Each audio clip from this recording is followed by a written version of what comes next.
How's it going today, ladies and gentlemen? It is that one guy back at it again with the fun game of Platinum Star City. I am here with all of my friends as we are getting ready to travel far and beyond. I don't think I can do that. A lot of things have happened last stream. There's negotiations went well. Congratulations, everyone. I was still good first. Wow. And a fun little book reading session now has 3 people's minds connected to a single sentient book. Along with the idea that the Empress will be joining you all for your journey beyond the fog. Hooray. Yeah. This should be interesting. But until then, you guys would have the day to yourself. Introductions would usually be at this point, especially since we don't have sponsors. However, we're 31 episodes in. Please go watch the YouTube videos to catch up on who people are, how people are doing, and what they are trying to achieve in their in-game role-playing lives. There are so many variants that my book can only cover so much without you hearing me frantically flip through papers.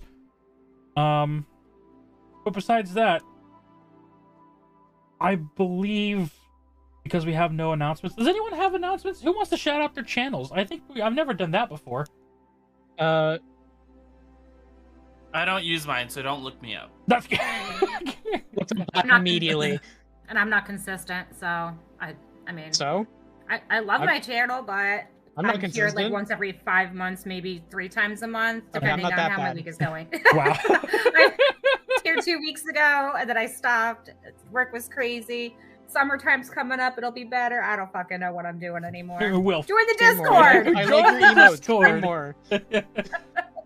You'll know more there.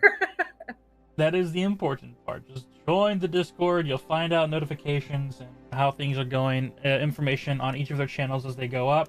I have been noticing everyone has been streaming more though. I saw Sass streaming the Marvel Rivals with y'all. I saw Polly earlier's notification, even though I was asleep. I saw the notification. You saw the notification in your sleep. Yeah, actually, because it pinged, my phone lit up. I rolled over in my dark room and I saw it and I went, oh yeah.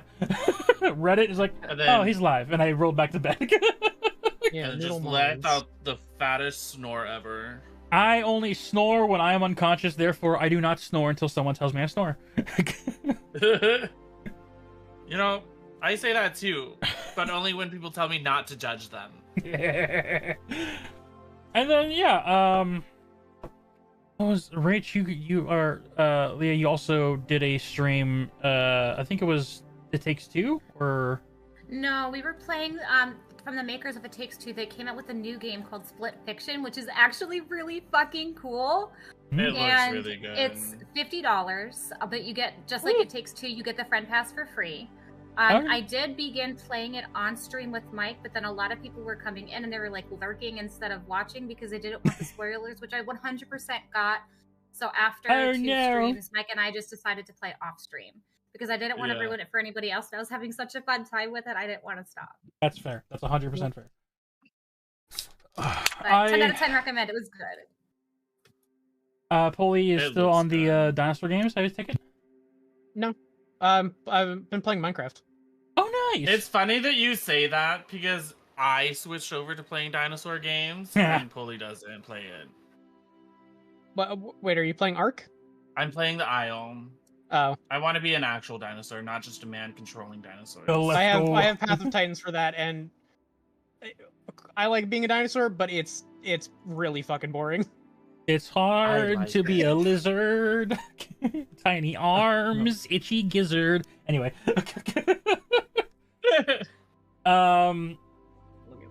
So with the fun facts of everything going on, for information for this channel, I just finished Poppy's Playtime. I finished editing the video. It is on my YouTube. I just gotta finish the thumbnail and upload it.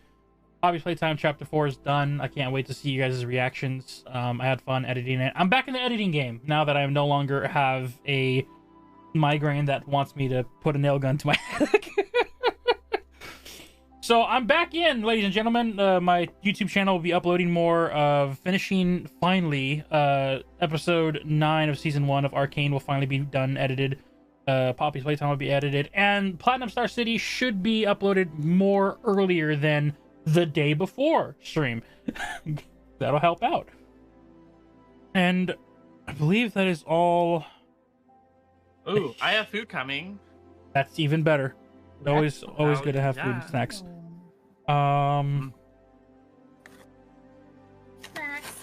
That is all the notes I have. Any last minute notes or announcements anyone wants to give? I'm okay. I'm in love and I don't care who knows it. That's 100% valid. She's in love with a stripper.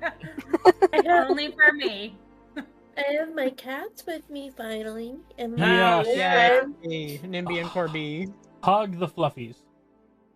Also, I made my Palico kind of look like Nimby with pink on him, and then I named him Nimby Bimby. And he talks to me and it's super cute. Awesome. Evil. These No, are none evil? of them should talk. None of them. No Palico No. should talk. I don't know about that. All they- Palico it's shouldn't just be able to cat speak noises. English. Man grew up on the It's Chucky true. show and Chucky I Annabelle. don't care. I don't want him to talk. I don't want him to talk Faline. I want him to talk English, okay? I don't care. I'm pretty sure the Alright. voice actor for the Palicos is Deku too. Let's. It I kind of swear sounds like it's him. Deku. You can change the pitch of the voice, though, so. Wait, Oh. wait, hold on. I thought she was talking about. I blacked out because I was eating my snack. Are we talking about? The not real Reese's cat. Puffs. Reese's Puffs. It was really, Peanut butter really chocolate good. flavor. I'm over here happy dancing over mini Reese cups. Reese's. I thought she was talking about We're gonna wishing have a that really Nimby good and Corby snack. could talk like a human. Oh, the two cats? No, the cat companions in Monster Hunter. Oh, okay. Yeah, To I be was like, fair- hold on a second, I missed something. I actually learned that cats can actually speak. They can say no and yep. I've seen hello. videos. I've seen videos where cats full on Terrifying. say sentences. There's one where she was like, Stop. her cat was stuck in like a bed thing, and she asked if it was, and it was like, I am. They're getting more intelligent. All they need to do is just get Wait, evolve. What do you into- mean they are getting intelligent? If they- already are, If they intelligent evolve animals. further and they get thumbs, humans are obsolete. When they're able to open their own tuna can foods, we're done. We're gonna take over the I world. didn't care that had just like thumbs. It had, object and robots. Was it Max? I think his name was Max. I'm glad you got this, Intro. Oh, Have can you I- seen? Have you seen the video? The cats that learned how to speak through pressing buttons with like voice. I recording? have. Yes, I've seen those. It's Those are terrifying. Wait, like that husky? Yeah. Yes. What's his name? Sappy. Sappy. Like Sappy. Yes, Oh my god, I yes. love her. Mhm. Except when she Sass, calls what her did dad a you bitch. say? I was just gonna say, a few days ago, my mom showed up at our new place and was ringing the doorbell like crazy because she wanted in. You know, she has Oh my a key. She has a key. Even better. But It sounds like her. me and I get up out of bed. Nate's still asleep. The cats apparently don't like the doorbell. They've never really had a doorbell, so that freaked them out. But I didn't know that. And so I go and I let her in, and she brought donuts and stuff. It was real nice. And I could not find Corvus. Mind you, Corvus loves people. So the fact that he wasn't like wanting, like there, trying to see like what was going on, Concerns couldn't you. find him. And so I start freaking out, like, where is he? And my mom's like, well, I'll check outside. And there's a black cat outside. Corvus is an all black cat. And she's like, oh, I found him. So I go out there and the cat starts running away. And so we get a can of tuna. We have treats. Nate's going up into the woods looking for it. Like, we're chasing this cat around. And I'm like, why is this cat running away? Like, Corvus does not run away. So I'm like, I'm gonna go back inside. And I open, and we had a neighbor helping us too. Oh my And- god. I go, as soon as I open the front door, I see a like black tail at the top of the yes. the top of the stairs. And I went up there and he was under the bed with Nimby. Yes. And then later on, Nate was joking around, ringing our doorbell a bunch whenever we Oh my God, that's go so do something, mean. and came back. Well, we didn't know that that's what was freaked him out. But then when we came in after Nate did that, because he was like joking, he's like, "Who am I?" Like pretending to be my mom, and then. And then we went in there, and Corvus was hiding, and so was Nimby. I'm like, oh, it was the doorbell. So we chased around a stray cat for like 45 minutes. Meanwhile, Corvus was just chilling like, under the bed. He was Just hiding. relaxing. I have no clue where he was hiding because he wasn't under the bed with Nimby originally. I think Yeah. maybe he went and hid behind the toilet or something because I could not find him. That just reminds me of my cat Waldo. I would come home early in the morning from work, so all the animals are still asleep. The moment I unlock and open the front door, I just hear the sounds of claws on wooden floor, and then a cat or an orange drift across, trying to make its way to a hidden spot. Did I tell you what Chase did with the neighborhood cats a few weeks ago? No. I get a he texts me and he's like, I locked myself out of the house, and I'm like, okay, so you need to go to the neighbors, go to like this one or this one. I know that like I can trust them. It's fine if Emily's not home, because that's my sister who lives next door. She's not there, so he goes to the neighbors. I get home finally, and I let him in, and he tells me, so what happened was I had my key and I let myself in the house, but there was a cat in the road. Because we have like lots of stray cats. Yeah. He comes in, he puts his backpack down, he puts down his house key, and he closes the door. He locks the door. No. He's like, I just wanted to take a picture. Oh, like, no. Mom, that's not even the worst part. When I went back outside, it wasn't there. Oh, my double God. miss. He locked himself out for no reason. Yeah. no. He's like, I didn't even get the picture, Mom. Oh no. Put the fun intro out of the way. Ladies and gentlemen, let's go ahead and get in. I'll talk about cats. It's always fun time to talk about cats. Let's go ahead and get into today's episode of Platinum Star City.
Last we left off on Platinum Star City, as negotiations with Riptide began in the woods.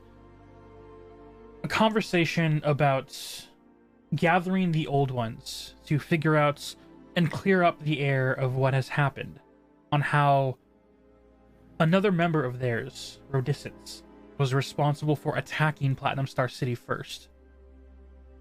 A journey would have to be had before the meeting would to take place. Riptide informed you all that when you are ready to depart, she will send out the message in which none of the members are allowed to decline. All leaders of the old ones will be there, including Queen Oleander. And during said meeting, the Empress arrived and made her lineage known of being the true princess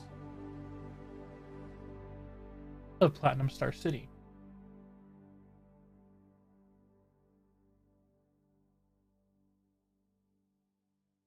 I don't know how to do an on-screen celebration.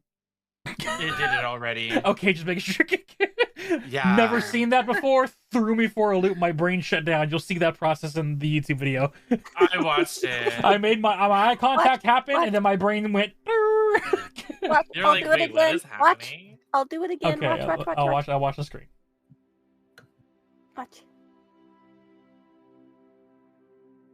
There you go. Cute. Yeah. Are you guys seeing something I'm not? On Twitch. You don't see the not one little dice on your screen? It should be No, on your OBS. You don't see it? no. I'm using Streamlabs, but I don't see it. No, look on Yeah. Twitch. Uh-oh. Yeah, look at Twitch itself. Oh, Here, I'll clip it. I appreciate it. Thank you, because I'm out of bits. I appreciate them nonetheless. Vela just said twice. Oh. Okay, There you go. clip it, and then I will see it, and then I will confirm it. But You don't see it on Twitch? I don't have Twitch open. Oh my goodness. I have. Yeah, how do I clip it? I got it. I got The- it. Thank the you. clip button. I I my know, but I don't see it. yeah my. Where is it? I got you. I'll clip it. I already I got appreciate it. it. Just Okay. send all the clips. Where's- Send all the clips. Where's the damn clip button though? Oh, there it is. I found it. I found it. Oh. I wasn't hovering over the stream itself. I'm looking underneath. Like I can report the bitch. I can. How dare you You celebrate on guys. screen? You guys, I hate to break it to you. It What? doesn't get caught on the clips. What? I'm so sorry. No. I'm not a good streamer. What's the point? No, it's Why not you. go on? I kind of feel like it is. It's not No, you, it's it's not Twitch. you. Yeah. That's a Twitch problem. Yeah. Which I'm not sure why it wouldn't get on the clips, but It Odd. didn't. All right. Now that I'm my not brain disagreeing has been with you. satisfied that it's not my fault, Well, you can watch the VOD later. I'll watch the VOD. Yeah. I'll watch the VOD. Also, How well, are if it doesn't you show up gonna on the take the clips, then blame? it probably doesn't show up on the VOD either. Fuck.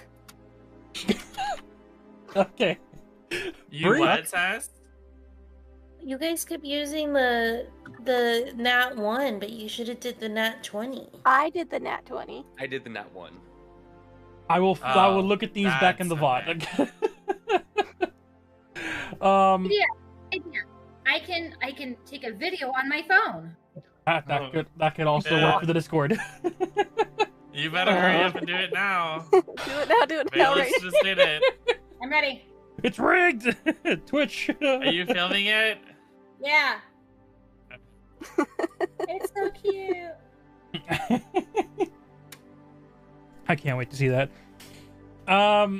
Anyway, Josh, bringing it back. Josh. Yes. I don't want to add to your editing work, but I think it would be funny if you had a compilation of us getting off topic at some point. Every At the, stream. That would be at like the end of 4 at the hours end, long. it probably at the end That'd be of more than 4 hours. at the I'm end being generous. of the campaign, If we- I'll make a compilation of all the clips of us just getting off topic and track. I already know of 5 off the rip. At There, least the cow one. the cow No, one was God. I can't believe you brought it up again, man.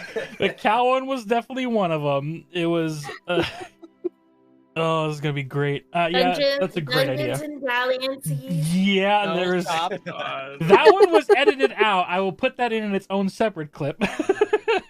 That one is on our OnlyFans account. Sorry. Oh my goodness. I was gonna say, if it's No. not, it should be. Ooh, can I join that campaign? That's an off-stream campaign. That's a guaranteed off-stream That's campaign. for the Mike- Patreon. That's the Mike- Patreon campaign. No, that's Mike, if you're in the chat, I need you to join Dungeons and Valiancies with me, honey. Dungeons and Flagons. Dungeons and Flagons, is that what it's called? no, I don't know No, what it's I called. I No. said Valiancies. I have made a different joke. that is Oh. a goddamn web novel. Oh, It's a web novel. Yeah. It's nothing. Right. It is indeed like the dungeons and like dungeony smut, like monsters and dungeon. yeah, yeah. It's where the Monster Girl Yeah. Encyclopedia is what the DM link? runs I'll off send of. It's really you the link. We're gonna have good. this conversation again. Yeah, do you not? It's really good. You want to Not- read it? It's Yeah? amazing. Yeah, do you not know me? So I will- totally Rachel would and love Rach it. silly. Rachel's gonna love it. Yeah, I was gonna say, do you not know me? Have I not told you stories? Yeah. Don't worry, it's really just add good. to the clips. It adds to the clips. We're gonna take the Guinness World Record for longest movie because we're gonna turn it into a movie. We're gonna take world record for longest introduction ever. Yeah, Before you probably. actually play- Longest We need- until we get to the goddamn game. We're 30 minutes in. It's fine. I want my ring. We're gonna be like Link, Rachel. 3 hours you, Dale. in, getting ready to end, and we're still just. Thank you. I'm currently fighting a Alrighty. monster. I don't even need to click on it to know what this is about. Damn! At some Bringing point, it back we should just in. Have a stream of us Damn! just talking. I'm Can sorry. I get that costume for Leah when you do the new one? She's a paladin. Yeah, and Leah- I want the outfit. Oh my. Leah's not a paladin. The outfit, not that's it. Just the outfit. The outfit is not covering a lot. Okay, can I get Yeah. outfit inspired by this? I'll do my best. Yeah. Join the Discord if you wish to see. Oh man, Slice in there. bringing it back in Yay! as For the 7th Oh, time. sorry. as the group heard that the Empress, Princess of the Platinum Dragons, and interest of this negotiations going down between the Old Ones and the city of Platinum Star City. She has invited herself on this journey to the meeting and explanation of the Old Ones. After agreement came across the table, some may be reluctant, others simply knowing arguing will do no good in this scenario. Dinner was had. A relaxing time, jokes across the table. And one by one, individuals left for the day. To avoid panic in the city, before Riptide would teleport back to the docks, she informed you all that when you are ready for your journey, you can meet her there, call for her, and she will give you guys an escort heading north through the frozen plains where the Celestial... They're not hags, so deal makers, as they are known, the best way to describe them. Ruler, and as you learn, one who deals in healing and the potential to bring back those who have been deceased. During the time before Riptide's departure, a discussion was had between Senjiro and them, and unbeknownst to the party what partaked, before her departure, Senjiro came back down with a new outfit, not knowing exactly what that means or what it entitles. Riptide said her good evening for the day and teleported out. Sanjiro and a few others went upon their day, but around the table, a discussion had between Leah, and I believe it was directed towards Timothy at first. However, the discussion led to a certain sentient book interrupting with the idea that he might have something that could help her with their journey. It was not guaranteed that she would receive it, but a gamble nonetheless.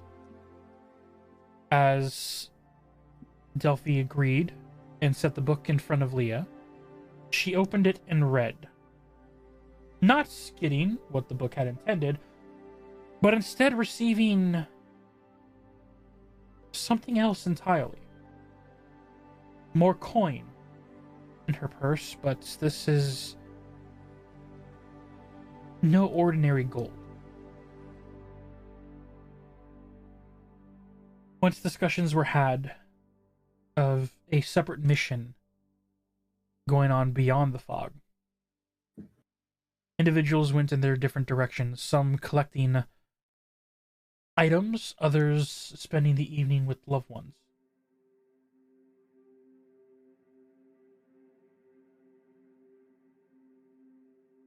As the morning arrives, the sun rising on a city no longer showing signs of smoke.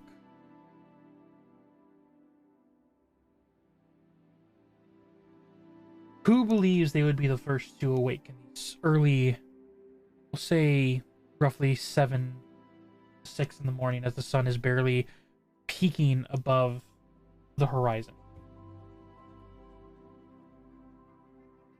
A monk.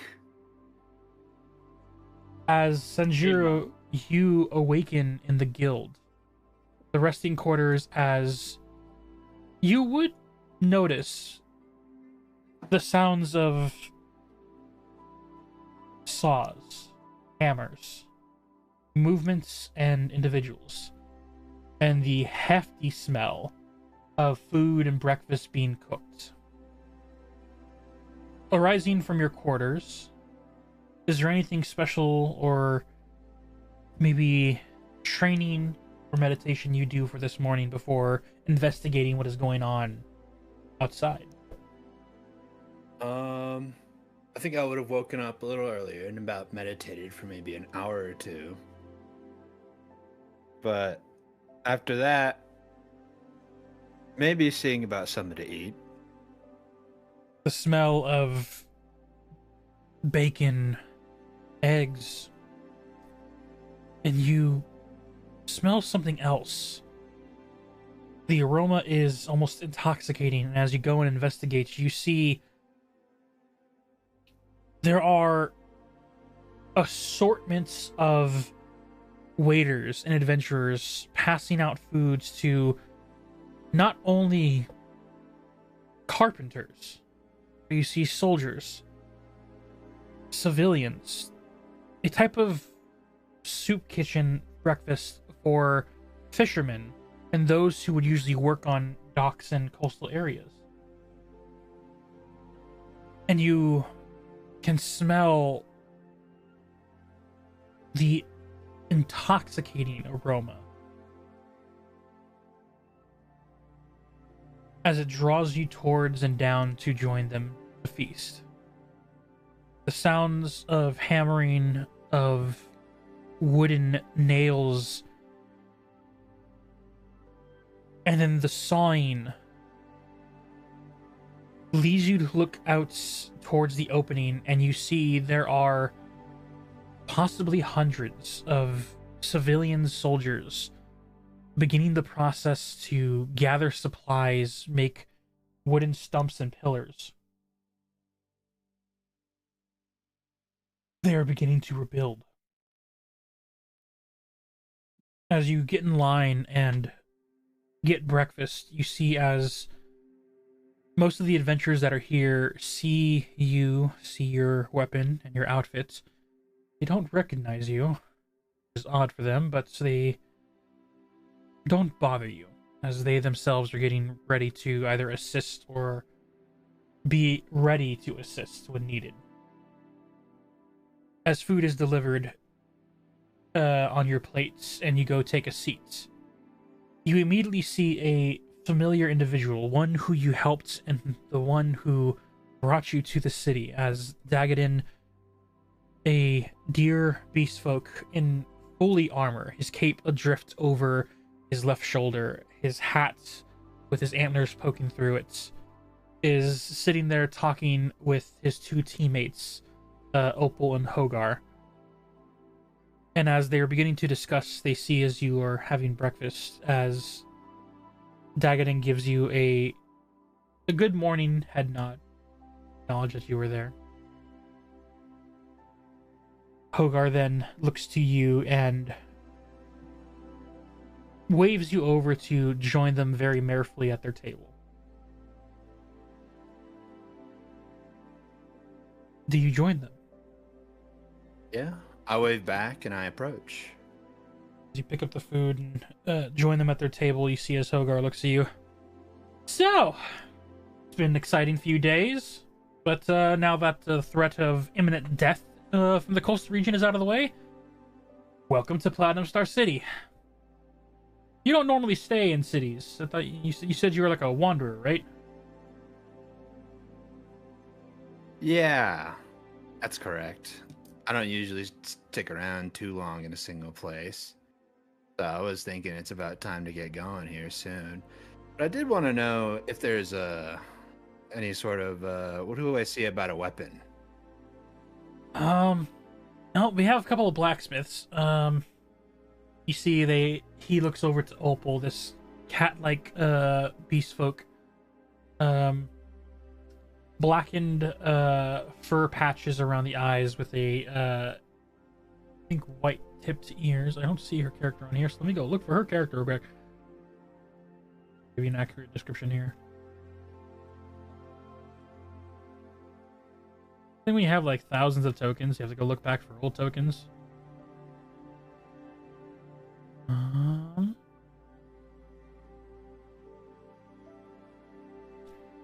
we go. You see, if I can get it in camera view, sitting next to him,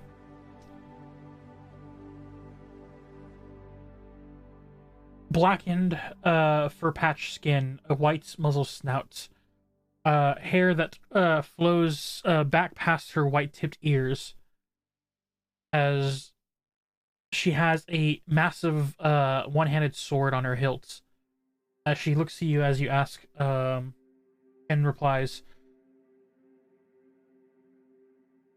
I do know of a very well blacksmith. He can help get you weapons, even of the more magical nature, if need be. Are you willing to share this information? It would be pretty helpful. You see as she reaches inside of her pouch, pulls out the map of the city. There is a blacksmith. He works in the western part of the city, away from the docks. She points to you where there's like an anvil sketched in part of the city. He not only works great with creating magic weapons, but he also has a way of being able to almost have the weapon fit specifically for a person's use. And you see as she like only barely draws her sword from the hilt, not taking it out, but showing the blade. As she imbues her magic into it, you see as the blade begins to heat up before she sheaths it completely again. If you have any specifications of type of arcane weapon you need, he would be the one to help.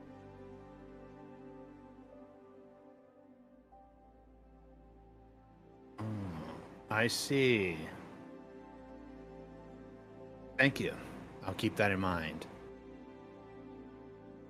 As And I look to Dagadin. he looks... And you were... Now, this is above table. Yep.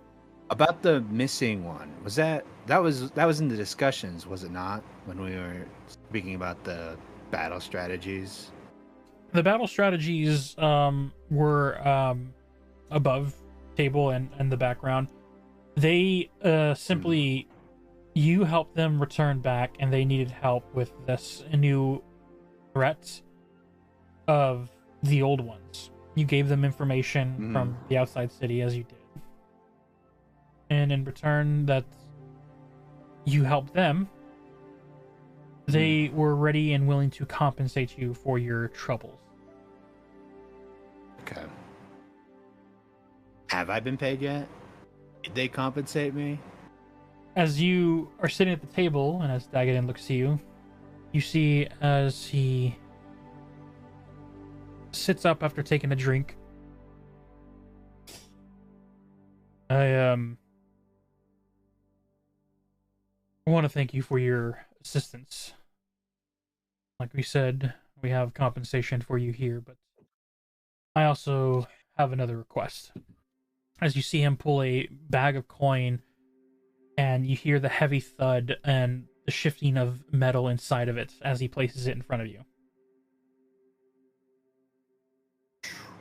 A whistle, and I'll stow the bag. Go ahead and Now, collect 200 gold. ooh, Money. I don't know how do I add that? Inventory. Okay. Got it. You look inside the bag and see that there is 100 more than what you were originally offered. As Dagadin looks to you. Rumor has it that we are sending diplomats to clear up what has happened here. I can only assume this is a few Fae that we know of.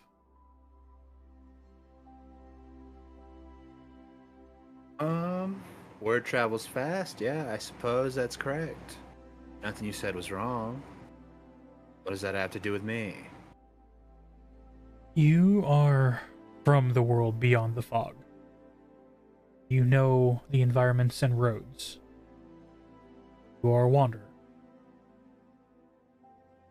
We ask that you help guide them when they are beyond, not just for this journey there, but we got into a few troubles when people found out we were Fae. That's how you saved us. So we wish that you can act as a secondary insurance that they return safely. Can we count on you? I scratch my chin a bit. They're not exactly the type to lay low, it would seem, nor the type to stay out of trouble. It's not gonna be easy. No, it will not. I know them all too well. That's curiosity and new sights can drag a few of them into dangerous situations. I know they can handle themselves, but having that extra bit of insurance is basically what I'm asking of you. When you return with them, not only will there be more to reward you, but we can safely say there will be a place for you here if you ever decide to need somewhere to lay your head after your journeys.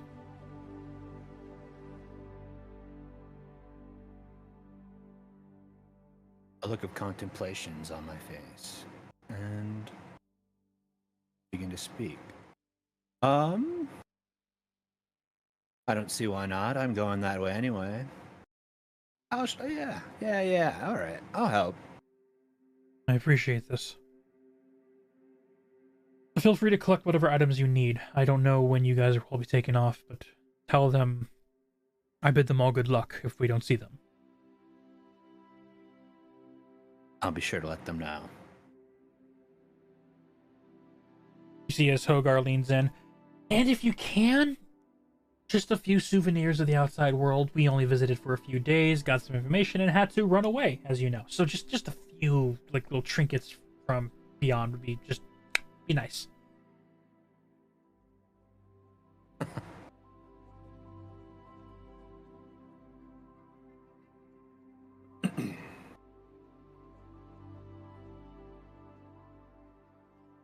As you finish your breakfast, you have a map that can lead you to the blacksmith. Do you depart for there immediately, or do you go search for the others? Wasn't there was another magic shop I didn't get to see yesterday. Where was that? That is just outside of the guild, called the Hocus Pocus. Yeah, I wanted to stop in there. Alrighty. As you finish your breakfast and head out of the Adventurers Guild, you see that...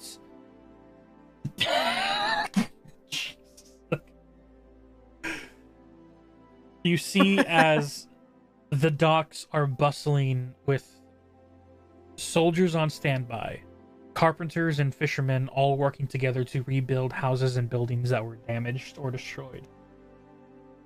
And as you make your way to the magic shop, who else would be waking up this morning? I'll do it. Oh, Nope, go for it. okay. As you awaken covered in blankets, a makeshift cot brought into the throne room. You hear as the heavy knocks on a door wake you up. Not really startling, but it definitely grabbed your attention. You hear from beyond the doors. Your Highness, there's something we need to talk about. Is it okay to enter? No,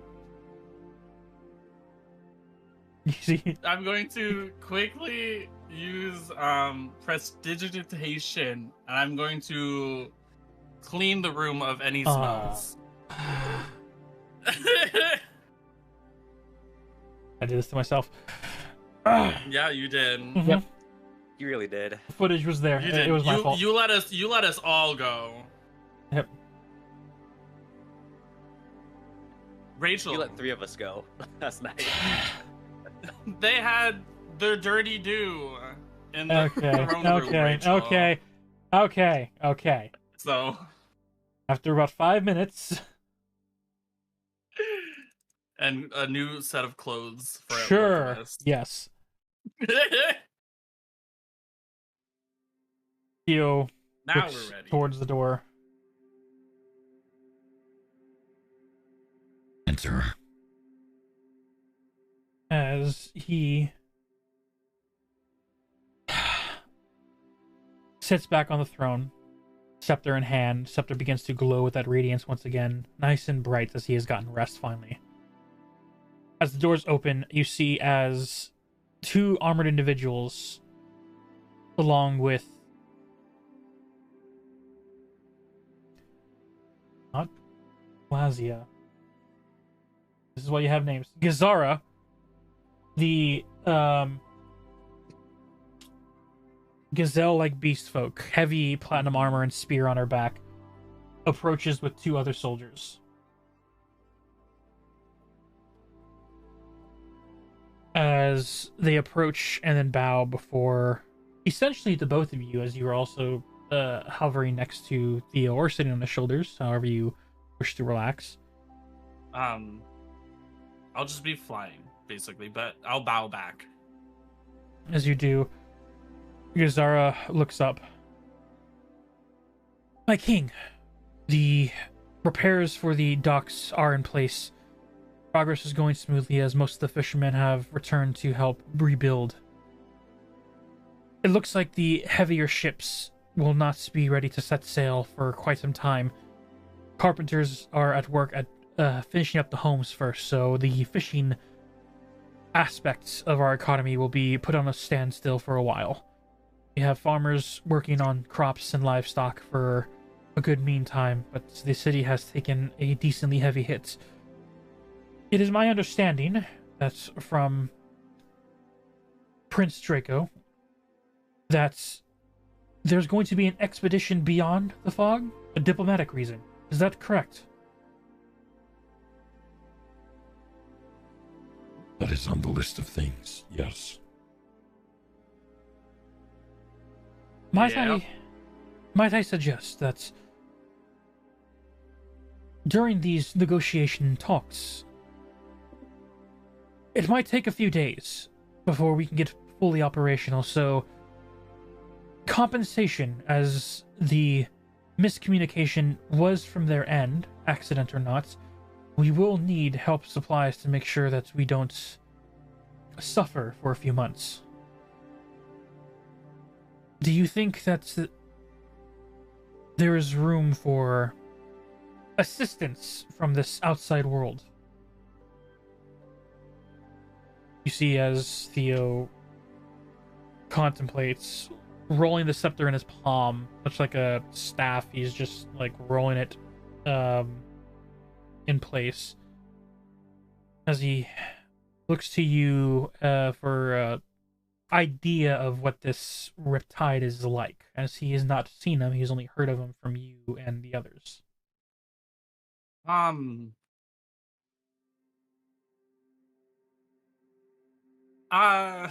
Riptide, the lady, I could see if she wouldn't mind helping, but she still has some past issues with dragons, so I could try. Did she explain why? You know the older ones, right? I have recently given news about the old ones, correct? Well, their past is they were banded together to how do I say this? Okay, these are her words. Well, their words. It's to stop the dragons from being overlords. A specific dragon type, the elemental dragons. They were apparently going crazy, and they banded together to stop them. You see the look of confusion on Gazara and the two knights' face. This is history that did not make it in the books in this city. You see Theo takes this information in. His look is indeed to absorbing new information, but at the same time you see there is a hint of understanding. That's ambitious dragons, if they were ancients, much like a certain father of his below. You see that he is picturing that could be a true case of what has happened before his time.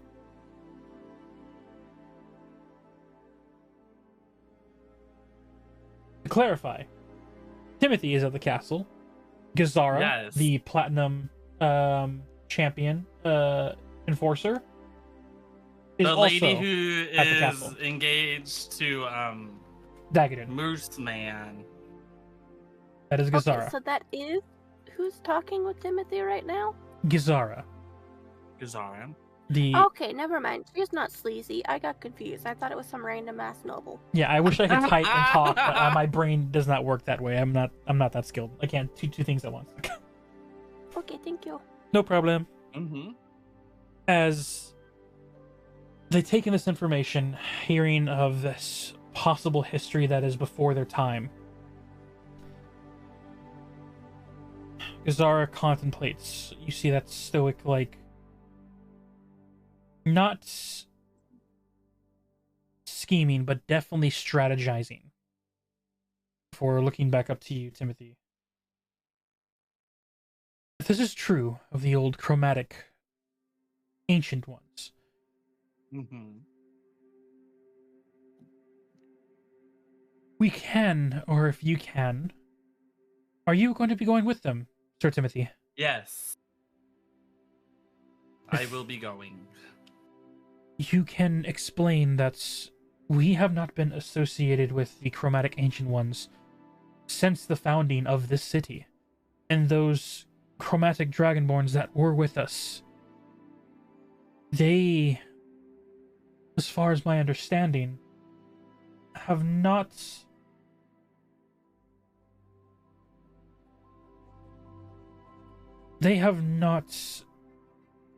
shown signs of any type of conquering hostility.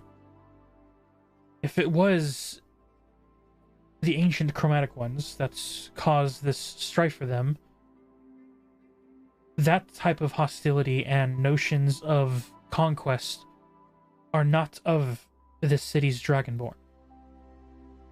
We are raised under the banner of the platinum metallic dragons. I promised Theo that since we're together, obviously, that it is part of my mission to help him help you guys. So I will do anything in my power to see if I'm able to request any help rebuilding. Much appreciated, Prince Timothy. Of course. If an understanding can be made, ask if they can send whatever food provisions to... Best not to... You see, she puts her hand to her chin. It's best not to use the word compensate, as this was an accident on both ends.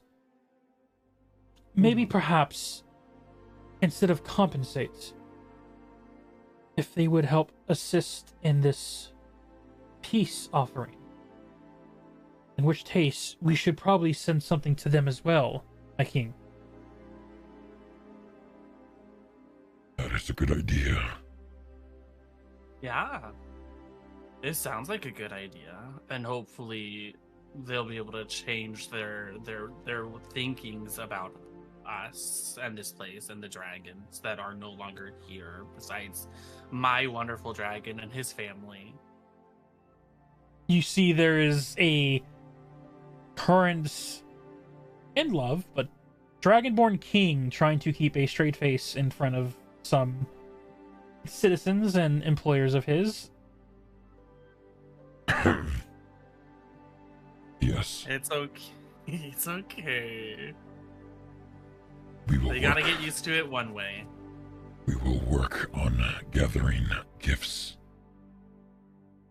If I can figure out what is greatly assisted and or needed of the outside world, that would be useful information.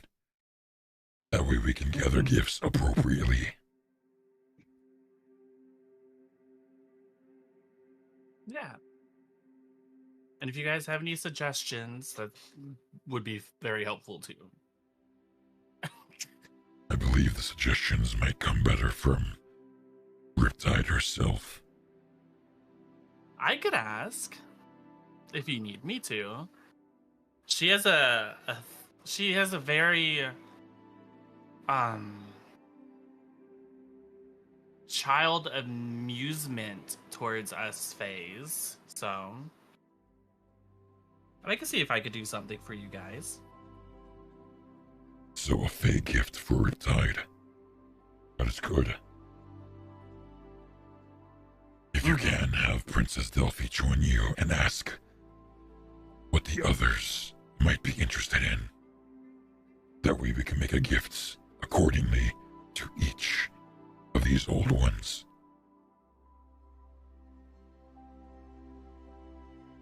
I do know that this meeting will, from what she told us, is that none of the old ones are able to deny. So we will be hopefully seeing Delphi's mom. So if you have anything for that. If it's of Queen Oleander, I have a gift in mind. have it set and ready for her and Riptide. But there are a few more, I believe. Yes. One. Oh gosh, I need to see that map again. Okay, so south is the fire guy, right? What you know. Go ahead and move over. There it is. Looking at the overworld, what you know is to the north, where you're going to be passing through, is the celestial deal maker known as Thyzerafel. Okay, hold on. North That's a mammoth. of us is the celestial. How do you spell celestial? If my spelling is correct in the fly of the moment, Celestial. Hey,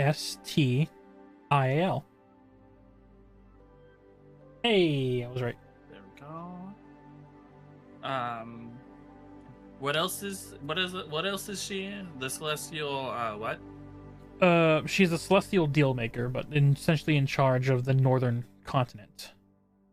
Her name is Thyzerafel. How do you spell that? This is gonna be a long one. Wait, I was gonna say I got that. I mean, if you got that, go ahead and share it. Because yeah, it's a long. Sorry. It's all good. THY. THY ZE ZE RR RR APH EL. EL. Celestial names, they're never easy. Okay. Okay. It's like that is one of the notes that I did take. I put down all the names of the old ones. Nice. Did you write that down on like a notebook? Me? I put it in my notes on. Oh, they did. Yeah. Yeah, see, that one's important to Leah, so I wrote it down. Anything she doesn't care about doesn't get written down because that's how she is. Would you be able to just send me their names? Yeah. I guess, and there's Vinny Thornbush, who is in charge of the forests to the west. You guys heard that Rodistance was in charge of the swamps at the southwest. In the deserts, you know of Heatwave, a phoenix-like being in charge of the desert areas. And then there is Scornius. Scornius. Oh yeah, Scornius is Heatwave's real name. I don't know if I gave you that. And then there was, let me look at flipping book. Pandoro, primordial titan, who is in charge of the southern volcanic lands, where rumored other dragonborn and dragons have resided in. I think you might be giving us information that we did not know. Please tell me. No, it was given. We did. Yes. There was a discussion know all of the. It was given. It was just not necessarily written down. Yeah, we talked about them with Riptide. Yeah. Yes. We were questioning her about like which ones can do what kind of deals and stuff. We tore that question apart because we wanted to know who and what's the problem and what are we getting, what are we sacrificing? Yes, but did he also give us their real names or just their titles? Yes. No, we got their names. The real names as well. We got their names. I know you got. They're writing it, trying to phonetically sound it out, so I didn't write down their names. Yeah. There's Pandora, the primordial titan, who is in control of the southern district. Southern Volcano. Theria Riptide. Theria is her real name, but she goes by Riptide. Vinny, his real name, goes by Thornbush. Scornius, real name for Heatwave. Thyzerafil just goes by her real name. And then the old one, which is Queen Oleander. Okay. And then you know Rodistance, which is Rot.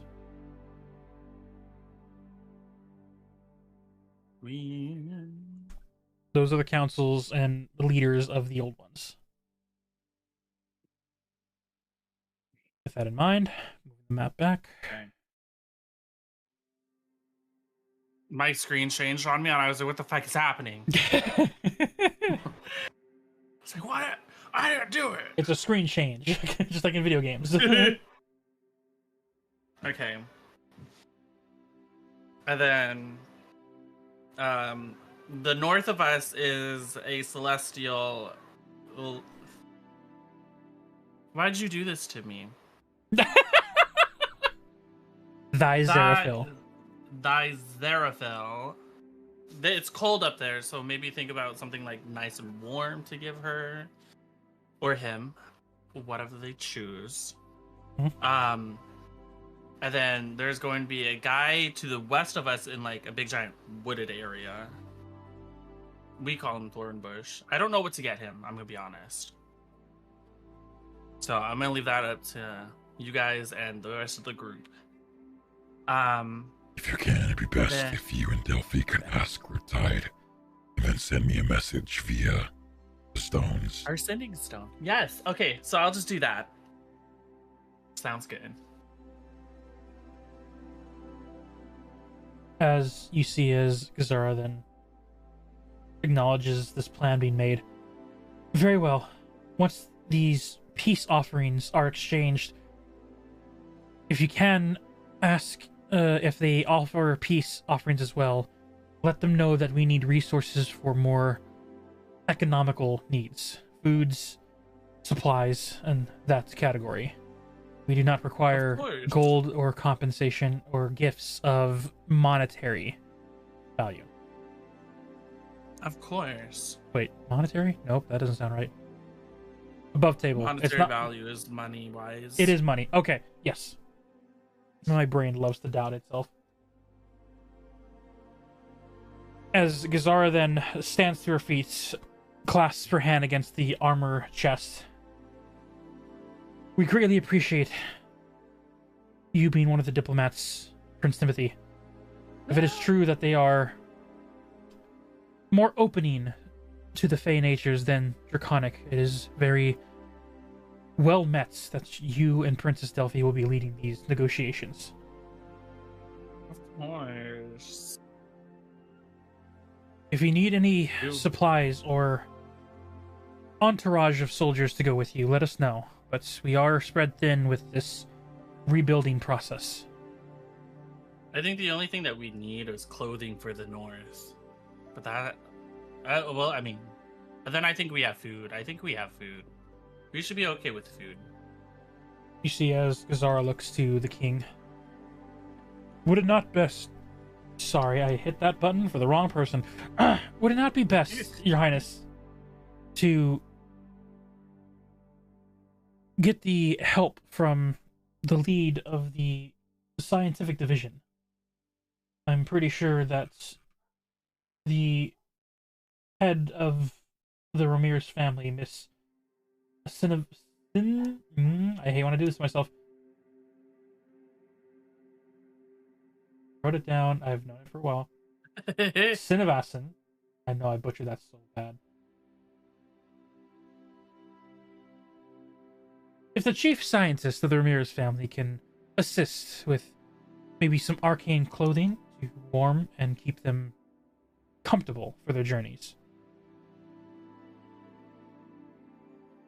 That can be acquired. Let her know immediately, for we do not know when they will depart. You see the clattering of feet together. Of course, Your Highness. As they bow to both of you, and I bow back. They begin to turn and head out through the front door as the two knights stand beside her. Your Highness, do you still wish us to wait outside, or do we take our post back in here? As he look awkwardly between the two of you. You can come back in here. You see him grasp your spears, and of course, they go take their positions side by side of the pillars of the interior of this room. As Gazar then leaves, as the doors are closed behind her. I think it's time for you to gather the others. Yes. I think we are meeting at the woods. So If you need anything, you have my sending stone message. I will. I will notify you when the gifts are ready and where we might need to send them before you depart. I think we are departing. Do I know where we're departing? It's basically whenever you guys are finished with your prep, and when you go talk to Riptide to move on. So you can take a day or so if you need. Just whenever you need. I said where. Oh, you guys are leaving from the Eastern Docks. Okay. We'll be leaving from the Eastern Docks. When the time comes, we'll send the gifts there for you to collect. All right.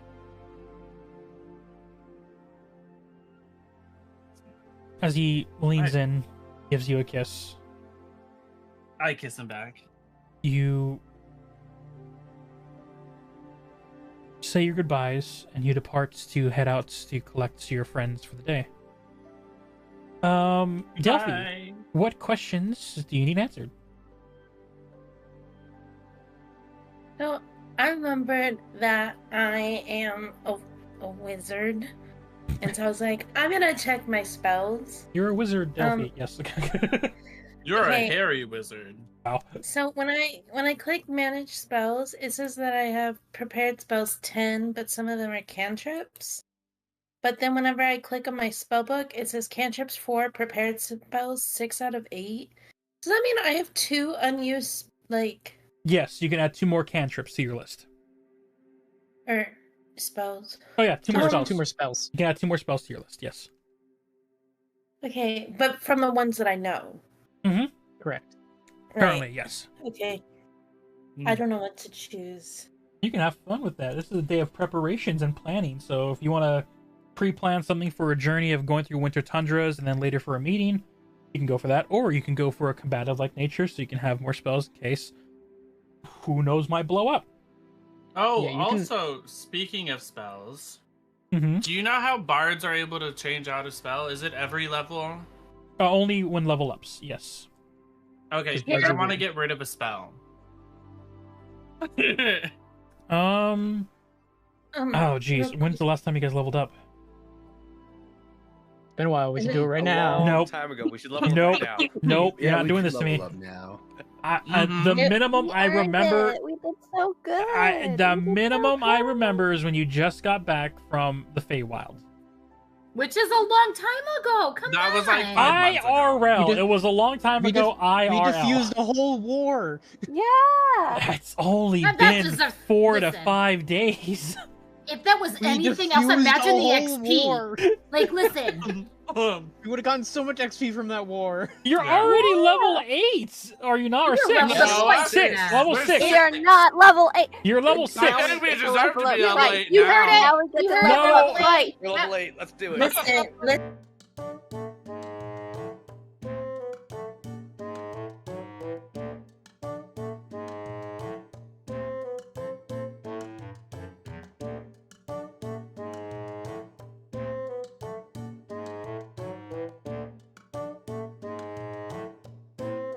It's Just true. go XLR. We get it. We get it.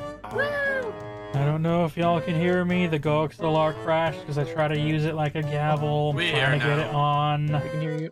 Oh, Yes, Zach, will I yeah, don't post don't the don't hit audio? your deck on anything. Yeah. I think we We should get a should- level up because you've abused your technology. Okay, we're back. All right, We should hold get on. rid All of- right. We No, should get all right. rid of the XLR. Okay, it is good, but you get cool moments like the voices and the soundboards, crashing waves and whatnot. So it I comes know. with good things. But no, I didn't actually Yeah. hit it. I just like spammed the because I try to tap it like a gavel to like objection, and then apparently I must have hit it a little too hard because the whole thing went boop, and then crashed. I'm like, oh, I lost everything. That's what he said. Wow. I did not say level 8. No, Yeah. I run I heard 4 level 8. campaigns. What do you want from me? I heard even- For you Wanna to be level level us up. 20. I even gave you time to respond and said to try and stop us, Wow. Talk 3. Wow. what? And you said nothing. You did not interfere. I was saying plenty of things. You could not hear me, though. Is it too much to request to just become a god? See, everyone That's says you, they like, want free. godlike powers, but when they get it, they become so bored. I mean, one of my characters did become a celestial for like a short amount of time. Oh my gosh, you were so lucky on that roll. Yes, I was. Alright, this tangent was my fault because the Goic Solar crashed. And you guys are... Yes, Delphi. Okay, so question also. Because Dorea and I are currently boarding in the same room, and it's a long rest and I get to update my spell list, could I, and because, you know, a lot of my spells do pertain to him directly, whenever you get to us, can I go through my list with him and decide what spells I want, or do I have to do it by myself? You can confer with him. It'd be like a cool little We can just do that while they're whatever they're doing. If you want to do that, or you can, if you want to do like an in-game type thing, it'll be a cool like interaction. Like you as a wizard can memorize the spells for the day that you need, and you can like get Durant's input. It'd be like a cool little like dynamic there. So you guys can do that if you want, or if you want to just need help picking spells. You don't mind where you do it, you can do that on Discord. Or if you want to do it in-game, we can do it in-game. Let her RP with you. Okay. Okay.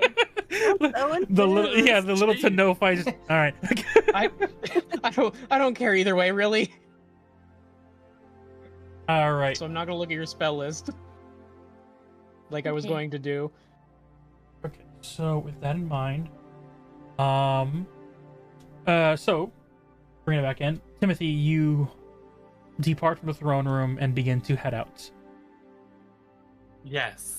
Senjiro on the way to the adventures, you were on your way there. A good point. Valindra.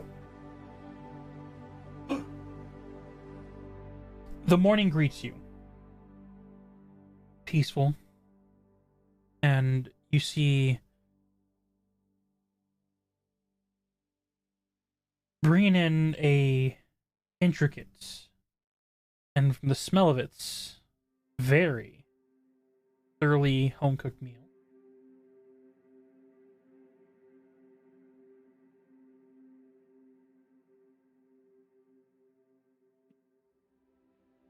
Entering inside, nice lovely platter, food assorted. As Princess Gemma sets up a small table inside the room you are currently resting in. Surprising you slightly as she somehow finally sneaked off to cook this. You think she cooked this herself? As you wake up to the sounds of distant birds chirping as she then opens the curtains to let in some light. As she looks back to you as you begin to arise from bed. Good morning. Good morning. I kind of wave my hand at the breakfast. That's surprising. When you're given time to study up on different things, you'd be surprised how relaxing it can be to just learn common things. My fun hobbies that I've learned over the years is apparently been cooking. That and magic studies, but I don't think some arcane blasts would feed us this quite peaceful morning, actually.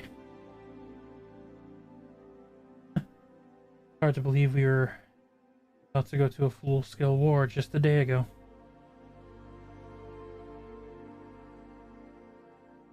She goes over and gets a nice robe for you to wear.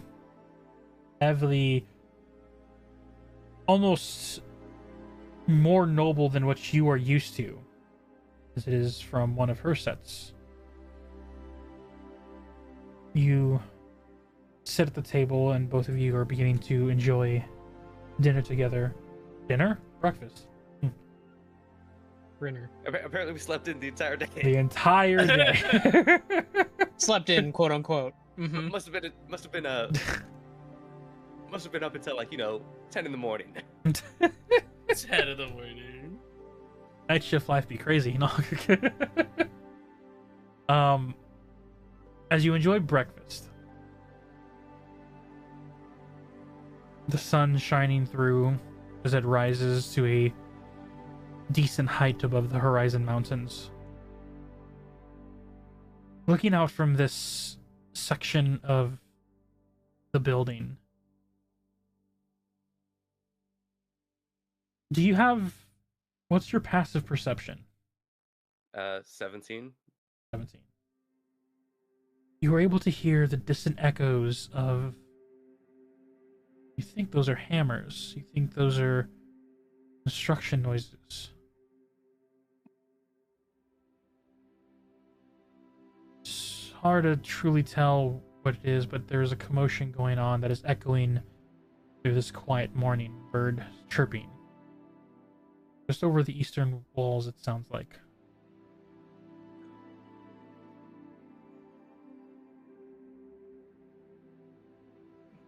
Gemma will speak up.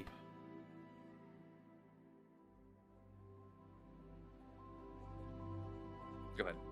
There are things that are in play now.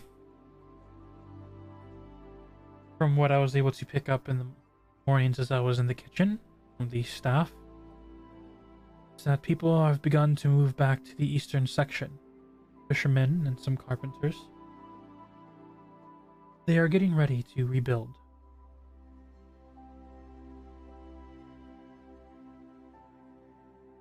I know my father. He would probably be helping out as best he can with heavy lifting. I believe I shall do the same.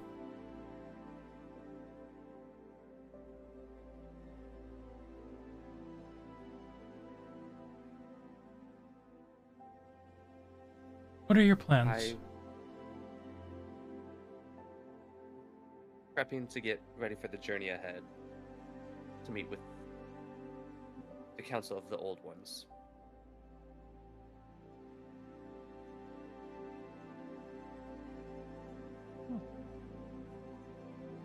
We all did discuss that. The whole group did discuss that we're going to head north first and then west, right? Yes, that was the plan.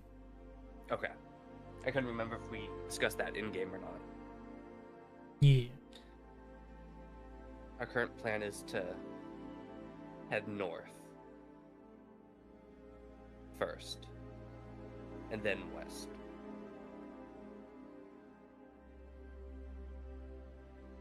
I don't think you have much to worry about, Lindra. But I do worry about both Princess Delphi and Prince Timothy. From our information that we have collected thus far from Dagadin and his group, is that the Fey folk are highly coveted, would be a nice way of putting it. Hunted would be a little more accurate in this outside world. I'm hoping that the presence of Riptide will be able to dissuade them, even if they aren't her subjects. Indeed. Just keep an extra eye out for them. Not only for the sake of Platinum Star City, but because I can only imagine what outside sources would do if they gained access to forbidden magics, either through extortion or, God forbid, using them as a supply source.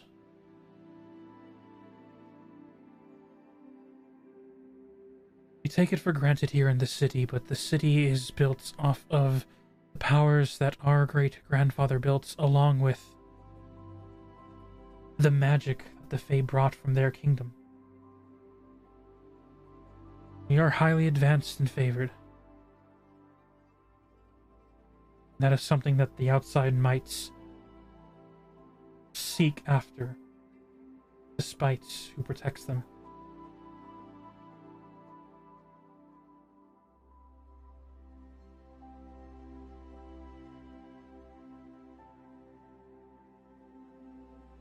Look out for them. And then please look out for yourself.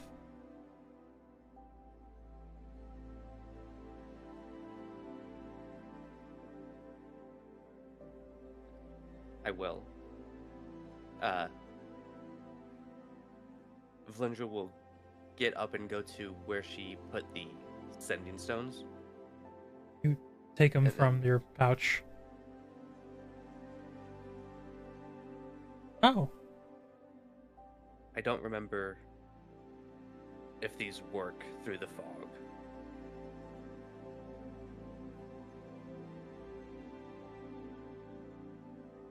As I hand one to Gemma. He holds your hand out as you place it.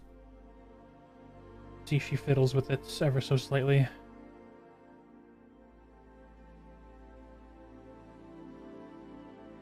I guess the best way to test this is when you get to the fog lines, let me know. I can respond, and once you get beyond the fog lines, we can try again.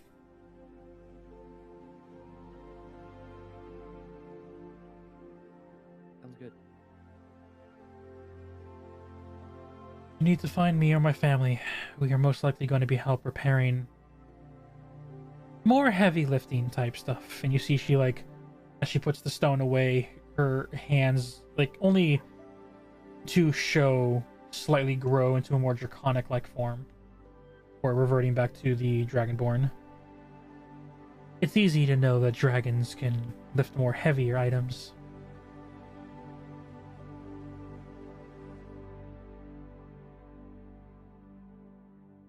If you need to speak to us, we'll be at the docks.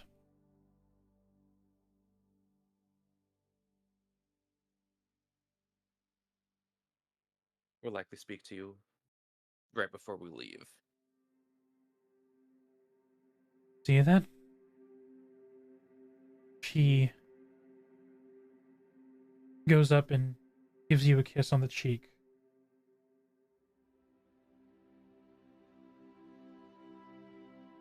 Rubs her hand against your face gently. Cold-like skin of her draconic scales ever so gives you a, at first startling, but then a refreshing feeling.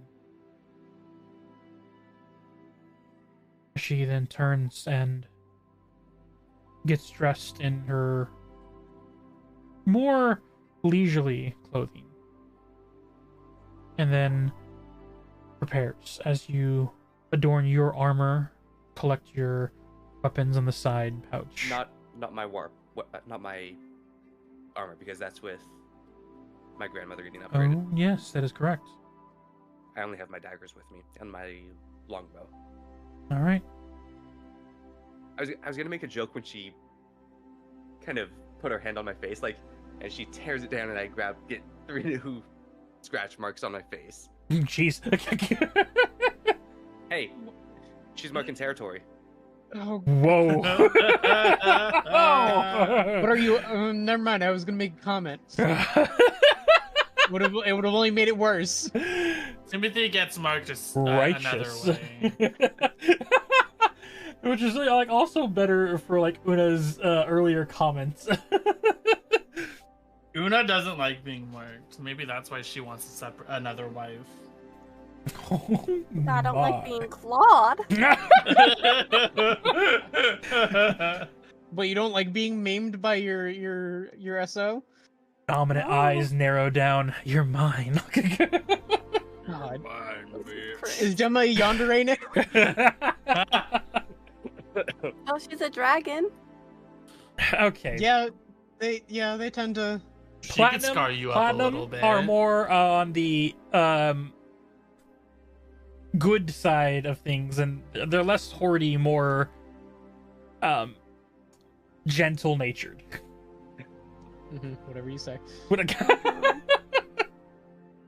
You say one thing for you, but I have another in my mind.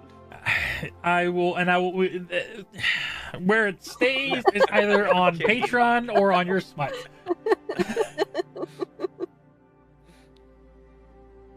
As you prepare for the evening, where do you head off to, Valindra? Do you collect or try and go collect your armor first, or do you go and seek out your other companions to get ready for the journey ahead? She did say it would only take a day. She did. But it's only been a night. I'll collect them at the end of the day. Alrighty. Where would you like to head off to? Oh. I'll head to the woods. Very well. Gathering your daggers, a pair of comfortable clothing. Go ahead. And because your armor is currently being worked on, go ahead and remove that armor of yours. Yep. Let's see. Armor, leather, studded leather. Still have a 15. Very nice. In dexterity. Yep. Get that +5 dexterity bonus. Use it well. As you begin to head off for your journey, as you hear, after you leave the front steps, the distant wing beats as you see a young dragon begin to fly off towards the eastern docks. We move over to the house of Una. Una and Leah, do either of you wish to go first? What time do you guys wish to wake up? If you want to go first, you can. If not, that's okay. I can do it. I have an idea for something. I can Okay. only be What? terrified. No, I'm being nice, Okay. Josh. No, we like him terrified. Would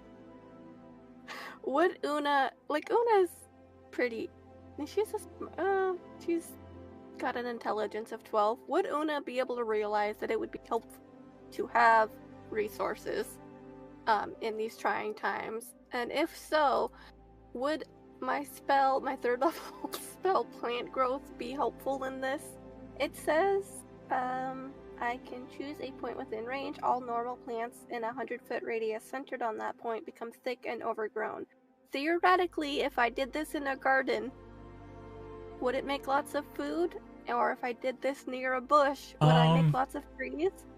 It says So that we would have normal lumber? plants. I am not one for, I think it's geography. I would make the argument that food plants are normal My- plants. My guess of what a normal plant is non-magical.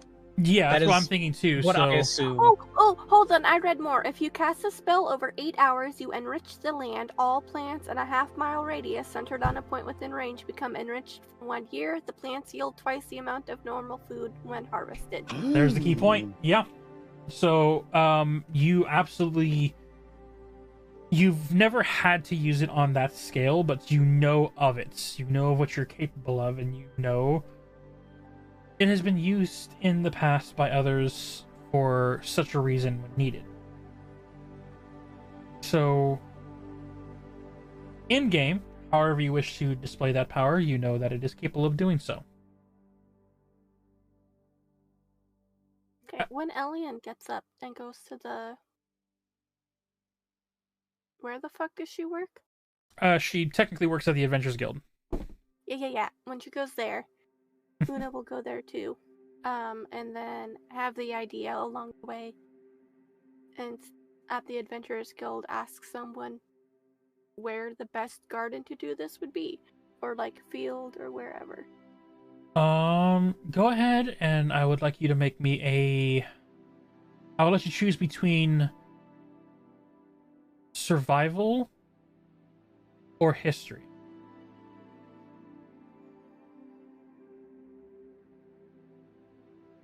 $15.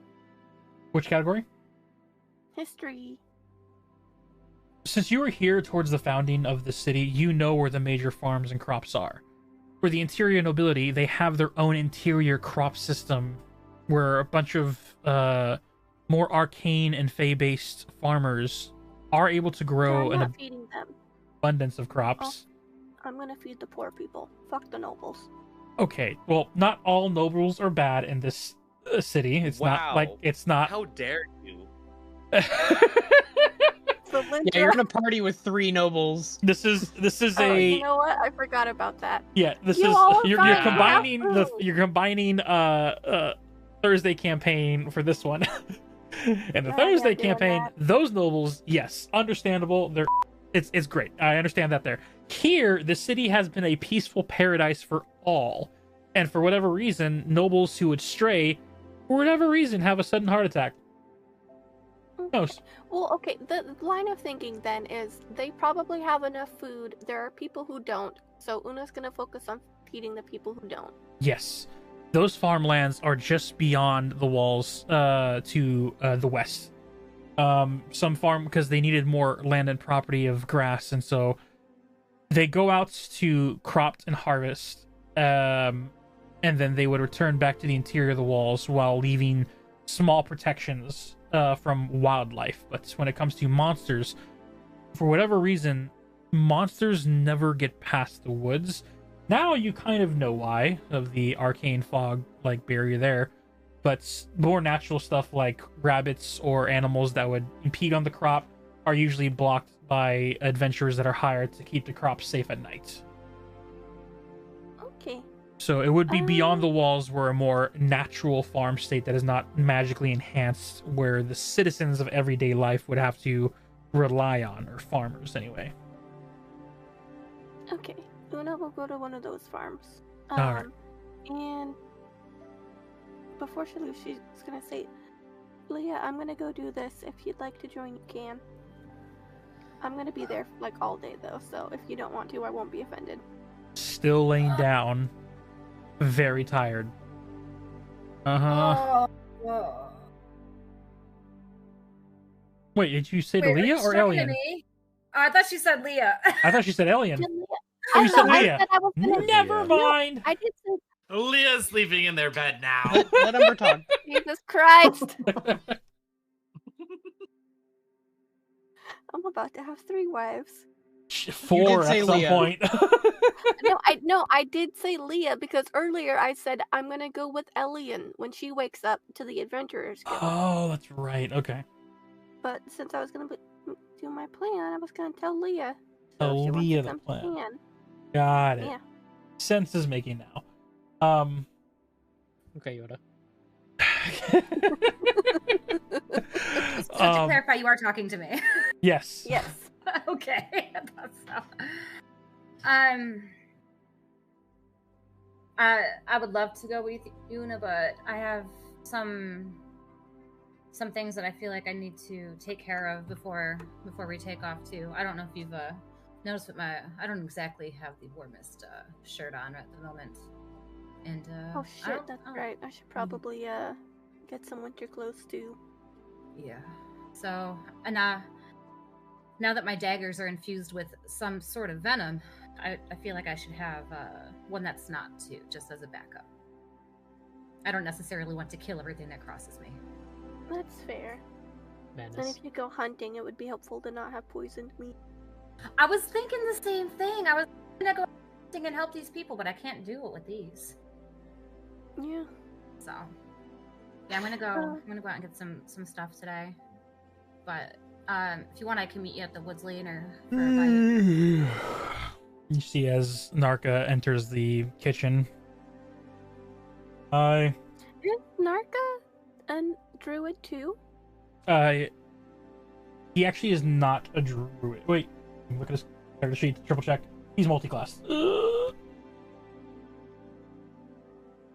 If he is a druid, is he enough of a druid that he would have access to the 3rd level spells for druid? Checking. I'm checking.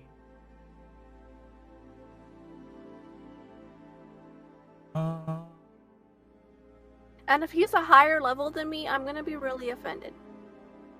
Why? Make him level Because- 7. Because you won't let us Make level him level up. 12. Well, if you're gonna go level 12, you may as well just make him like level 15 or something. Yeah, but if you're 15, you may as well just make him level 20. Just make him He level is- demigod. true. he Level is- God now. 4 levels in Druid. He does not have that spell prepared. Okay. When did I get Should- access to 3rd level spells? Hold Should have on. talked to him last night.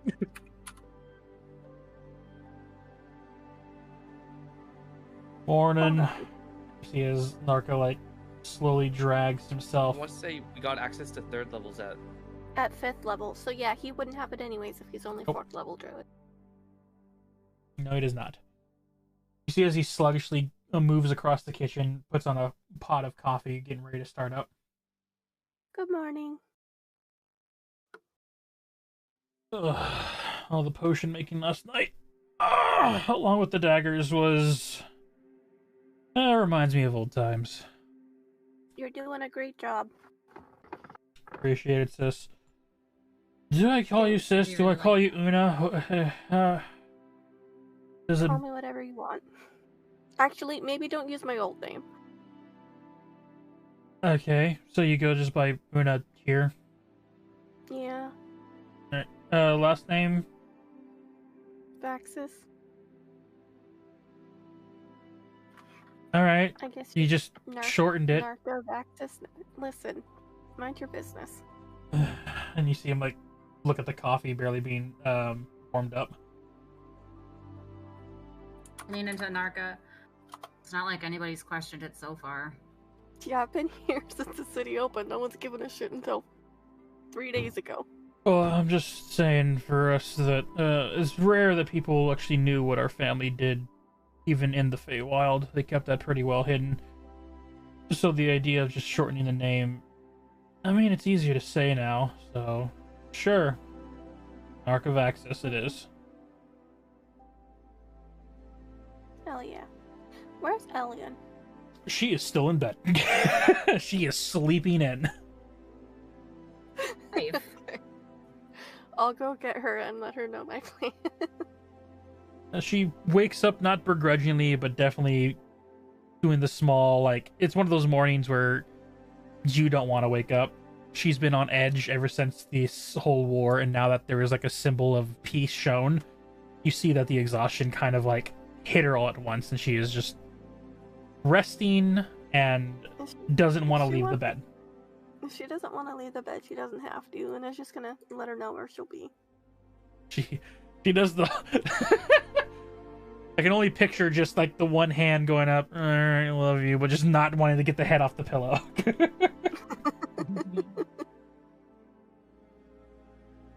We've all It's been there at fine, one we point. have stepping stones. As I'm you- sure Una, in like 2 hours, will get a message on the sending stone like, where are you? What happened? Doing the half nod. What Uh-huh. time is it? Uh-huh. It is currently roughly 7 to 8. No, that's what she was going to say.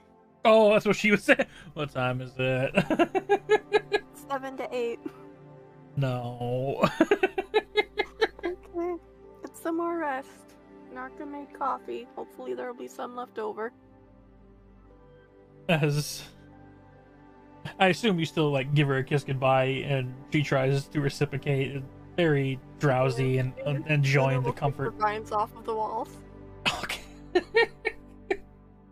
As you use your druidcraft to return the vines back to normal, the plants that you have sorted in your room. Head back down, enjoy some breakfast with fam, as Narca is there with you and Leah. As Narca looks to the two of you after getting his cup of coffee. So what's your guys' plan of going about this whole ending the war mess? As he takes a sip. I'm gonna go be a farmer for a day, I guess. Okay, that's fair. You're helping out the citizens. It works. Do you know if they still need me to make more potions and whatnot? I don't know. would ask the Adventurers Guild. Or like the medic, wherever they are. I'm gonna be here for a while. I guess I can register with the Adventurers Guild, I guess.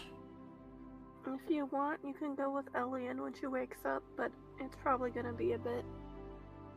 Fine by me. I'll gladly take this day slowly.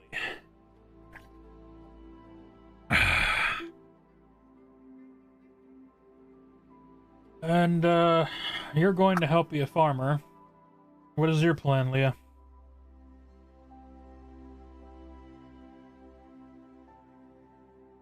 Getting something a little bit warmer for heading up north, and as much as these daggers are beautiful, and I love them so very much, Narka, I need something a little less lethal too.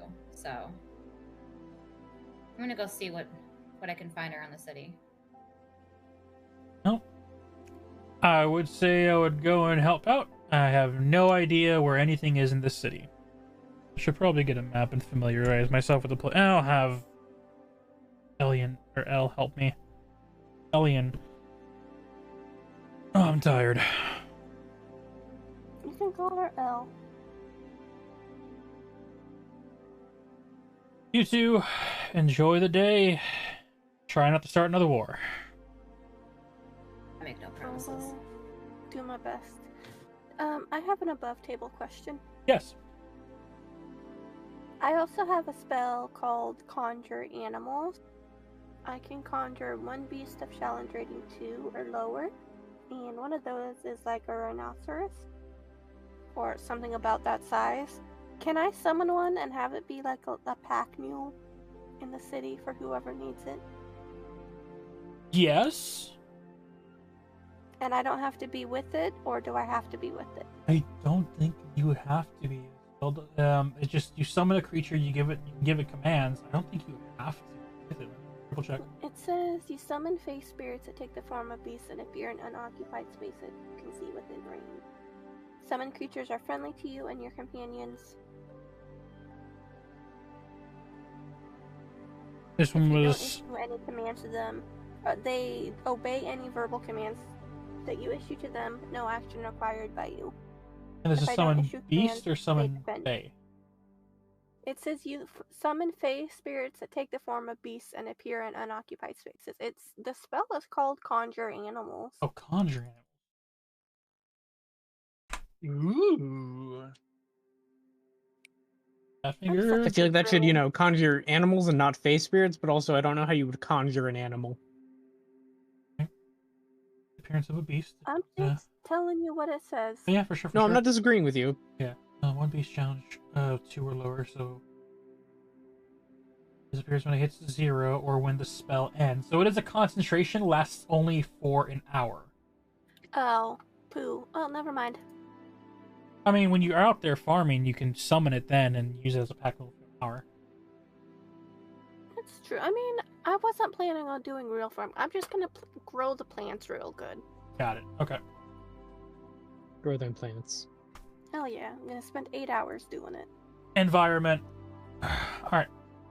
As you two plan your day to collect clothing as needed and help out with farmlands, breakfast is finished.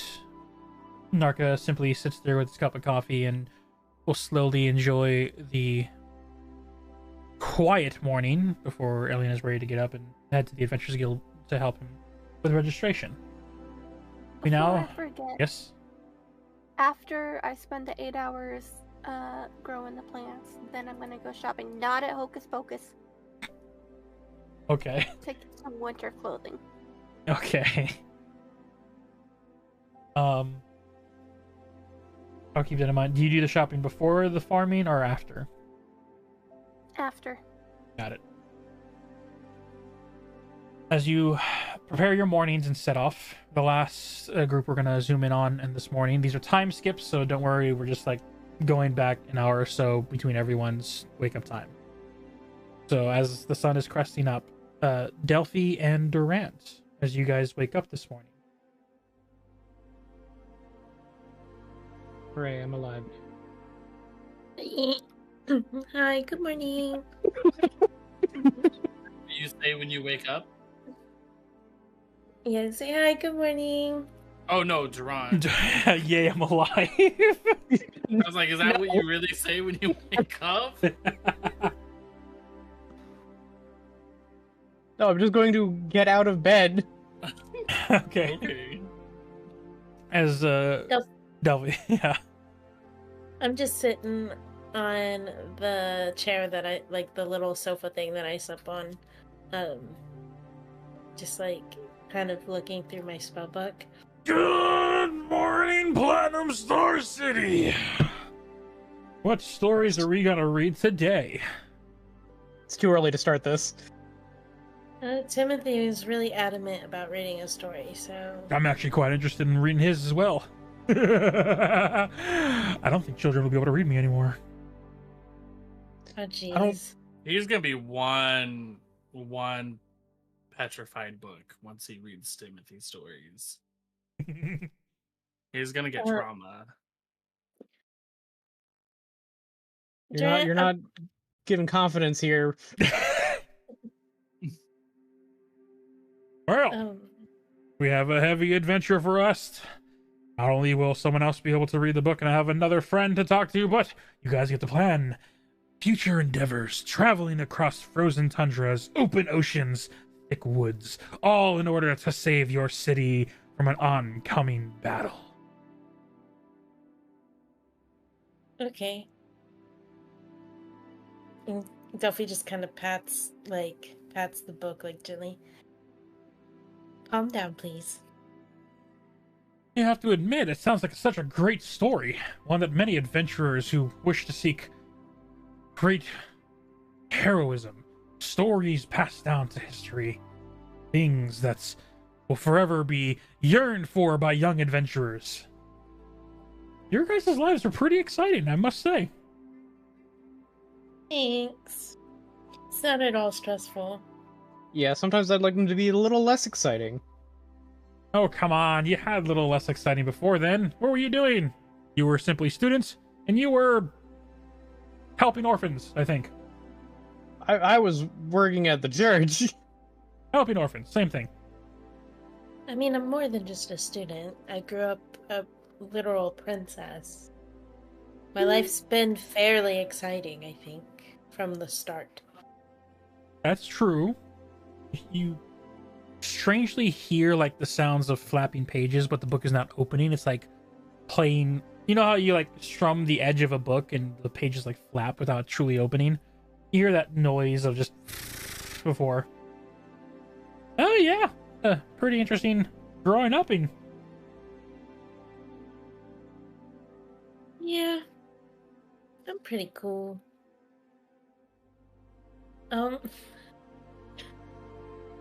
Durant, I'm trying to decide what spells I should ready for this adventure.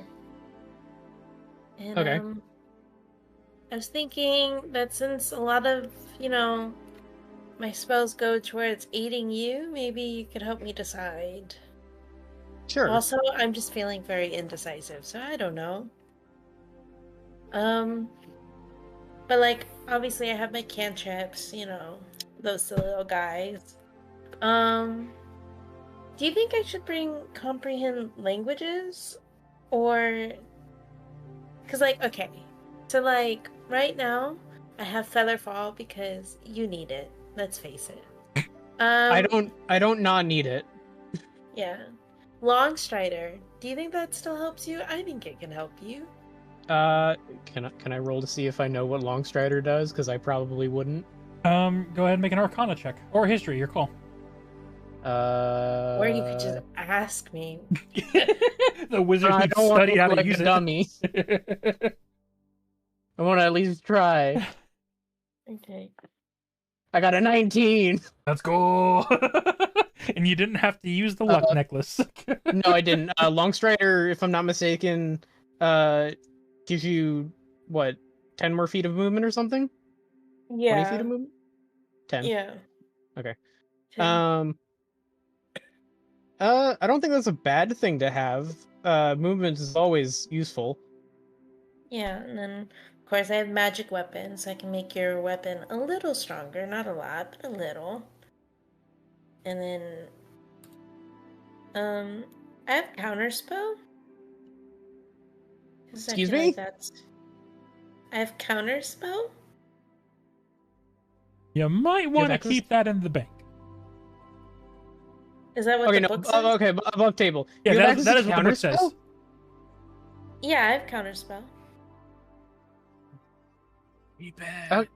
I thought that was a lot higher level spell. Okay. Oh, third level. Really? Okay. Okay, never mind. Back to it. Then I have. Yeah, I have you hear the magic book actually. circle. Yeah, the book actually did say that too. Of just you might want to keep that in the bank.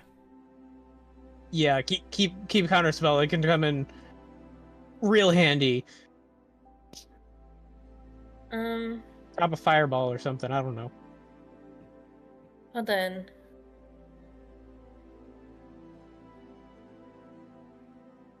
Hold on.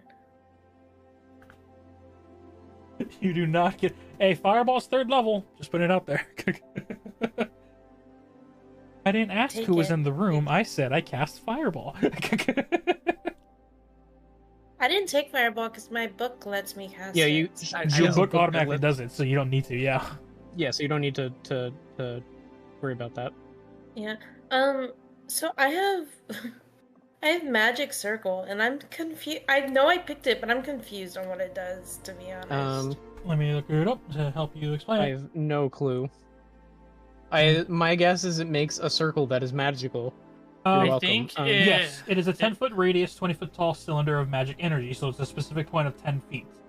You see in the ground within range. Glowing runes appear at the intersection of the floor or other surfaces, so it can be on a table, on the floor, anything flat. It lasts for an hour, and you can have its... The creature can't willingly enter the cylinder by non-magical means. If the creature tries to use teleport or interplanar travel to do so, it must first succeed a charisma saving throw. Choose one or more of the following types: celestial, elemental, fey, fiends, or undead. And that's the circle affects the creature type of your choice in any of the ways towards that creature. The creature has disadvantage on attack rolls against targets within the cylinder. So if an undead tries to attack you while you're in the cylinder, they would have disadvantage. Or whatever creature you put up against. Targets within the cylinder can't be charmed or frightened or possessed by creatures of your choice. And when you cast the spell, you can elect to cause its magic to operate in the reverse direction, basically preventing the creature from leaving the cylinder. So you can make it like a cage or a protectional barrier towards one of the specific creatures of celestial, elements, fey, fiends, or undead. I think the reason why I took this was because I was thinking that if like something happened to Durant and I could basically protect us. Yeah, it can be. Yeah, but it only protects us from very specific things, and you can't use Fey because you are. Well, no, I could use Fey. I would just be stuck in it, I think. Yeah, and things won't be able to get. Wait. You use it in the reverse direction, so you can make it as a protection. That is a casting time of a minute. Yeah, that's not something you can use in combat. Remember, Josh, this is what Una's sister used with the Demigorgon. Yes. So. What? That we kind of, cheated on. I think I'm gonna remove that. What? It was Thursday campaign. You said Una, but it was our Thursday night. I said Una's sister. Yeah, from our Thursday night campaign. Okay. Then I have protection from energy, which is just touch, so that's easy to cast on Durant. Sure. Okay, so assuming that just protects from elemental types. Yeah, from acid, cold, fire, lightning, or thunder. It's from one damage of my choice, so it can't be all of them, but it can. If you go up against the creature, figure out what damage he mainly uses, you can then counteract it. Yeah, but it's an action, not a reaction, so that's the only thing. I was thinking that I should learn Because I have remove curse, and we don't know the kinds of like stuff that we might face. So wait a minute. so if you get like cursed, You have run into a few curses already. is No, a I'm charm a just- curse? No. Charm is not a No. curse. I'm checking if I have anything that anti curses. Delphi is like a power support. That's the thing. At this point, with all the spells like she has a good weapon barrage because of the magic book, and so now she can focus all her spells on being a power support. I don't have, especially for an armored tank that is her steed. my cantrips are more directed towards like damage based, being able to protect. Yeah. So like my cantrips are Firebolt, Lightning Lure. I do have Mending, and then I have Message. But nice. No, so I have. two... I can get rid of diseases and poisons. I can't do curses, so that's not a bad choice. Okay, so I'll learn that, which leaves me with 2 more slots. So the choices I have are Comprehend Languages, which I feel like could be useful. That could be useful going into an unknown area. Alright, I have Detect Magic that I can learn. Earth Tremor, which I had originally, but being on your shoulder, I don't think would be a good idea. No. Because even though you have, like, because of the steed thing, you have an advantage against, dex saves, I still don't feel like I should be causing you to have to take dex saves. Yeah, that's probably good. Yeah, don't. I have Ice Knife, which again, being on your shoulder, I don't know if that one's too good because it's all around me. Oh. Ice Knife? Mm-hmm. Well, no, you target a creature, you throw, if I remember correctly, Ice Knife is you target a creature, you cast a spell, when it hits that creature, the creature then gets a radius, there's a 5 or 10 foot radius blast of ice around it. Let me check. Yeah, but in an ideal situation, I'm next to the enemy that she would be hitting. That is true. Yeah, yes.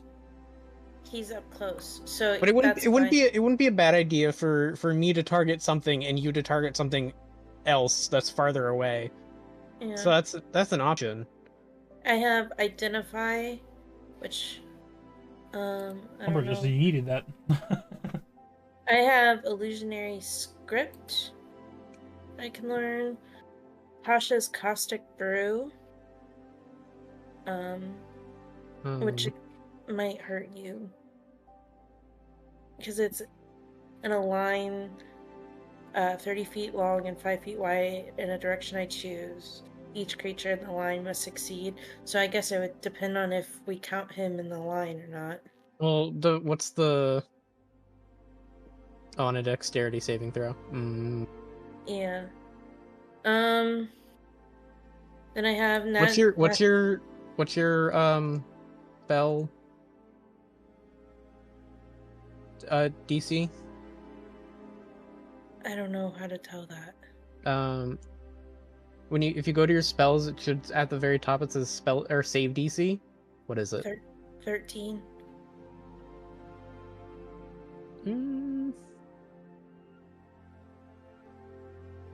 I also have Nathar's Mischief, which I tried to use before and you guys didn't let me, so. What spell? Nathar's Mischief. I don't know what that one does. You make a 20-foot cube and then roll a d4, and depending on what d4 you get like a random effect. So like one is like the smell of apple pie fills the air, and each creature in the cube must succeed on a wisdom saving throw or become charmed. The second one is bouquets of flowers appear all around each creature in the cube must succeed on a dex throw or be blinded until the next turn. 3, each creature in the cube must succeed on a wisdom throw or start giggling until the next turn. And then 4, incapacitated. And then 4 drops of molasses hover in the cube, making it difficult terrain until the next turn. Nice. Huh? That wouldn't be bad. Especially Yeah. because if one of us is in the cube, everybody around me gets +4 to all of their saving throws. Mhm. So Okay. including me. So Then we'll think about that one because I still have. This is the last spot. So then I have Tasha's Mind Whip. I have Wither and Bloom. And Wither and Bloom requires touch, doesn't it? no. No. Oh no, just centered on a. Okay. Yeah, it's how I helped someone once with it. I forget who. But I can like heal one person while doing damage to another.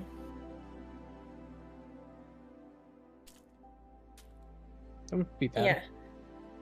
So I'm thinking it's between either Nathair's Mischief or Wither and Bloom, depending on which one. Wither and Bloom could be helpful because again, I could, and it's not touch, so I could help someone else that's behind us. But same with Nathair's Mischief, it's not like I can put it 60 feet away, so like up to 60 feet away. So is this your last slot? yeah. Unless you want me to get rid of something else. Decisions. How long does the what's the casting time on the cube? A minute. Wait, no. Casting time is a action. It lasts up to a minute.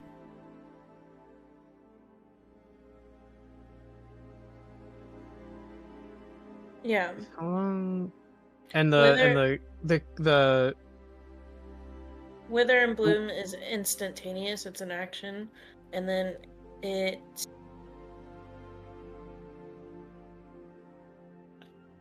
I think it's just. It just hurts everything within a 10-foot radius, and then it disappears. Yeah. Well, it doesn't hurt everything. It does hurt, but it does hurt everything, and then will heal one thing. Yeah. Well, no, it says each creature of your choice in that area, so it's not everything. It's just what I choose. It is each creature of your choice in that area. Okay, that makes it so much better. We'll say that during this time when you guys are having this discussion, after talking for a while, a door is knocked as you open it and see Haley's there, which is an assortment of fruits and breakfast for both of you. Set it down on the table that you guys are discussing on. The only thing she'll let you know is that there are a good pack full of refugees in the area, so it's busy outside, so you can have your breakfast in your room. And good luck in the day. Probably will have to head out and char with some other people, and she waves, gives you a nod to both you and Durant. And she would close the door, and that way you guys can have your breakfast while you continue discussing. Yes, I think the Wither and Bloom, just to have a choice of extra. Okay, kind of metaing. I don't know if it's gonna change your decision, but apparently Una has Wither and Bloom. Oh, Una has But we don't know that, so yes, she's casted it before. She has casted before. I'm remembering now. Well, how many spells do you have that are like damaging? I have Firebolt, Lightning Lure. No.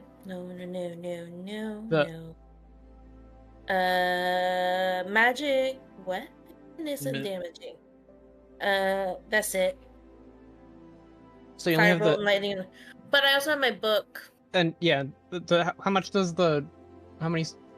I don't know what the book has. Book has 3 slots. Yeah, it has 3 slots, 3 charges that I can have. Okay. And then wait, I put the spells are in Discord. Hold on a second. Where's my book? It's called So it has Wall of Force, Thunder Wave, Magic Missile, Tiny Hut, Gust of Wind, Fireball, and Contingency. Those are the spells in it. I know what a couple of those do. Oh A no, lot of okay. damage based there. I found it. So, And then I still have, Magic and we Missile. could, while we're out, get me well, I don't know, because I have a dagger and I have my quarters. I could get maybe a crossbow. I don't know Now that I'm thinking about it, the magic weapon spell that only works on non-magical weapons, right? Yes, it basically Yeah, makes a non-magical weapon be able to do magic weapon damage. Is Of a yours creature. magic weapon though? It's not magic, but if I'm not mistaken, a +1 weapon is a magic weapon, right? It is. Yeah. Okay, that's fine for now. But eventually that will become moot. Okay. I mean, it only gives +1, but I mean, +1 is still. No, it's still +1, but like if I were to get a Warhammer a +1 Warhammer, then magic weapon just wouldn't work on it. Yeah, because it would already count as a magic weapon. Yeah. Wait, can we cast 4th level slot spells? No, not yet. No. Whenever I get to 4th level, I can give you a +2. Ooh. I thought it had to be a non-magical item for it to work. Correct. It has to be a non-magical weapon. Yeah. My weapon is currently not magical. Unless you want to get it magical before we go. I was thinking about that, but because if so, then what we can do is I could take Nathairs and Wither and Bloom both. yeah, you know what? Well, actually, how much money do I have? Unless you want me to take Ice Knife. How much money do you have as you sit next to a princess who I know has a mountain of gold in her purse? I will pay for my own shit. I actually don't, because you didn't give me a bunch of. I have 56 gold, and then 385 silver. Is that how much you're carrying you currently on you? Because I thought we discussed that you had a chest in the noble districts a little more full. We discussed that I could get more money if I needed it, I think. Yeah. But I don't know how to go about that. I've not had to, because I don't pay for anything. Spoken like a true princess. Sorry. You can easily go to where your staying quarters were when you were in the noble districts and pull out the fund of the Oleander. Do you have it written down how much I have in the city? Yes. Oh, okay. Well, that's news to me. I thought I was broke. I've been sitting here like, damn, Una's fucking popping off, and I'm just like. No, I have what you've been saving for the year that you were here, along with how much money you took or were given while you both ran away from the Feywild. And Una's just a successful businesswoman. Okay. So would I know roundabouts how much a magic weapon would cost? You have been in the adventurers business for a while. You would know basic magic tools and weapons can go anywhere from 3 gold, 10 uncommon. You can go anywhere from 10 to 25. Rares can go from 30 to a platinum, and then you've never even, because you've never needed to, you have no idea how much any mythic or legendary items or magic tools could be worth. Okay. Yeah, I think okay, so I think we can ditch the magic weapon and I can go buy a magic weapon and you can get both of those spells. Okay. Would you rather me get Ice Knife instead of one of them, or just Nathair's Mischief and Wither and Bloom? Are you worried about the Ice Knife potentially hitting me? Yeah. Because if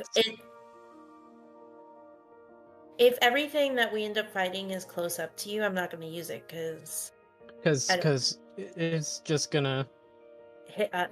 Yeah.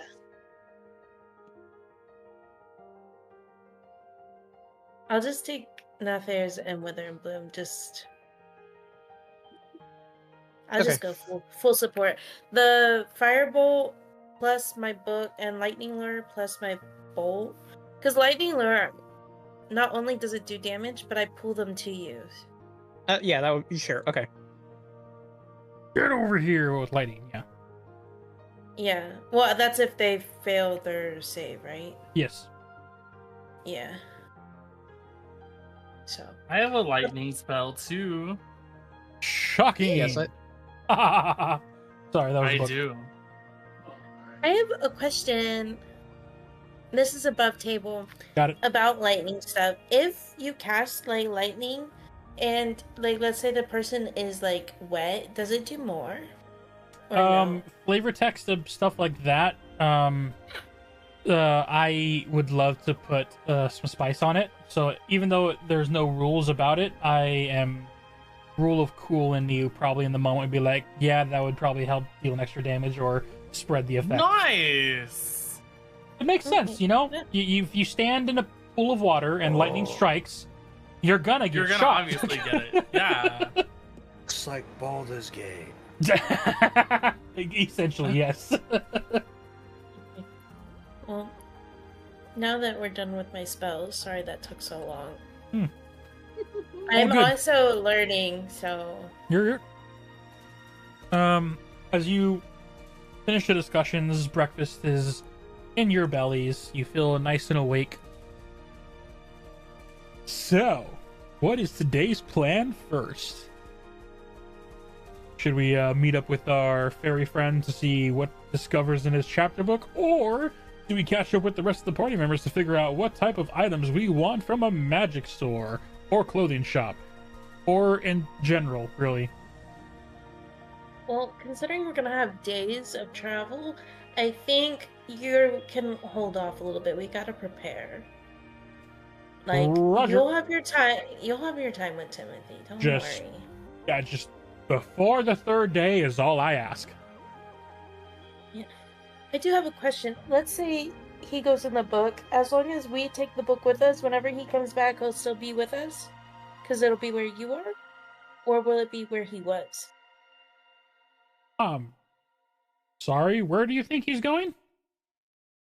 When he reads the book, we leave, We don't physically go into the book. Oh. No, you don't go into the book. No. See, what happened to Durant here, no, he was teleported to another plane of existence. Amazing, by the way. And then when his time is up, he'll probably revert back, kind of like how you did.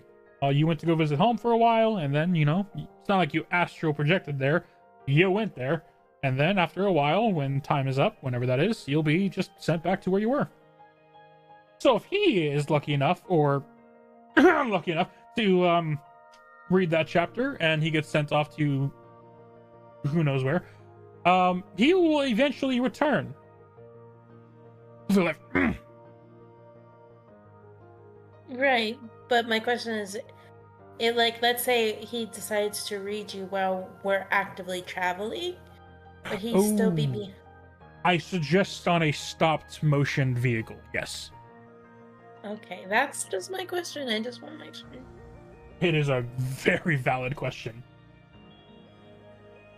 But yeah, so I think, because if we're gonna be leaving within like the next day or so, you should probably go get your weapon, your better weapon, because we don't know how long it's gonna take them. If you're not out buying a new one outright. Well, I was gonna buy something if they just already had it. But on the chance that they don't, Yeah. and then maybe we could look at. I don't know what I could have. I don't know what I'm good at. But maybe we could look into something more protective for me up close if need be. Magic rings and magic cloaks help all wizards throughout the day. Plus, getting this armored guy some heavier weapons probably would just help in general. Did you say magic cream? Magic rings. Also, magic creams are good for the skin, but magic ring. Okay. We'll get you some lotion, buddy. You're looking a bit leathery. Book one. Don't do that, please. Last thing we need is my pages sticking together. But Now I want to see what happens. Maybe we can get you some, like, oil that's, like, good for leather, that won't hurt your pages. I'm and concerned. Might also keep, like, some bookworms away from you, because... Have you ever had bookworms? Have you had to be dewormed? I'm technically a living sentient being and trapped inside of a book, but you do know I'm technically a book, right? Yeah, books have Yeah, you had worms. bookworms. Books can get worms. Above table. That is not real, is it? It is. It is real. Very real. I thought That's how bookworm... most older books get bad. Yeah, they eat the it's, pages. It's silverfish, but they're wormy. Yeah, they eat the pages. So you gotta DM Josh has learned something today. But also speaking of bookworms, they made a bookworm. They made a dragon that is a voracious bibliophile, and it's a dragon. It's a book. It's a bookworm. It's a worm. I will be looking that up in the future. No particular. It's actually a solid card too. But anyways, you see as the book will then look at you. No. Magic keeps me clean. I am kept clean, and that's how I survived for more than hundreds of years trapped in that dusty back room. Thank you for saving me, by the way. You can't keep the dust out? I can't keep the dust out, but it keeps other bugs off. Okay, fair enough. And or worms. But yeah, so I would like to potentially get something for me that could either help me fight up close or protect me a little bit more. Not that I don't think that you aren't a good protection. Oh yeah, no, it's always good to have more protection. What I'm hearing is shopping district away. Yeah, we gotta ride Aladar, right? Yeah. Okay. Delphi's gonna stay in fairy form, and she gathers up her stuff and puts it in her backpack of holding, and she just holds the book on her lap as she sits on Duran's shoulder when they go to leave. Alrighty. As you carry the book on Duran's shoulders, Duran, you move out to the opening. You see that the interior of the woods is bustling with people, but happy sights. They're not back to 100, but they're in a more cheerful mood. The conversations are less dreary and more like the sound of a sighed breath translated into conversation between the people. Conversations are more of planning on if this battle is truly over, where to rebuild, how to move. They're moving forward in a more happy way. As you move throughout the tavern, you see as Kaylee, Clara, and others are hard at work as they notice you all, give you a wave goodbye before attending the refugees and customers that they have here. You see Raftalia is just lightly singing a tune to help keep the morning at a calm state. As I will weave my way to the entrance. You make your way through to the opening, heading down the alleyway. At the opening to where the city streets meets this hidden-esque like passage, you see Aladar is simply laying there, slightly like he is not sleeping, but he is trying to slip through a bunch of kids who are just like laying on him, playing on his back. They're everywhere, beast folk and humanoid alike. Demons. Kidding, sort of. As you turn the corner and Aladar's head like lifts and acknowledges your approach, you see as the kids like all look at you and like and he's all like they all like scatter off as Aladar begins to stand, and they all like scream playfully and run off in the distance like children do when they got caught playing with something that wasn't supposed to play with. You see Aladar shakes his back off and like gets into a relaxing position as he steps in front of you and lowers himself so that you can climb on top. I'm gonna give a sigh. Sorry about that, buddy. A low tone horn cry from him, but nothing too crazy, more of just exhausted of dealing with people. But still energized, as it is the morning as the sun is now rising. You hop on. Where are you two heading first? Clothing district or magic district? Magic district question mark? Yeah. So next to the Adventurers Guild then. Yeah. Yeah. All right. It'll take some time, but a lot less time now that you're on Aladar. So as you guys are all traveling together, moving back up of the initial plans of arrival. Only a few minutes after breakfast is had and made for everyone as they all depart in their different directions, we move back up towards Sanjiro as you arrive at Hocus Pocus. Entering inside, you see the intricate furbolg that is there. There you go. If this is your first time meeting him, you see Corin, male furbolg, jolly as usual, as there's only 2 adventurers and a carpenter like roaming around inside the store, as there are multiple clones, simulacrums of this furbolg helping each of them. And as one behind the desk sees you enter Shinjiro, you see, looks up, begins an incantation as you see he splits into a second version of an exact copy of himself. And you see that copy walk from behind the counter and walk to you directly. Welcome back to Hocus Pocus. How may I help you? Welcome back. Have I been here before? I don't know. Have you been here before? Usually adventurers come in quite a lot, so I just assumed. Right. Well, what do you have for sale? Oh, we have plenty of items ready on stock. A lot were returned because it sounds like the war is at a standstill. Lucky us, am I right? That's right.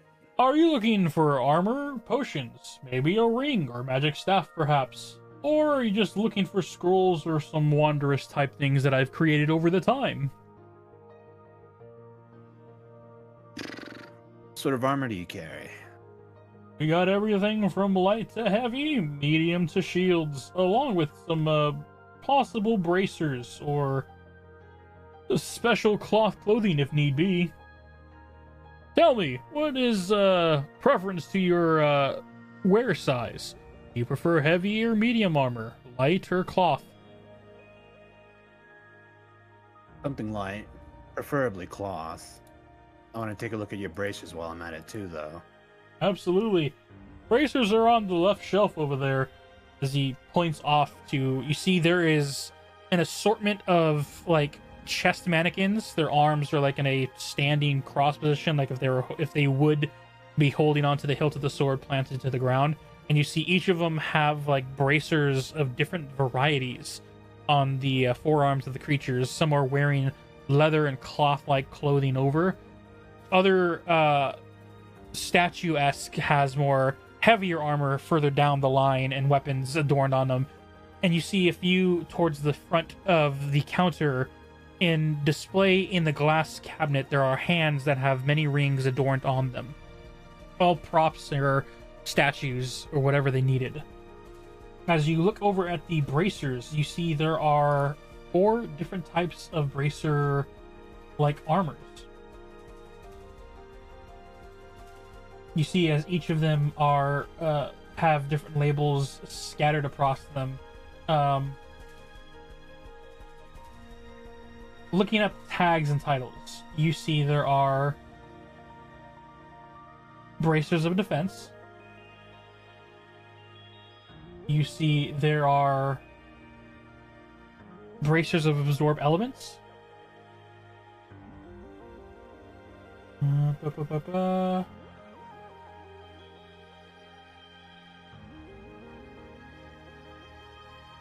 Some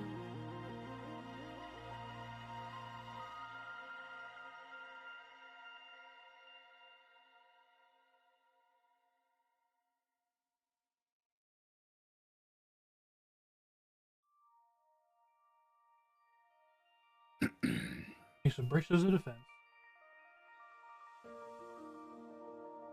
Braces of element absorption.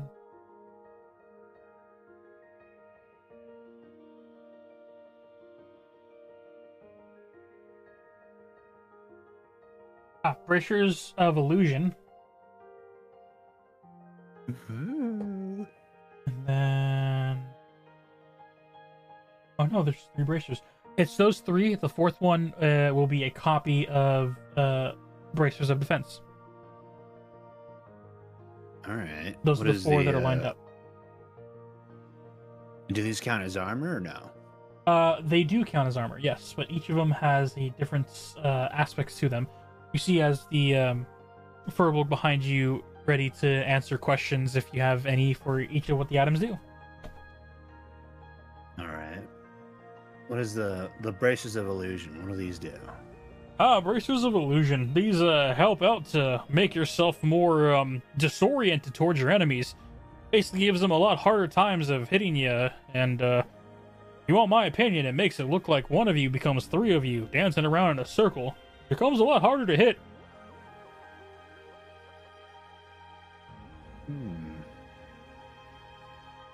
And the braces of absorb elements? Bracers of absorb elements I specifically made in case you any individuals go up against some elemental damage.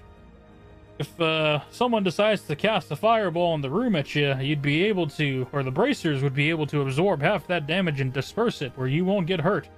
Depends on what setting you have it on, but you basically be able to help keep yourself from being damaged from certain environments. Whether it be ice, fire, lightning, or, well, any of the elements, really. I'll take those. Alrighty. Bracers of element absorption, you are looking at the very fair price of 1 platinum piece. 1 platinum.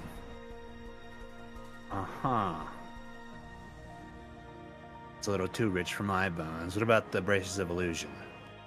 Bracers of illusion, you're looking closer to 55 gold pieces.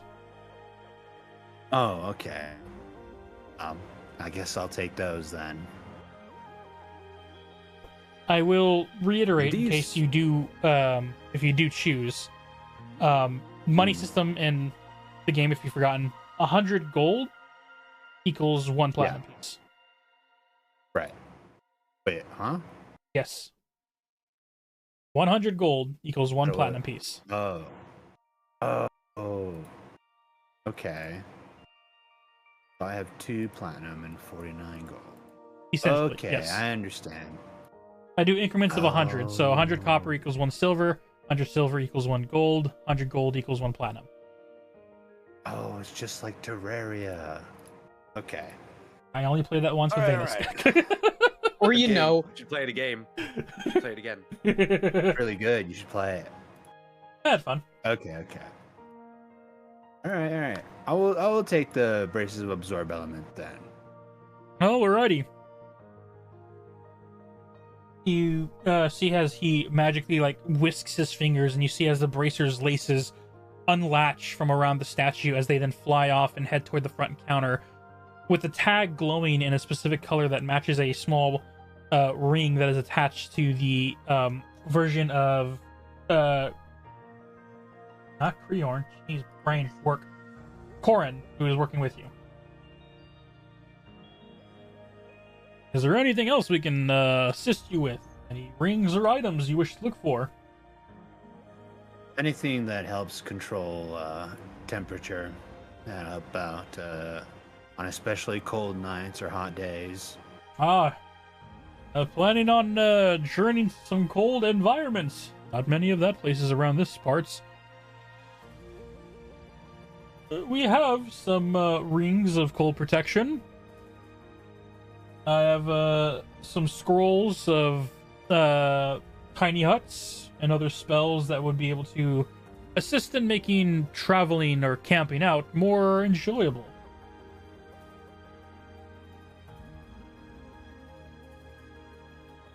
Okay.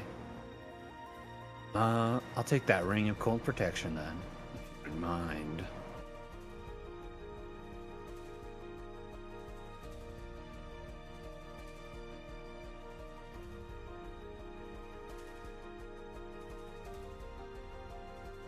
Uncotton. Okay. Please. All right. One ring. That'll be 15 gold. Okay. This is DM above. No. I like the way they rank these magic items. I rank the legendary, rare, and uncommon level to a price gauge to give a fair price to those who are trying to sell for fair. Right. It's crazy to see that a ring of protection, which halves damage, is only an uncommon item. That was that little stutter you probably heard of me. Wow. Very nice. It just straight halves damage. Yes. It gives you resistance to cold damage. So basically, you'd have any cold damage you'd receive, and it's an uncommon. Okay, but it's specifically cold damage. Oh yeah, it's a ring of cold protection. Yes. I thought it was all damage. No. Yeah, I thought it was all damage as well, and I was like, that's insane. But if it was a very specific amount of damage, that's kind of reasonable. Yeah. That's still kind of crazy, but that's significantly more reasonable than I thought. Yeah, it's ring of cold protection. Yeah. Okay. So yeah, the two items, the bracer of elements and Braces of elements and the ring of cold protection. And then what kind of cloth they got? Sort of clothing items, magic clothing items, or whatever it was. You see under the magic cloth that they have here lined up on the individuals.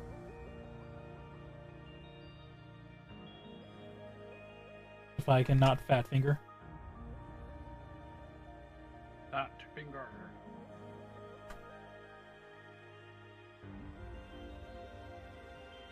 You see that they have a cloak that, while it's laying on the mannequin, you see it's giving a blurred effect, much like how the bracers did before.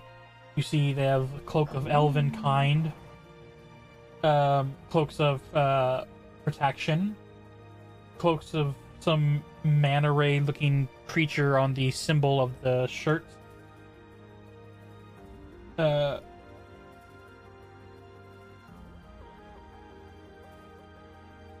And on the very end, you see on a mannequin that seems... The mannequin itself only has this cloak on it. And you see that the mannequin seems not twisted, but slightly disoriented.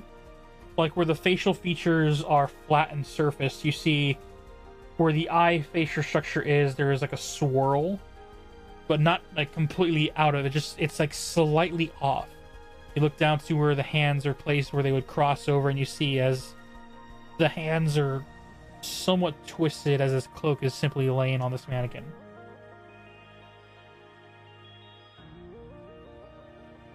It's strange, isn't it? It's unusual for sure. As you look at it, you see as Orin, this is one of our experimental magic cloaks. Built this myself. It was supposed to do some polymorphic-like magic, helping individuals transform into different types of dangerous creatures if need be in the moment. But it comes with a small snag.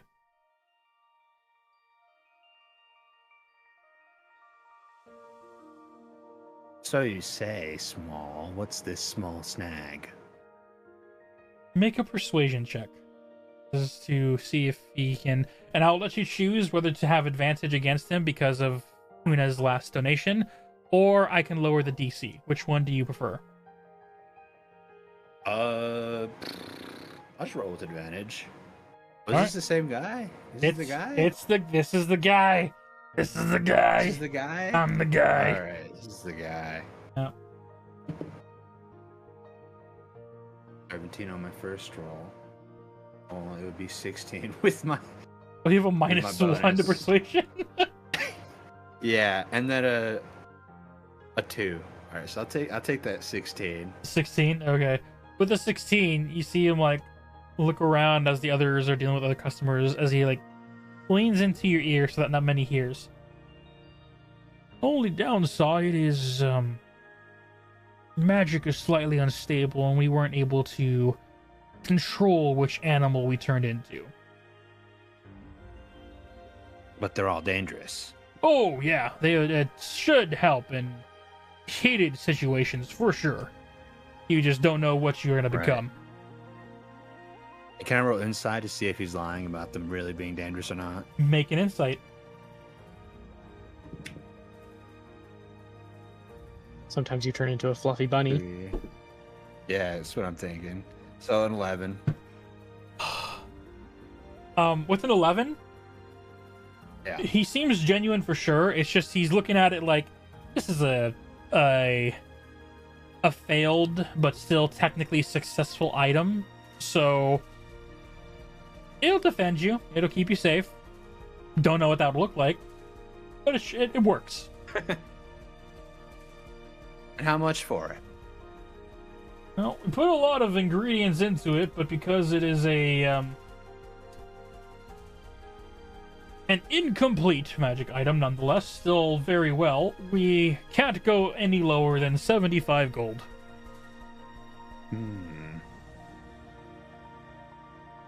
Okay.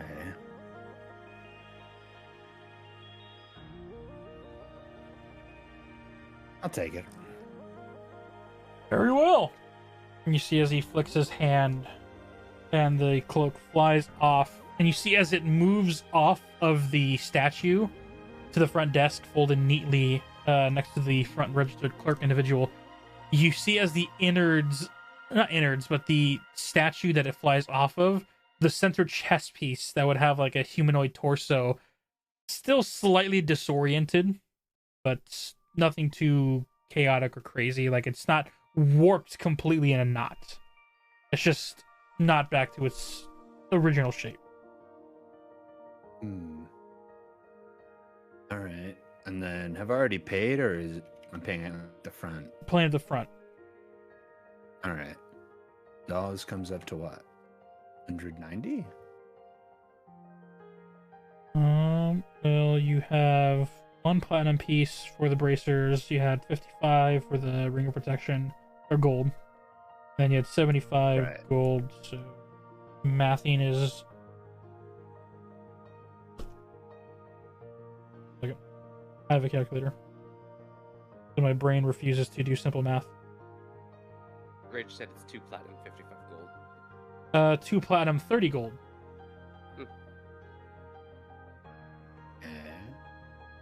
Okay, so what I'm hearing is don't trust Rage for maths.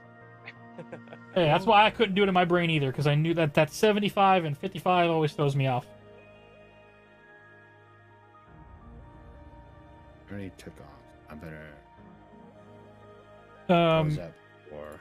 So yeah, you gain basically 2 platinum from Dagadin, so that covers the 2 part. You just need 30. Do you have 30 gold pieces? I do. I want to negotiate the price though. Oh. The haggle. How do you haggle? Well, how about a cute little story from beyond the fog? Can I convince him I'm from beyond the fog? Because I am. What would he like to know? Maybe I could spread word of his shop. Oh my. After all, I'm leaving. So your first comment, if you chose to say it out loud, of how about a story from beyond the fog? Sure. As you say this, it's not just him. You see as other individuals, adventurers, the carpenter in this place, stop what they're doing, and their heads all turn to you slightly wide-eyed, some with question marks on their face, And they're like, "You're from beyond the fog?" Yes. Is it so hard to believe? Do you not get many visitors from beyond the fog? You see, as like a couple of adventurers move forward, no, we didn't know there was anything beyond said fog, except for monsters. You see other ones, like Carpenter moves up. Did you come in with the individual from the ocean side? And you see another adventurer come forward. It's like, wait, is there like a civilization beyond the fog? And people are like now beginning to bombard you with questions. Uh-oh. You made a terrible mistake. Uh-oh. Use the distraction. Swipe the item. Wait, everyone calm down. Tell you what, mister, so that you don't gets disturbed too much. One story, and depending on what it's like, we might be able to lower the price a little and help you move along your day without being bombarded with more people. A single story from beyond should be fine, right, group? You see other citizens are like just eager, like they're like eagerly waiting, but you see they have like questions. They want to talk to you about what is beyond the city that they've only known to be the only civilization. Slowly back away. Right. You made a terrible mistake. No, this will be fine. It's gonna be okay. I got this. All right. All humans from beyond the fog have two heads. I'm treated as a freak because I only have the one. It's very sad. Make a deception check. Love that's how you went with first. Oh, I got a 10. Oh god. You have inspiration if you wish to use it. The hocus pocus fuck gets disadvantage. He already used the disadvantage. He doesn't permanently get disadvantage. Oh. No, I got a 13, not a 10. I have a +2 to deception. Do you want to use your inspiration, or maybe even using skill points to plus that up, or both? Yeah, I use a lucky point. All right, use inspiration. Go ahead and roll again. Take the higher. Luck point. He's using luck point. Oh, the plus. That's right. He has luck. He has the luck feat. Luck. Oh, you have luck? Trait. Oh, yeah. Go ahead and reroll then. I'm lucky. Man has like multiple options of winning this now. Yeah. So I rolled that's a 15 this time. So a 17 total. That better. Are you? With my +2. Oh, with your +2. Are you satisfied with that number? Yeah. Because there are multiple ways you can up it. You can either use your inspiration, which you have. You can use the nerd points in chat to give you a +1 to skill checks if you have enough. But if you use more than 3, you will get a point of exhaustion. But I'll leave that up to you. Are you satisfied with the 15, or you want to go higher? I'm satisfied with the 15. All right. This can only go well. When the fog comes down, you're gonna get so many better. If the fog comes down. Right. You watch as the adventurers look at you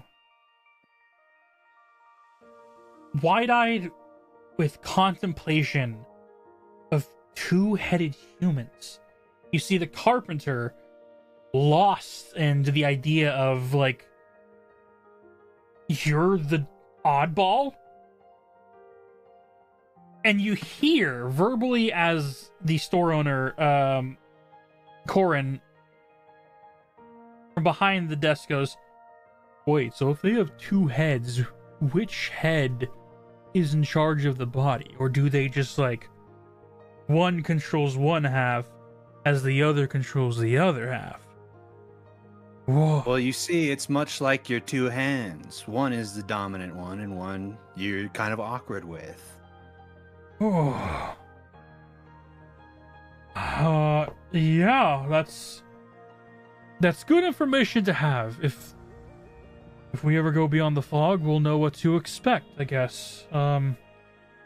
See if they have adventure parties go beyond once this whole thing settles, or who knows, maybe if trades happen and we're able to sell goods and wares from beyond, or even those like you from beyond come here, we'll know what the norm is now. Humans of your kind have 2 heads. We'll remember this. Tell you what, Yes. for such a great so about story, that discount. 120 for the whole thing. For the Ooh, 120. basically the 2 platinum and he took off 10 gold essentially. 10 gold. Can we go lower? I bet we can go lower. Tell you what, I advertise your shop. After all, I plan to leave, and I am a wanderer, so I travel to a great many places. I tell them of this place, of this shop, for a further discount. What do you think about that? Half off. A small price for such advertising.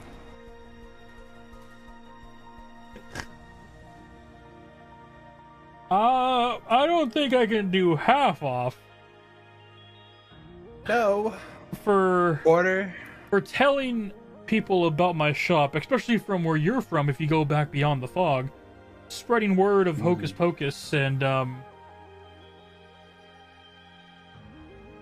if we get more people, I guess that'd be good nonetheless, but I think the lowest I can probably go is probably 2 platinum, 10 gold. Hmm.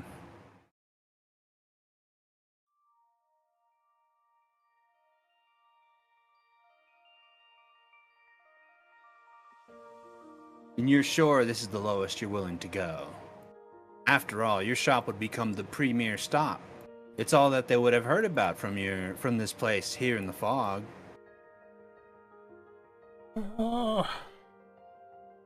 Probably will have to say that is the lowest I can go. We still have to make the current earnings, even if we make future earnings. But I will tell you this. If people from beyond the shop tell me your name and how you recommended them, more discounts like this will come easier for you as you come back and shop some more. Become an MLM. Very well. I'll take this. I'll take your offer then.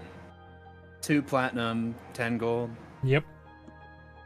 It's a pleasure doing business, and thank you for that information. I believe most of us would be freaking out if we saw 2-headed humans walking here. You would think they'd be like baby cyclopses or something to that degree.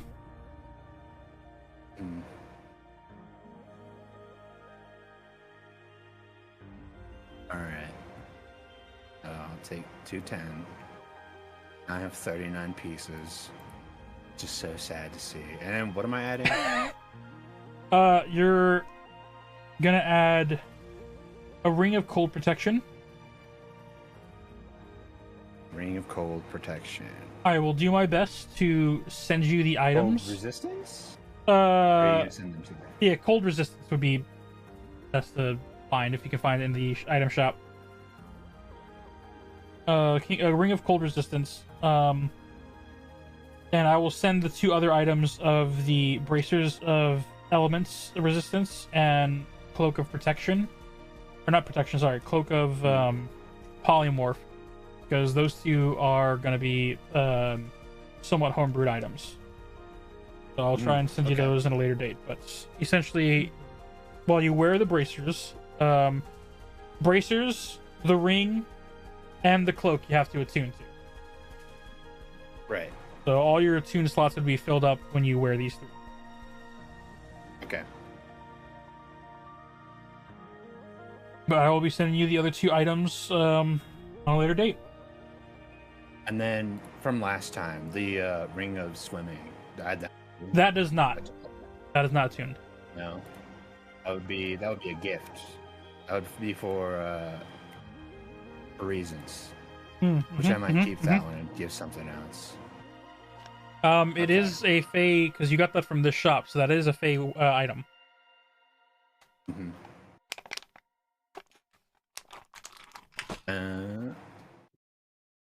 But what did I get? It was the ring of swimming, you said? I think it was a ring of swimming, yes. I'll add that to my inventory.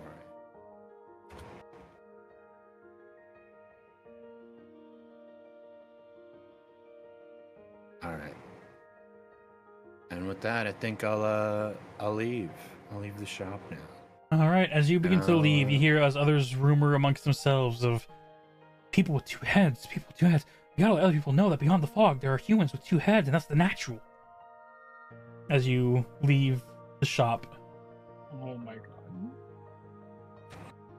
Approaching the shop as you begin to leave, Timothy, as you were flying halfway out, and at the intersection where the gates leave, Timothy and Valindra, you meet up at roughly the same time as you see a dinosaur moving across the street, very easily to spot, as there is a armored man riding on top of him. That's With the fairy on Holy- his shoulder. Hooray, that's dinosaurs. Durant. And Essentially. Delphi. Do I see them? They enter through the smaller doors, but as they exit, I would say for you to make a perception if they don't just introduce themselves right away. Hello. I will wave at them. You see them as they introduce and say hello. Delphi also waves. Timothy will wave back. As the 4 of you gather together, where is it that you guys do? Or even Where are discuss, Where you really. guys going? Yeah. We were heading towards the magic shop. Okay. Yeah. I was going out to the. I was gonna go to the woods, but seeing as you two are no longer there, Exactly. I will probably actually head out to the forest area near it. You were Do gonna say some the hunting woods. for fun. Listen, I can't say the woods because Yep. They knew what they were doing. Advertisement's real.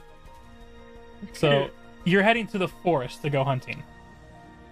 like not going into it, but like the outskirts of where Hunting monsters normal and monsters animals. are. Yeah. All right. Because it's been a while Okay. since Valindra's just had the pleasure of Yeah. Enjoying a hunting hunt for fun. for sure.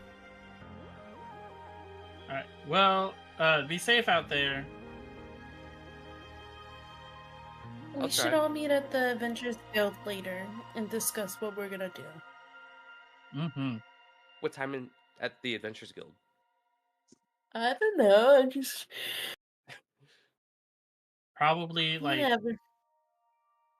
an hour Say or dinner two. time. Yeah. Sure. Yeah, I feel like dinner time could be good. 4 to 6, somewhere around there. Yes, yeah, sir. evening. That'd be good. That sounds I good will to me. endeavor to be there. All right. We'll see you then. If you see any of the others, tell them. Well, I won't be seeing them. What if you walk back in and If they're you like, just happen right to be there? walking by them, I will. As you guys say hellos, Timothy joining you all on your journey to the magic shop, Valindra walking past towards the main gates. As you all in a group move further beyond, you guys watch heading from her shop, moving through the streets. Una, you spot them first on the obvious dinosaur in the streets. As you are beginning to head toward the front to help out with the farms as they are moving inward toward the city. I'll wave. Timothy will wave.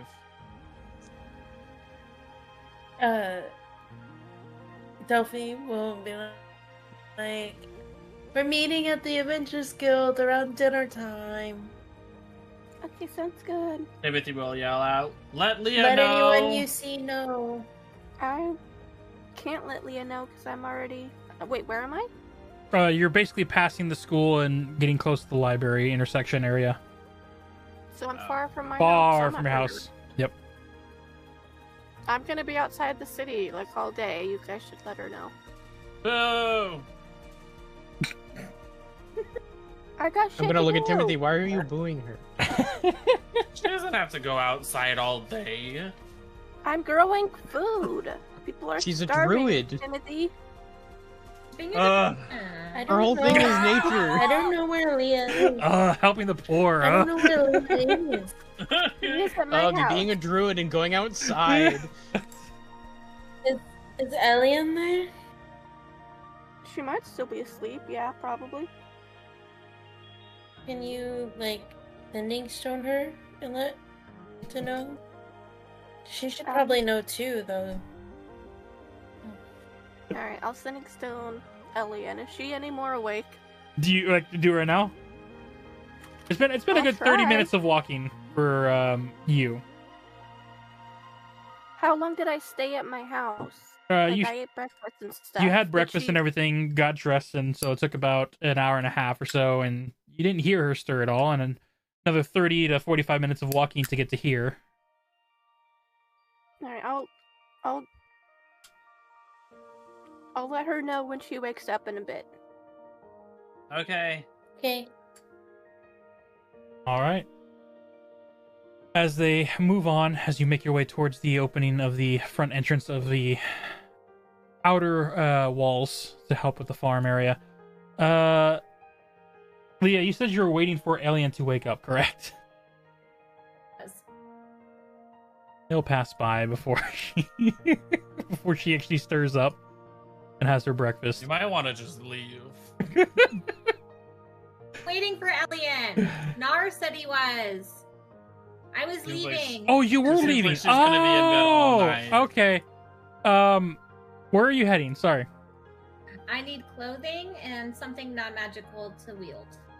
Oh, then as you are leaving the place, just a few minutes after, yeah, because you're heading to the clothing district, which is more towards the commoner area.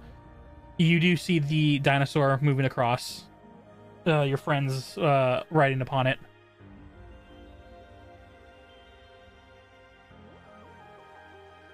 Do we see her though? There's a decent flow of people, so unless she makes herself known, you might miss it unless you want to make a perception check. I'm not going to be actively looking for her, so no. I will. You said perception? Yes. I have a 7. You're enjoying the nice sunny day. The war is no more. You're having plans to hang out with friends, collect items needed for the journey, and it's just a nice, lovely day. Leah, you inadvertently, with your passive perception alone, see the massive dinosaur moving in the streets and the armored man on I'd be top. concerned if you couldn't see the dinosaur. Yeah. Do you say hello to them on your way by, or do you just head off to the shop and let them be? Like, finagle my way through the crowded street to try and catch up to them so they know where I'm headed. You go through the crowd, you see the people that are moving back and forth are getting ready to introduce the day, and as you get up close, you're about 15 feet from them, you guys are able to see an individual approaching, and you make it out to be Leah. Hey, girl! I will wave to the Leah. Hi, Leah. Huh?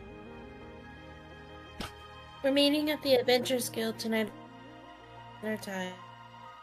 Okay. I thought we were meeting at the woods for some strange reason. It seems to be your happy place.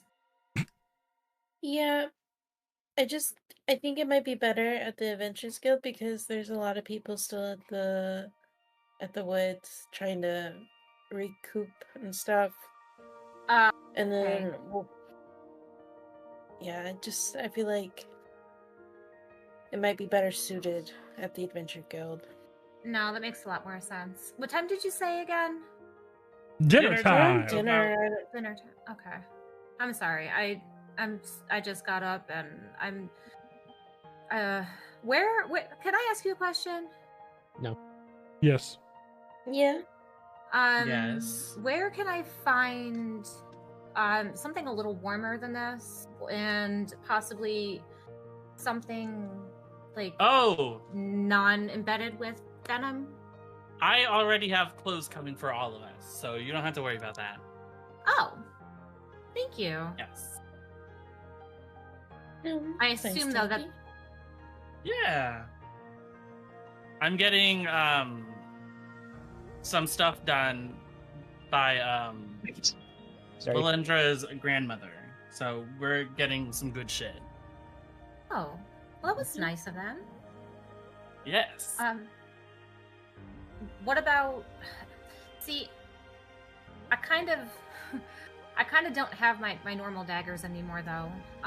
Where can I find something like that? There is a blacksmith. Oh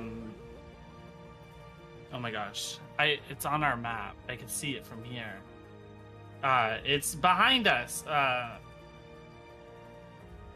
Timothy points to the directions. Heading there, Oh, it's that way. You see the early rises of the white and black smoke rising from the buildings, more than others for the morning.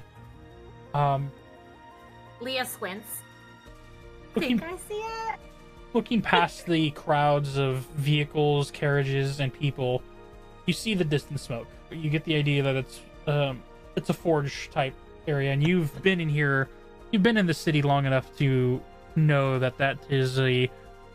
Even though not going there yourself, when you pass by there, you hear the sounds of the heavy anvils falling, and you have a good general direction. You can just follow the noise. Right now. What? You cut out. Where are you heading right now? The magic shop, I believe. We are getting some magic items to assist with our crazy adventure. You can't hear the book, Leah. Oh, she can. She can. No, you can hear the book now. She You're right. can. Forgot about that. I forgot all about you.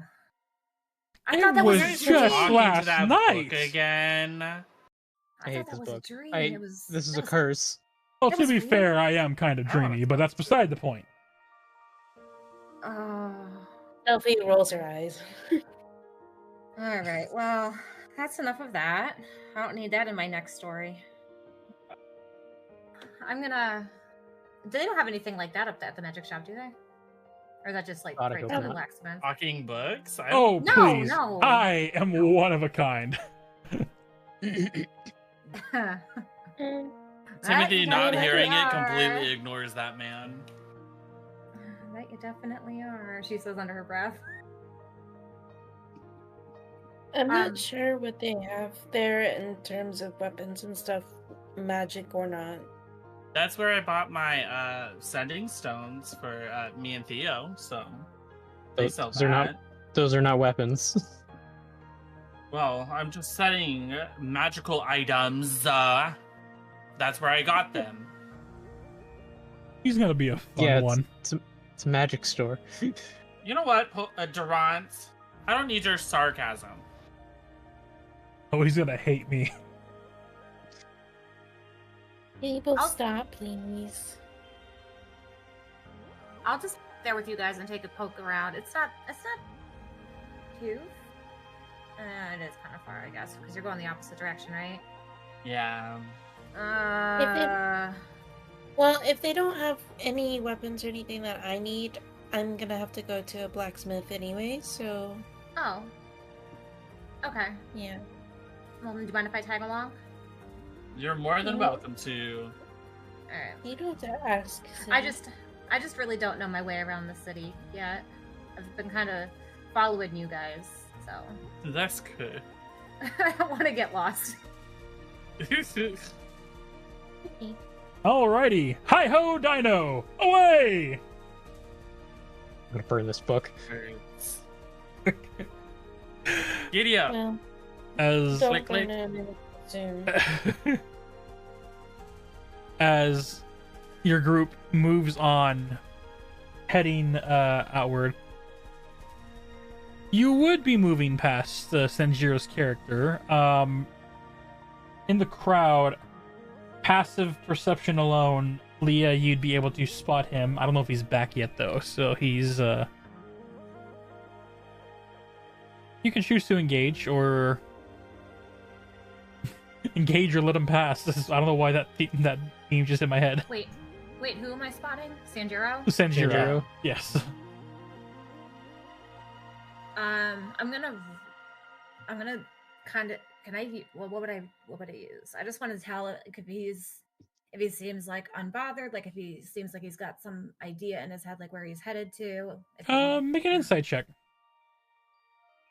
Insight. I got proficiency. 17.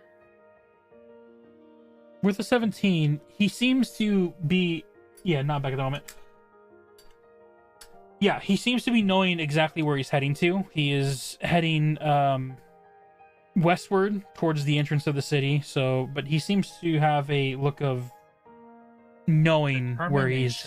Determination is a good word for it, of knowing where to go. I'm gonna kind of like tap Polly and be like, hey, Durant, and say, hey, I think Sanjiro's over there. You might want to slow Aladar. Aladar? No, Well, I'm going at human speed because you do not move at the speed of a dinosaur, and we cannot all fit on the dinosaur. You can. No, You're two fairies and a human. You absolutely can. Oh, we can't. Well, with two fairies and 2 humans. Well, 2 humans would be the max. Your fairies are like sitting on your shoulder, and then one's flying. So yeah. So if you want Leah, Leah to also ride Alador, you can, because I have him as like a warhorse type stats.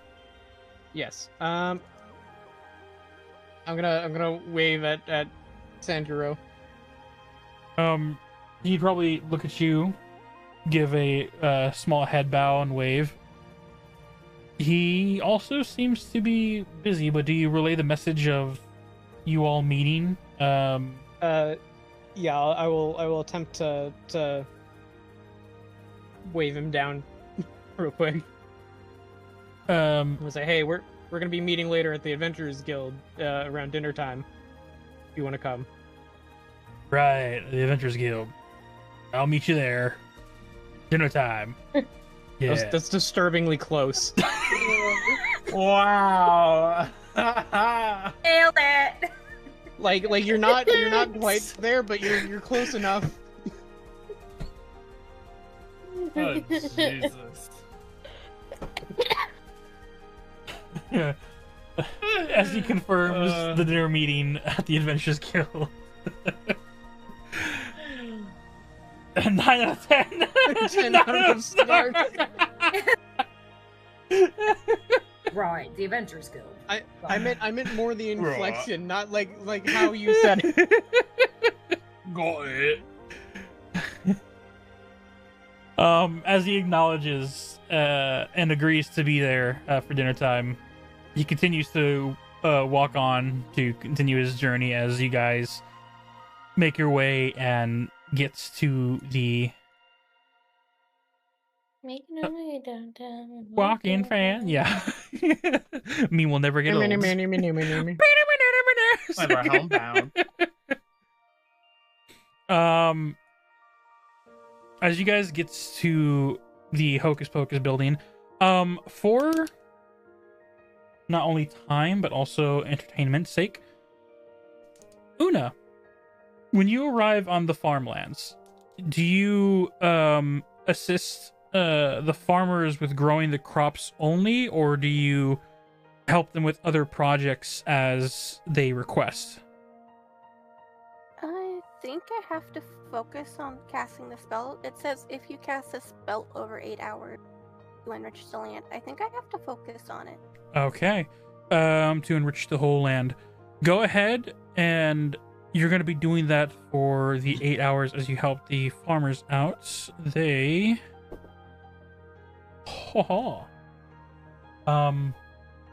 as you will spend your day doing that, towards the end of the day, they will gladly compensate when the time comes. So we'll work on that. Valindra, Oh. as you head out... Hold on. Yes. All plants in a half-mile radius centered on a point within range become enriched for 1 year. Righteous. Yeah. Just letting you know so they know when they do compensate me. Alright. Tinkle. Even when you're trying to be you're trying to be generous, you're still making bank. To be fair, I wasn't gonna ask for payment, and then he mentioned it, and I'm like, well, I'm gonna get paid. I want to get paid as much as possible. Philanthropist, that's the word I wanted. Yeah. But could not make my mouth make the sounds. Ditto. All right. With that information given, Valindra, as you reach the forest edge, which type of game are you hunting? Are you hunting basic animals to collect for meats and furs, or are you hunting monsters for the Adventure Guild? Both. Go ahead and make me a d20. Add your... We'll do a survival check. See how good your hunting is.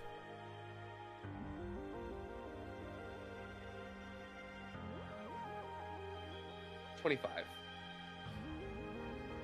Righteous. I will keep that in mind.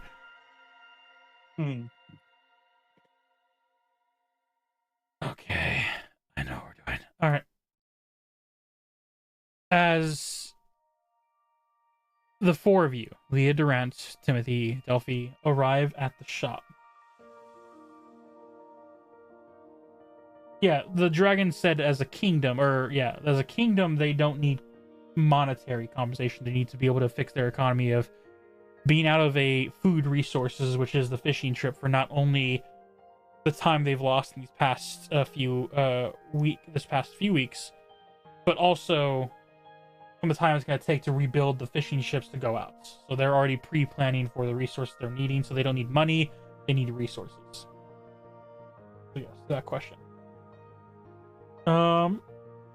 As the four of you arrive at the Hocus Pocus, Aldar letting you two down, as the four of you enter inside, and you see there's a small crowd of people, some civilians, most adventurers, and they're having an intricate, fun discussion amongst themselves as you see this Furbolg individual. Those of you that have been here already, you know as Corin. Look at you all enter in. Oh, welcome! I see familiar faces and some not so familiar faces.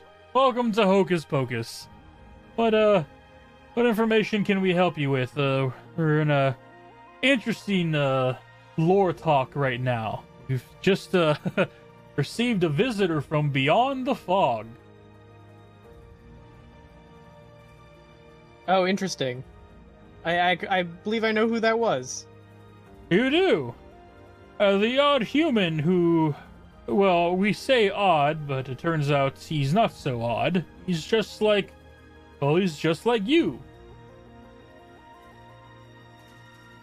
That is usually how people work. You would think. Anyway, welcome. How can I help you all? That entire conversation, Delphi has like a puzzled look on her face, and she's like, she leans over to Durant, and she's like, who? Sanjuro.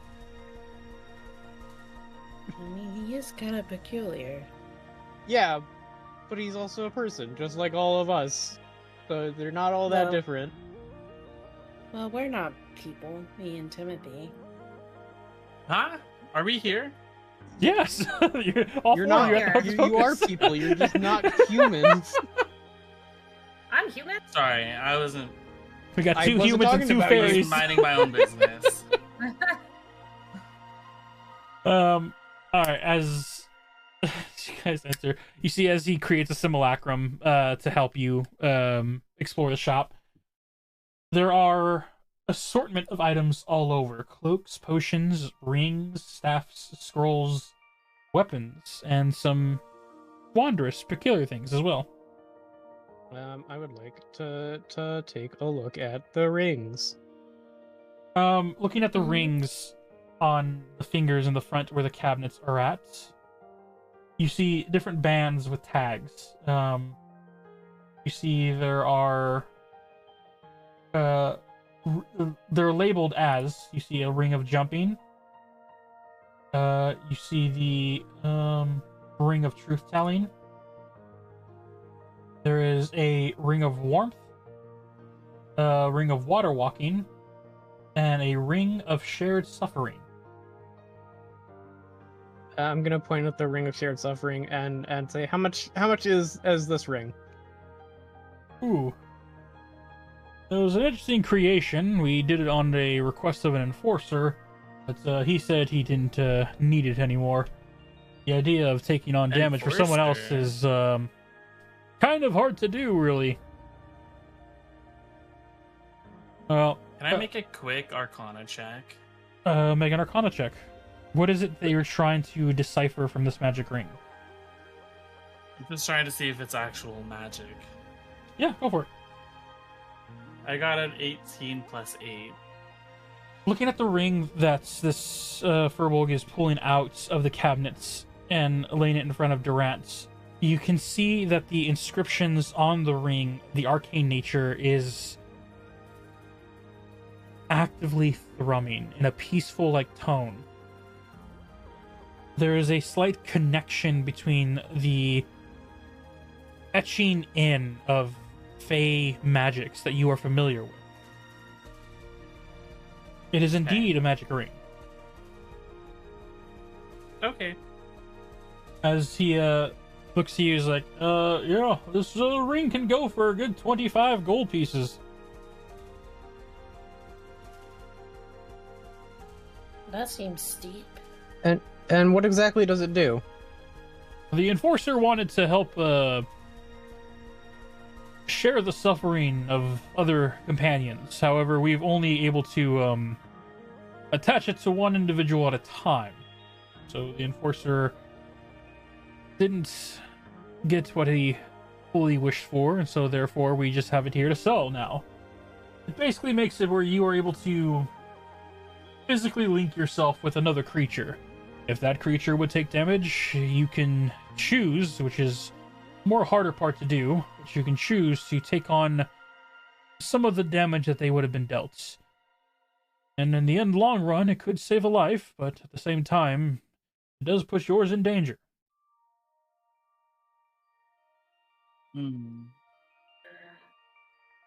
Okay, interesting. Sure, I'll take that. Una from beyond the fourth wall is just taking so many jabs at this kind Furbolg. Alright, so you got the Ring of Shared Suffering? Yeah. And I'm also gonna ask, do you happen to have any magic weapons? He just said he did. No, he didn't. Just you see the magic weapons. He didn't say he did. You do see the magic weapons on the side wall. Okay, and I have no clue if they're magic or not. I am a paladin. I am a paladin, a Paylor. Can I make an Arcana check on those weapons? Just look at the thing and be like, that's magic, that's not. They all look the same to me. I'm doing another Arcana check on the weapons. You can choose to keep the last number, or you can make a new one if you wish. Yeah, we'll keep the last number. You see, there are... This whole room has the essence of Fey magic, which is the main reason why you're able to hold on to that sense, emanating off of virtually every sellable item in this room. The only thing that you don't sense arcane from is probably the crates that they're in, some of the statues that display the armors, but everything else in this place has that Fey magic to them.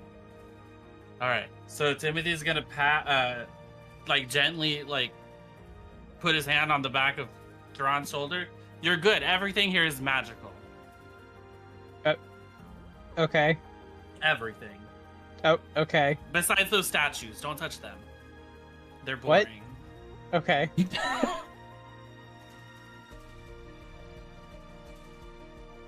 Timothy's gonna fly off now. Okay. I'm gonna look at him like he's insane. Do you happen to have any warhammers or mauls? As he looks over to the back wall,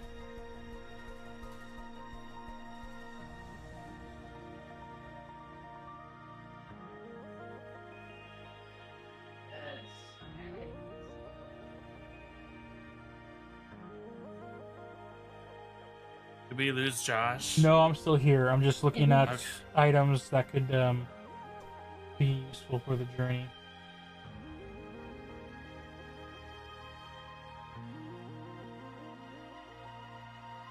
I do have a few magic hammers that could help out.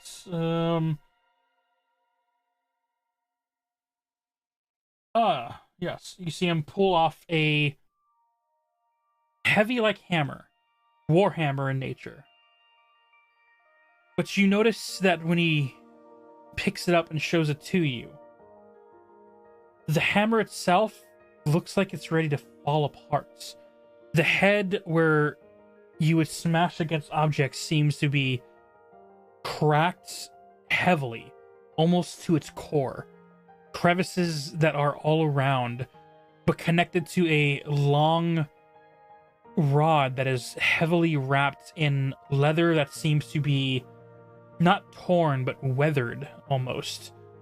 And at the very end, there is a small leather strap towards the end of the bottom of this warhammer. And you don't really understand why, but you sense something more than just arcana from this hammer, Holy. I'm gonna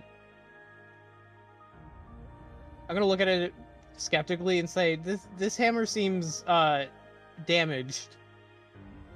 It does, doesn't it? You see, as he lifts the hammer up and using the pole arm, and he taps the pole arm in the ground heavily, and as it hits, you hear, despite it only barely hitting the stone floor, the small eruption of like a distant thunder roll as you see the cracks and crevices begin to glow with blue arcane, like almost lightning filling the interior of the hammer before it dims out again and just the crevices are showing. Interesting. Yep. This is a hammer from I believe he was a holy warrior. Olden times worshipped the individual Keranos, god of the storms, I believe. Can you wield stuff from other gods? Yeah, that's Yeah, what I was that's thinking.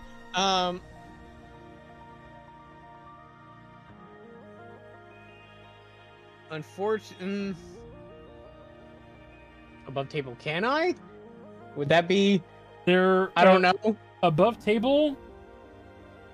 Keranos, make a religion check. Sure. That'd be better. Sacrilegious. Sacrilegious. Yikes. I feel like I'm gonna use my inspiration on that. Okay. Which much better. 17. From your religious studies, Palor being a lawful good type deity, you know Keranos, god of the storms, as a more chaotic good. He's more of the vengeful wrath and nature of the storms that helps wash away old, and the storms that usually seem to be leading destruction actually give strength to new and stronger life. Being a part of the good category, even though not lawful, wielding a weapon from another deity doesn't mean you worship that deity. It just means you're drawing power from him. And there's, as long as you're not drawing power from a polar opposites of your deity, you see, and there is no text saying there's anything wrong with borrowing necessary power to, in your particular case, smite evildoers. Usually, if the gods align in some way, shape, and form, they would not deny the powers that they imbued in their weapons. Okay. Can I don't know.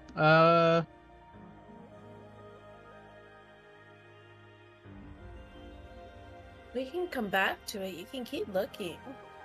Yeah, let's see what else is I'll keep this one in mind, but I'd like to see what else you have. Well, when it comes to magic items, the warhammers and war picks are a little more harder to come by. But if you're willing to switch up, you see as he puts the hammer back up, he walks. He doesn't actually walk. He doesn't leave you. He looks to the others. Hey, horror number 1. Can you grab the sunblade? Oh yeah, give me a sec. As the other walks behind the back room. We received this item a while back from when legend has it, when this place first, when Platinum Star City first made itself. One of the original warriors, blessed by Paylor, wielded these weapons, but over time, the weapons wait for the right owners themselves. You see after some time as hearing shuffling in the background, heavy crates being moved. Emerging from the back, you see as he comes out with this two-handed longsword sheathed up in a golden and leather-studded sheath. The symbol of Paylor etched in to the hilt of the blade as he hands it off to the Corin who is helping you. As Corin takes the blade, you see even he has a little struggle carrying this. This is a magic weapon blessed by the sun god himself. It only is used by characters who serve him, and you see as he begins to pull at the sword, you expect the sword to release open, and you can only imagine what a sword blessed by the sun god is. You might have to cover your eyes, it might be blinding. And you see as he pulls against the sword, it does not release from its hilt. It's one that I personally am only able to sell with the knowledge that it is a sunblade simply from leather sketch, history, lore, and I guess you can say hearsay that I've collected when I first moved here. And it seems to be somewhat legit from the information I've been able to gather throughout my years in Platinum Star City. Can I take a look at it? He leans the sword to you. You take it in your hands, and there is a sudden warmth, like if the clouds have parted and the sun just gently beams on you. A warmth of lights shining on you in a constant, gentle way. Delphi, Timothy, and Leah, if you guys would like to make a perception check, please do so. I would. Give me a second. Oh, I rolled. I got a 17. I rolled the wrong dice. Where's my dice? There it is. I got a 16 plus 8. Haha, 20 math, 4. 18 from Timothy? 17. 17. What was this? Perception. Okay. To check on 14. the sword. 14. 14 plus 3. No, Ooh. 14 plus 3 is 17. 17, very nice. The three of you notice as this sword is handed to Durant. As Durant, face the blade towards him, where the sigil of Halor is, almost matching the symbol on his armored chest. Almost like if there would be a reflection inside of here if the sun would hit a metal. A quick shine and sheen comes from the leather hilt, or not hilts, but sheath that almost mimics a sheen that goes over Durant's armor.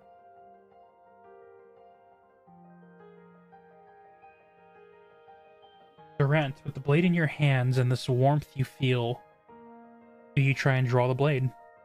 I'm gonna try and draw the blade.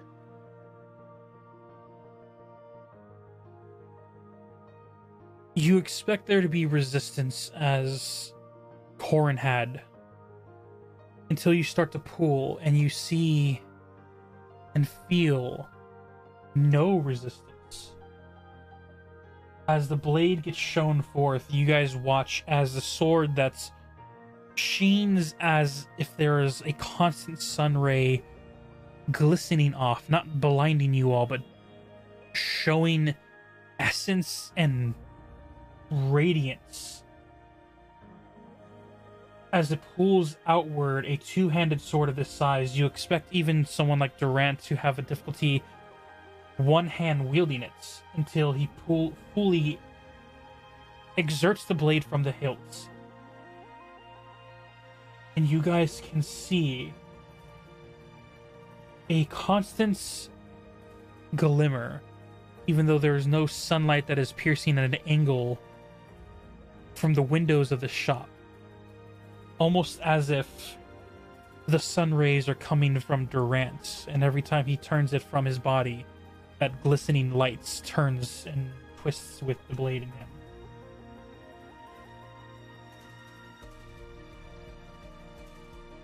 This light is seen in the entire shop as everyone turns and sees as Durant is wielding this massive longsword. Well, it's the first time I've seen that happen, so I can probably confirm that that is indeed a sunblade.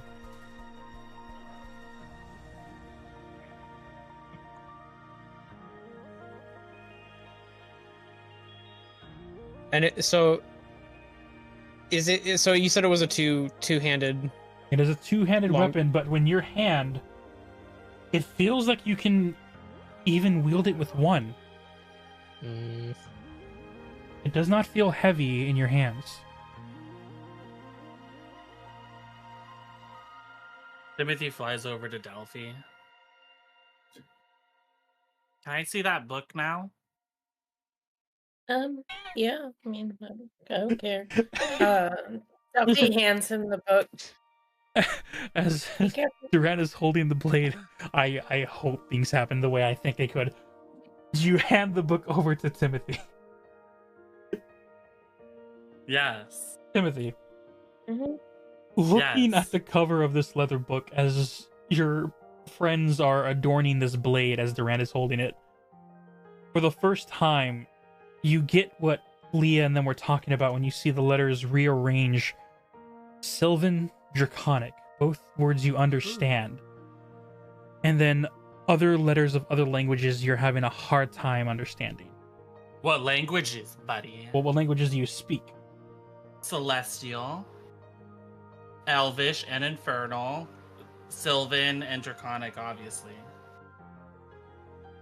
You Obviously. see each of these words shifting in, some repeating, but with the different languages you speak, you're able to look past the cover's constant disorientation of text, and even before you open the book, in the different languages, some languages you don't know, but you're able to make out of the different languages you do, the Book of Many Stories.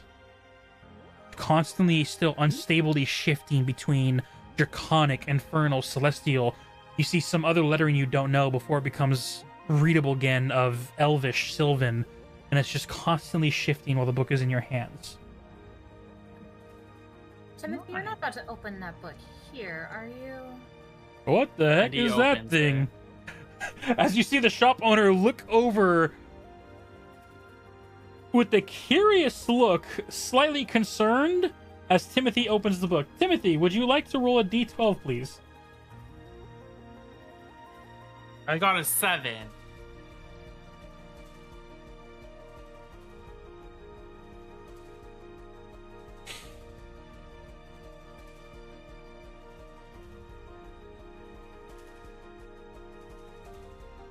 What are you smiling at?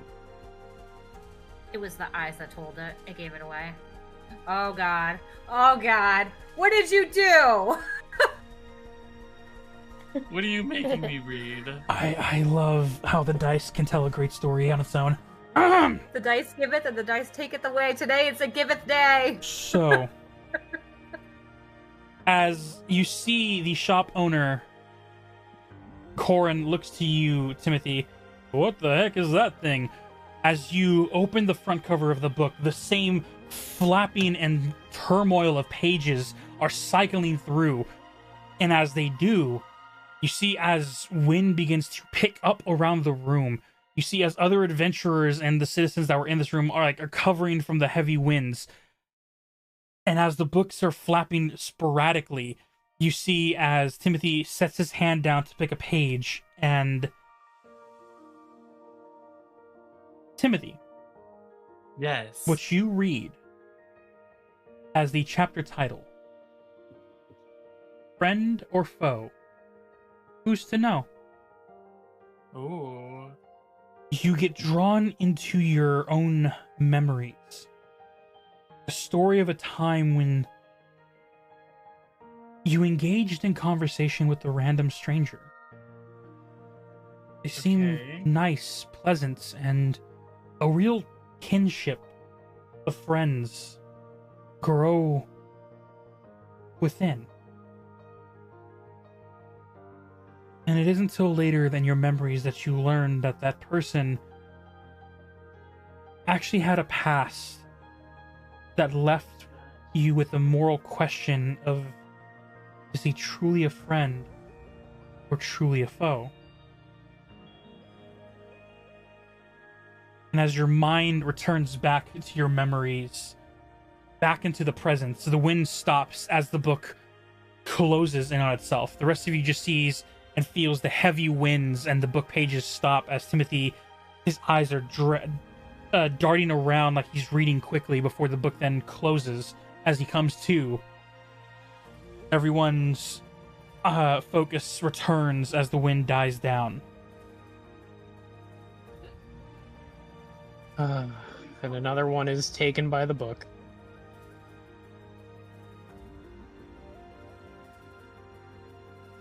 You see the just hands over the book. The shop owner. Oh, that was a little wild. What was that about, friend? If you want me to be honest, it's none of your business. All right, no need. But just looking out for you. I'm perfectly A-okay. It's good to hear. Be. Are they friends with you? Unfortunately. See, as the shop owner is talking to Timothy as he points to Durant, Slia, and Delphi. Are they your friends? We're all friends here, thank you. Well, in that case, a friend of yours is a friend of mine. Please, if you need items, just let me know. Gather them up, and we can help you out of the front desk. Okay. Timothy hands the book over to Delphi. What was your story?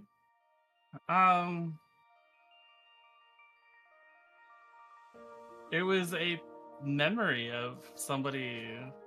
I don't really remember who. It's funny how time can erase certain details to a memory.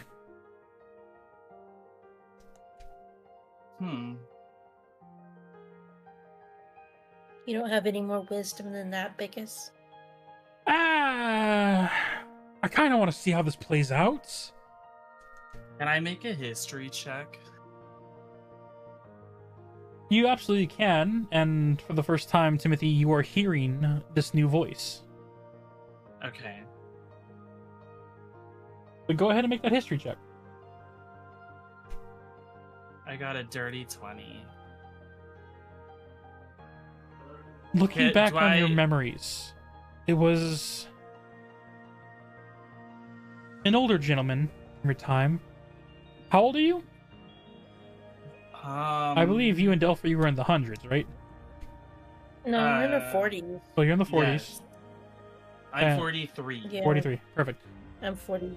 That's ancient according to stream elements. Wow. Hey, they think 23 is elderly. Oh god. I had a 19-year-old say that I was old. I don't know why they did that. Kids, I don't, no, kids will be kids. 19. Yeah. No. I'm old every day. I'm questioning stream elements. Putting out a tweet saying we'd like to hear from elderly streamers 23 and over. What are you doing? Your finest pardon? You want me to find you the Personally. tweet? Stream elements think that we're old. Apparently. And I must be freaking ancient. Dear God, am I the oldest one here? Yes, I think so. I mean, I'm 29. Oh my God. I'm gonna be 36 on Tuesday. Yeah, I think so. It's I think fine. I'm the On youngest April one. Fool's Day. On April Not a Fool's? joke. It is my birthday on Tuesday. That was the day I was Right. baptized. My birthday's exactly 1 week from now. Happy Happy early birthday, Una. early birthday. Happy early birthday to you. Happy early birthday to Yeah. the both of you guys. I'll be celebrating your birthday by playing Magic the Okay. Gathering. So what did my history get me? Your history reminded you of someone you haven't seen in years. You remember Okay. him, he was older.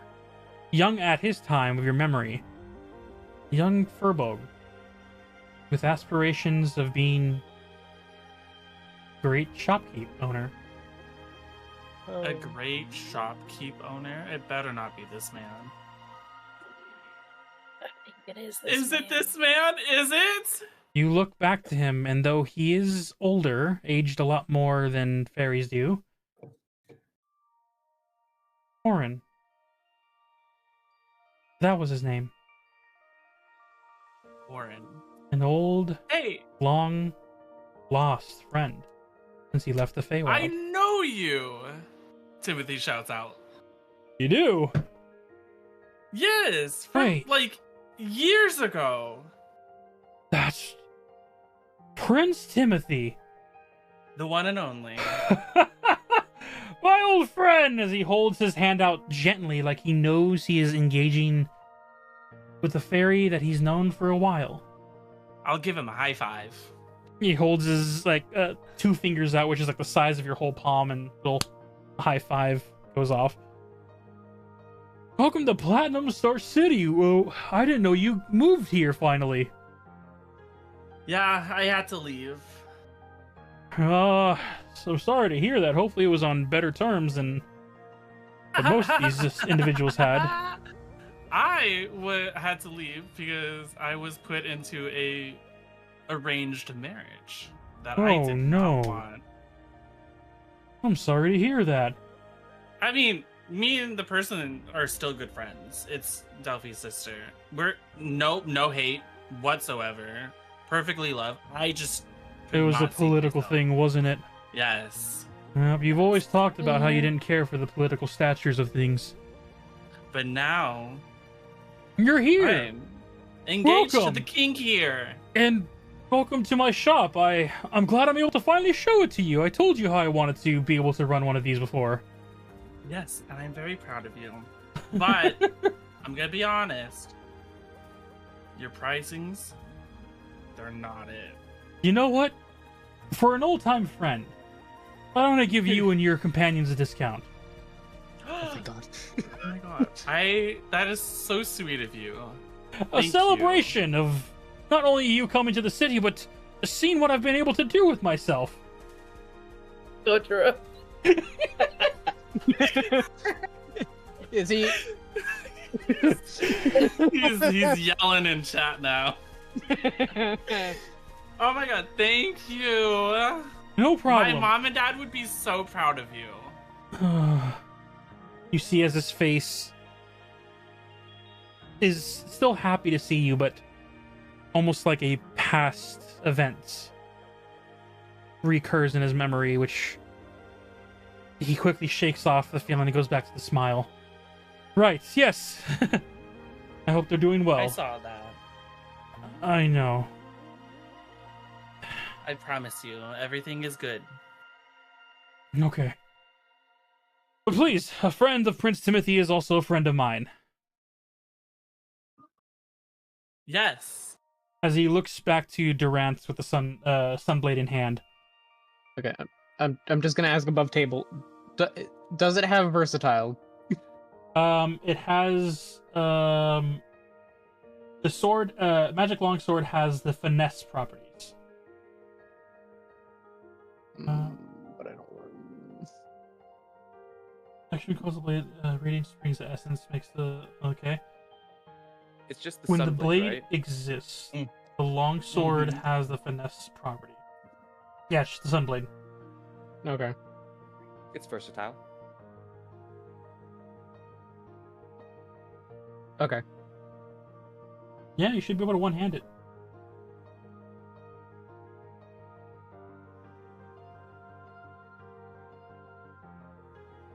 I know most games, if you want Yes. a one-handle... It is finesse, damage, combat, and versatile. Yes, it is. I like hammers. Okay. Yeah, I'll take this. I'll take this sword in the ring. All right. Swords. We're being completely honest, and it leans in so the other customers can't hear. Sword would naturally go for roughly 30 platinum pieces, but for a friend of Timothy, especially a longtime friend who helped me through a tough time, why don't I drop that down to 5 platinum pieces for you? Delphi, who's still on Durant's shoulder, leans forward and goes, "How are you still in business?" Timothy also leans in. Really? I don't normally do this, but Timothy was a great friend of mine. He helped me when No, I was through a tough time. That was not I'm what. not asking about the discount. 30 platinum for a sword is insane. It is a sword blessed by a god. It's a sword blessed by the Paylor himself. Only those of his followers could use it, but it is a very rare item. Okay. If you say so. Hey, Delphi, you want to spot me like 4 platinum?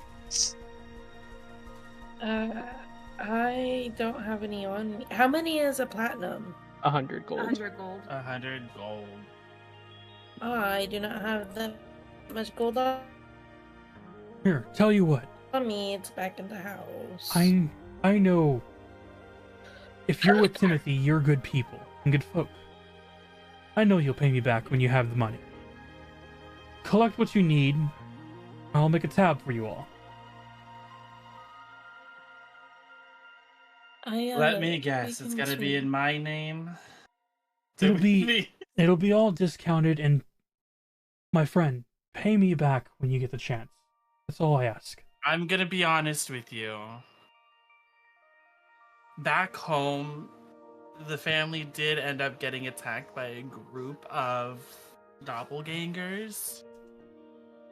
Doppelgangers gave away all of our money and all of our people and our You see a shocked look on his face upon hearing your family was attacked. As you were explaining, you hear him quickly, shockingly loud, not yelling, but in a panicked mode. Is Vanessa okay? Yes. So I was just thinking, maybe we could lower it just a little bit more. This Make is a already persuasion like check.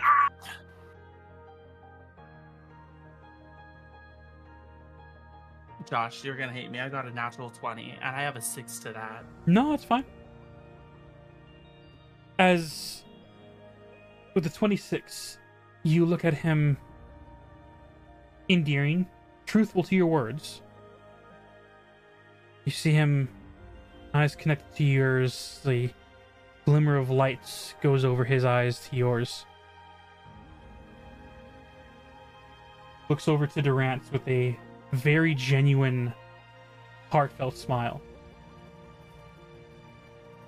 I believe the blade has found its rightful owner.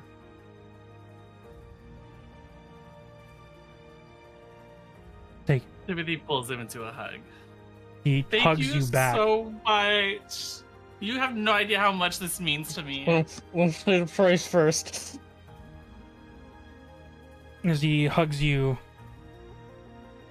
I'll make sure you have rent-free. I appreciate that, friend. But my life is now here in Platinum Star City. Oh, I meant here. How would you help with the rent of this kingdom? I'm engaged to the king. You see a shocked look over his eyes. It's just like, oh, I will take that rent free. You got it. Timothy, sorry, Yes. Durant, feel free to add the Sunblade Legacy to your item list. Yay. You're welcome. Now Thank you. stop giving me sass and bullshit. I will promise no such thing. Well, then I'm gonna take that sword and give it back. Blade. As he looks to you all, Totally thought you were going You somewhere likely else. don't have the strength to hold it. I'll find a yeah, way. Timothy doesn't. I can help with I was that. about to say, yes, I do. I have 20 strength. What are you talking about? he looks to both Delphi and Leah. Is there anything you guys might need from the shop as well? Yeah. Oh, I was just I am looking for a weapon. Okay, so above table, real quick. Yes. I asked in chat, and I was told by Me. Valisk, Valisk, and I just want to verify. I just want to 100% know. 100? I do not need to have my quarterstaff equipped to cast spells. No. All you need is your spellbook. Okay. Yep. Welcome to being a wizard. Okay. Or a wizard, cool. Delphi. Okay, actually, that's not entirely true. You need your spellbook, and actually, I guess the spellbook is the The focus. spellbook isn't is it? the focus, yes. Okay, never mind then. Yes, you just need your spellbook. Okay, because I have a dagger, a quarterstaff, and like that's it. But I was hoping to maybe get like a crossbow, or are darts ones where you could like, or is it like a throw it? It could be throwing or blow darts. It's however you want to use the darts. You want throwing darts? Well, no, just like crossbow, dart, or slings. I just want something ranged, because Okay. if I equip those, can I equip those in place of my dagger and keep my quarterstaff? With your backpack of holding, you can keep Or do all I- your items, but this is what you pull out during the battle. Right. Would you prefer a crossbow or a ranged weapon there, or would you prefer a more powerful dagger, or maybe even a magic staff? A magic staff. If it's magic and I bop someone with it, does the magic work then? Depending on the staff, but yes, it could. Don't forget to walk up and smack somebody with her staff. Just smack him with the staff. Well, She did it before. I guess I'm confused. I'm confused on what the quarterstaff does. I guess. Think of a It's long martial arts staff. It's just a solid wood piece that you can just smack someone with, or you can use it as a walking stick. Like think of a spear, but it doesn't have the pointy end. Okay. It doesn't. You well, don't attack with it like a spear though, so that's a bad. Whatever. Martial art. well, the, Stick. I mean, you It's a- can. It's a bow staff. the weapons I essentially. can Now use imagine a crossbow, stick, right? But it's really long. You can use a The crossbow. weapons I can light, dagger, dart, quarterstaff, or sling. So am I at disadvantage for a sling if it's too close? Any ranged weapons when they're closer than 5 feet would be a disadvantage. Yes. Does that include dart too? I believe dart's a throwing weapon, so yes. Okay. You would need a So, I dagger don't or know. or a staff of some type for close range hits, unless the staff has a long range effect to it. But you can still use a staff as a bludgeoning weapon. Okay, so you let me equip both dagger and quarterstaff. Can I equip dart and quarterstaff like at the Oh same yeah, time? yeah. You can. So Like, I know you said I could have all of them, but I mean, like in combat, I don't want to have to sit there and like be like, I'm switching to this no. weapon. Yeah, no. It's not like and then- Baldur's Gate where you can only have a certain amount of slots. You can have all of them equipped. All your weapons that you can have equipped, and it's just depending on which weapon you are using in the moment. So your daggers can be like hidden in your like arm sleeves, while you still have your quarterstaff and dagger available at any time. You can have them all equipped in your attack actions if that's what you're talking about. Okay, well, those are my options. I would like to get a ranged weapon and maybe a better quarterstaff. You see as he Corin leans in. When it comes to quarterstaffs, we don't really have much of those. We do have magic arcane staffs if you are a caster of types. And then we also have magic crossbows if you need that as well. What? You don't have a... Okay, so now what is the difference? I'm confused. So What's the the only difference is that the quarterstaff and a magic staff is that one can cast spells and hit people, and the other one just hits people. Okay, but if the if I whop someone with the magic staff, does it use magic then, or is it just hitting them like a quarterstaff? Because that leaves me in the same kind of weapon that I'm trying to get rid of. Depending I'm on confused. the staff. So, for instance, in game, you see as the individual. Perfect. You see as Corin walks you over as you're asking questions, as he picks up a staff. You see this long, intricate golden quarterstaff with a nicely embroidered metallic heart at the very tip of it. As he leans his quarterstaff forward, he says, "This here is a staff of charming. Whether of your choice of casting it at a distance or whacking someone at the head with it and casting the magic, you have a chance of either charming or commanding the person, or in a more peaceful circumstances, lightly tapping them to have them comprehend language." So It's like my violin. It's like my violin because I'm able to charm it. It's a charm violin that if I just focus on the magic in the violin, it will charm things for me. So what it basically does, it's a quarterstaff where if you can expend a charge, it has 10 charges. If you expend a charge, you can cast Charm Person, Command, or Comprehend Language from using the staff. They have to make your save DC, but basically, in combat, if you see some annoying gremlin in front of Durant, smack him with the staff and you can have a chance of charming them. Along with dealing damage. What's the damage? It'd be the same as a quarterstaff. So it'd be what your quarterstaff currently does, but it has the plus of doing the magic on top of it. That's what we meant by it's the same as a quarterstaff. Staffs are the same, but it just does extra. There is that one. I can't. What's it doing? While Delphi's over there, looking at the staffs with the shopkeeper, I'm gonna go check out the armor that's on the wall over there. You are a light armor user? A light and a medium. Medium as well. But whenever you've helped Delphi find everything that she's looking for, just let me know. Do. I don't understand. Thank you.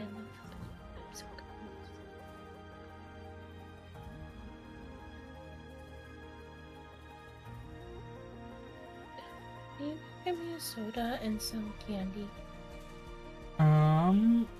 Let's see Yes. what else we have.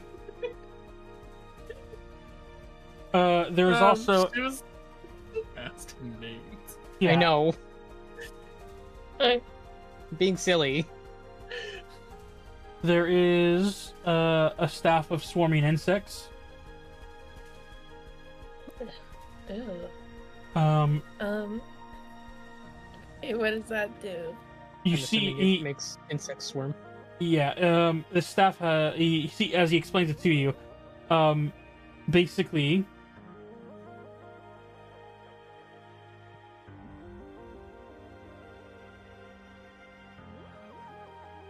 On expending of a charge, you would roll a d20. Anything that is not a 1, the spell will send out, if you use 4 charges, either a giant insect or on 5 charges, insect plague. There's a swarm. Or you can have insect cloud go off, which basically is just a distraction of a harmless flying insect within 30-foot radius. Makes it hard for people to see.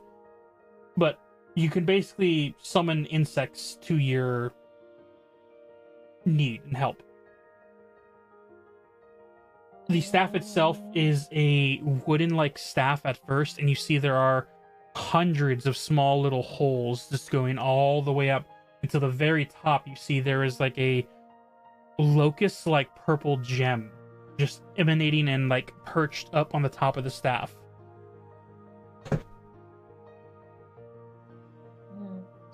I don't know about that one. That's fair enough. Is it?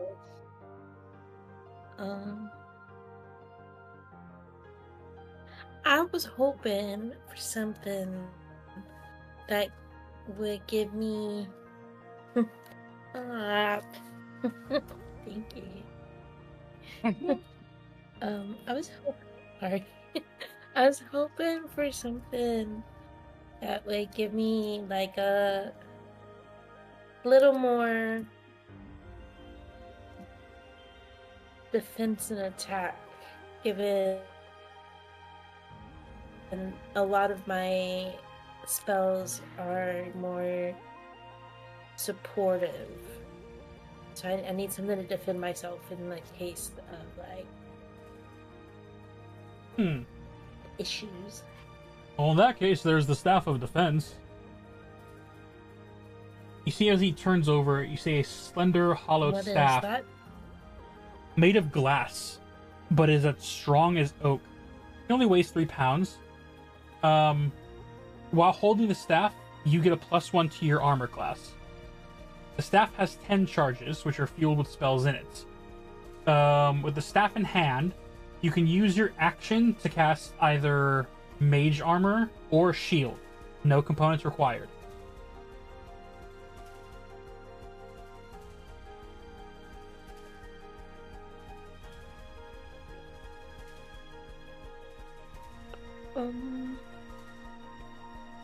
I don't know. This is hard. You guys know things about weapons and stuff. Yeah. I'm like, I don't want to make a wrong decision. There is no wrong decision. That's the great part. Only It's wrong just- decision would you be buying that giant hammer. You don't need that. Yeah, you don't need the hammer. I want the hammer though. You just got I a know. sword of the, The sword- sun the for sword's free. better. Literally got a +2 longsword. I For know. free, and you want more. Yeah, of course. Oh my Meanwhile, I'm walking God. around over here with no armor for the past It's all good. 3 months. Like, You're save something for the rest of us. a rogue fighter No, person. you do have armor. I have cloth.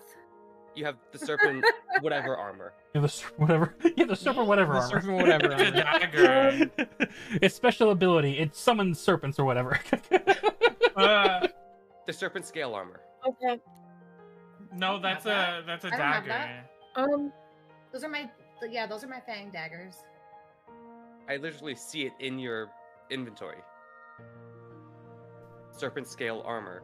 How many charges? Huh. Go ahead, Delphi. How many charges does the charm staff has? Charming Staff has 10 charges, and you get to regain 1d8 plus 2 charge per day. How many charges did you say it had? So I roll 10. and then whatever it is plus 10? 2. You roll a d8, Oh, and then you add Rachel, you do have armor. Yeah, I didn't know I had that. Okay, I think I'll do that one. And then you say you have crossbows. Now, are they big crossbows? Like, I have to hold them with both hands? 2. Oh no, we have hand Is that crossbows one? as well. If my thing says crossbow, can I hold hand crossbows? You can hold regular Or is it crossbows just- and hand crossbows. You cannot hold a heavy crossbow. But you can hold regular Okay. crossbows if need be, yeah. Or you could find one that shrinks to your size too. That's what I have for my crossbow or hand crossbow. It's one of the two. That's cool. And he Which, wow, you're doesn't in a have magic any shop. darts or slings? Oh, he does. Oh, okay. Looking over his items, the darts that he has different types of magical darts. He has darts of sleeping, which can has a chance of, if their hit points are below a certain level, you have a chance of putting the enemy to sleep. He has arrows of different magical essence, fire arrows or bolts for crossbows. You already have a crossbow. He has fire crossbolts, all the elements: ice, lightning, or thunder. He has looking. You have all this stuff already pre-planned? Half is pre-planned. The other half is what does a magic shop owner have? Oh, okay. I'm intrigued by the thought of a sling. I'm not even gonna lie to you. They're viable. Ooh, I have a I can't remember which character it is. I think it's Gob, who has a spell to make magic rocks to use as sling ammo. Yes, that is your little That is Gob. tiny man. Yeah. He has a 3rd level sling, or I say 3rd level. He has a sling that casts 3rd level catapult. Mm-hmm. What is that? You take a small object weighing anywhere from 1 to 5 pounds with the range. You can either pick it up or it can be carried, already on you. The object flies in a straight line up to 90 feet in the direction of your choice before falling on the ground, stopping early. If it impacts against a solid surface,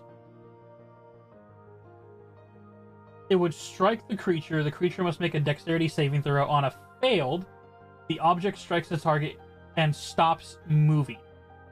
When the object strikes something, the object and what it strikes each take 3d8 bludgeoning damage. That's at level 1.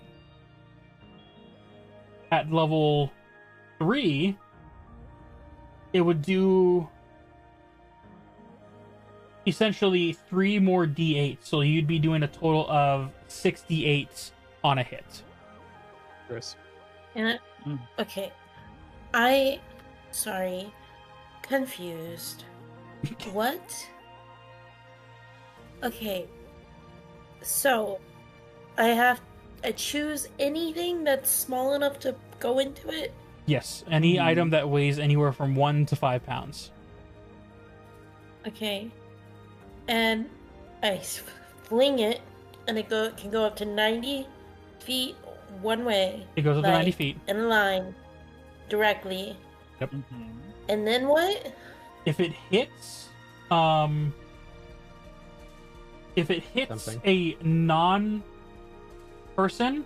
it does 3d8 bludgeoning damage, and then to structures it does more. If it hits a person, the person has to make a dexterity saving throw. Audio. Papa. If they fail the dexterity saving throw, they would stop moving. Is that the right one? Nope, Yep. I'm giving you the wrong list. I have so many tabs open. Where's my music?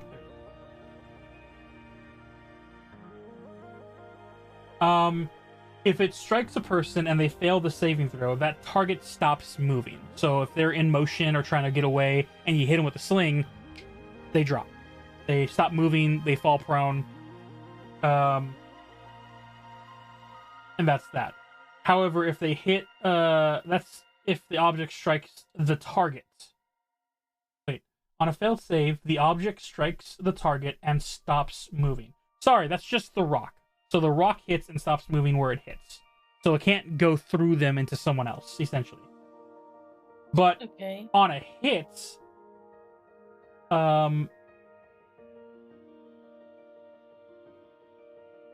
the object and what it strikes each take 3d8 bludgeoning damage. So basically, if you grab a stone, weighs 2 pounds, you launch it. If it hits the person will take 3d8 damage, and the stone itself would probably be destroyed. Wow. Okay. And how many charges it has to do That that? only has 3 charges. Okay. But I could just use it normal. What's it do damage-wise normal? Look up a sling. How much does sling do? Nope. I don't I know. know. I don't know how to do that. I look up the things. power I of have Google. book. I have book of everything. Okay. I'm sorry that I'm bludgeoning. taking up so much time with this. What was that? What 1d4 bludgeoning? Yeah, it does 1d4 bludgeoning, but if you cast catapult with it, it would do 1d4 plus the 3d8, or since it's 3d8. 3rd level, 6d8. Okay. Now, theoretically, if I bought some magical rocks, Heaven help him. would that add on to it? Like, It would. okay. Does he have magical rocks?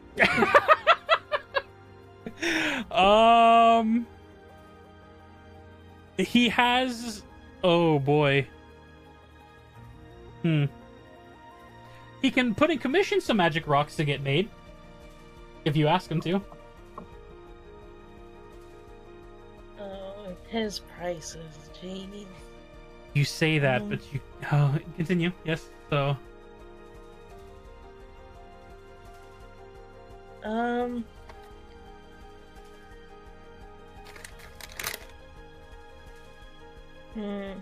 Okay, I'll do the sling and the staff, the charm staff.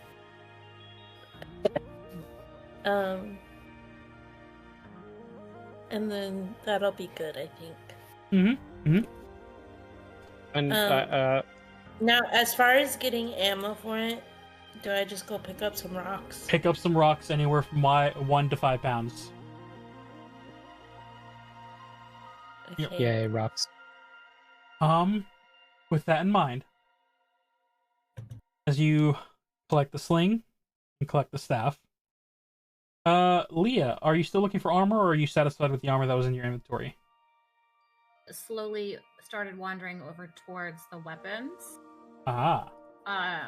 Real quick Slightly realizing that I have armor, and I could use more so something that is non-poisonous. Fair enough. Real quick though, before I did want the Ring of Shared Suffering. Yes. I swear, if you take my ring, I'm gonna murder you.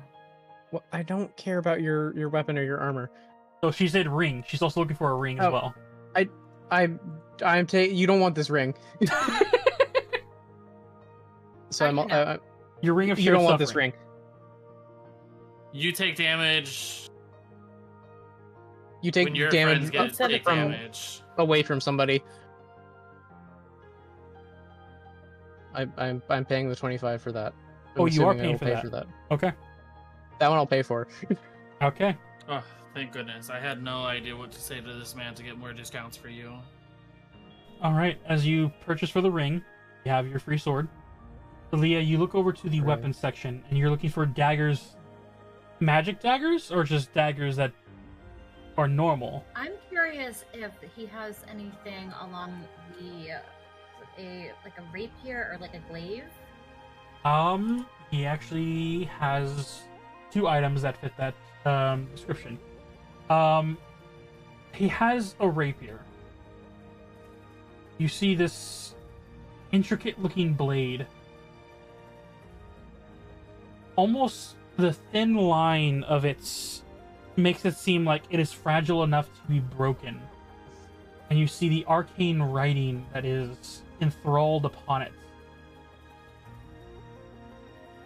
As you find it right now.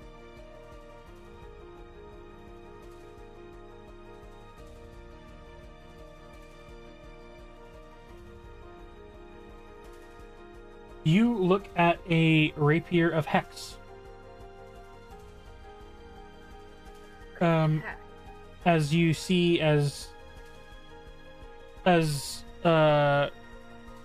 keep forgetting his name? Corin. Doesn't that sound right? It's Warren. Corin, yes. It's something like that. I keep wanting to say Creorn, but that's from another campaign. Corin, Ah! walks over to you, Leah, sees you looking at the rapier. This rapier of hex is for specific targets that are usually focused on one another.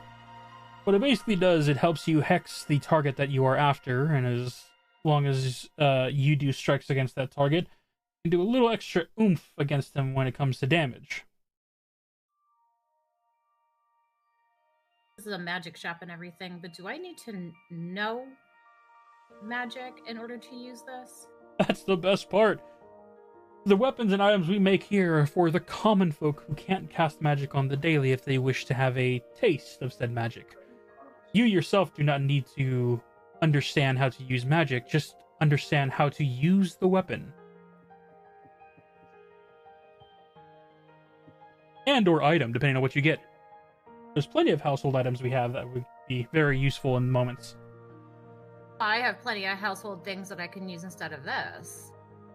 But it is different and non-poisonous. I'm just a little intrigued as to how you would use something with magical properties without actually using magic. Well, you imbued it with your will. Every human has a sense of arcanum in them, even if they can't muster up enough to conjure spells. Magic comes from one's life force, one's essence, and some even say some soul. Once you understand how to use the blade, you can will it to do the bidding that it was designed for, without needing the magical aptitude as most wizards and clerics.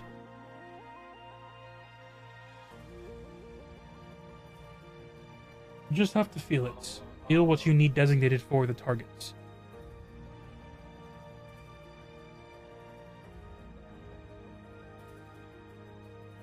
Like that though.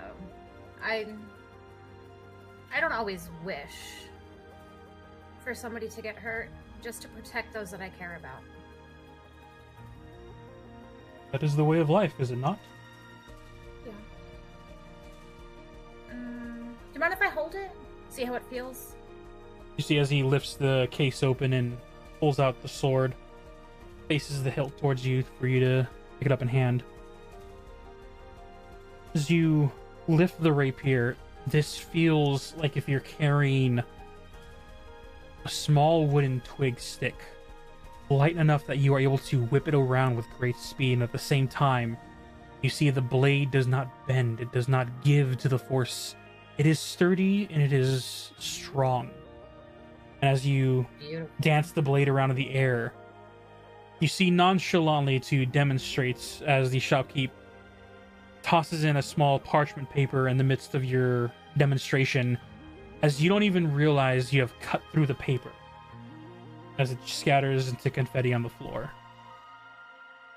Extremely sharp. Say something like this goes for. Normally, an item like this would usually go for platinum piece, maybe more. You see as he looks over to Timothy. Timothy waves. Looks back to you and leans in so other customers can't hear. But a friend of my friend. Take this on your journey. Oh my god. Leah fights back her emotions and is trying to keep a straight face. Under one condition.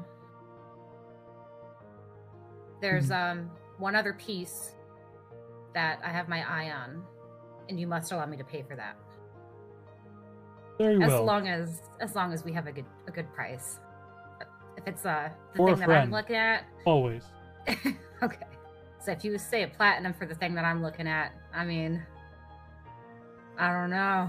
What is it that we can help you with? I was looking at some of your rings, and there's one that caught my eye, but I don't know what it is. He heads over to it, and as he points out the rings, you see labeled the Ring of Truth Telling. How does that work? Adorning this ring and attuning to it. We're hunting wabbits. Anyway, adorning this ring and attuning to it gives you an advantage on figuring out when people are hiding things from you. Gives you that edge above the rest of knowing when someone is holding back information needed or inciting key individuals. It's a good thing to have in times when you don't know who you can trust around you. Sounds like it just described my life. Sounds like this You ring thinking was for meant for that? you. Possibly. I guess I'll let you know when I come back. Since you wish to pay Read. for it, and we're doing a fair price for a friend, we'll let it go for 15 gold. 20. For a friend. I'm sorry, did you just up the price? I did. You see him smile and give a gentle nod. 20 it is. Just Hands over the for a ring. friend.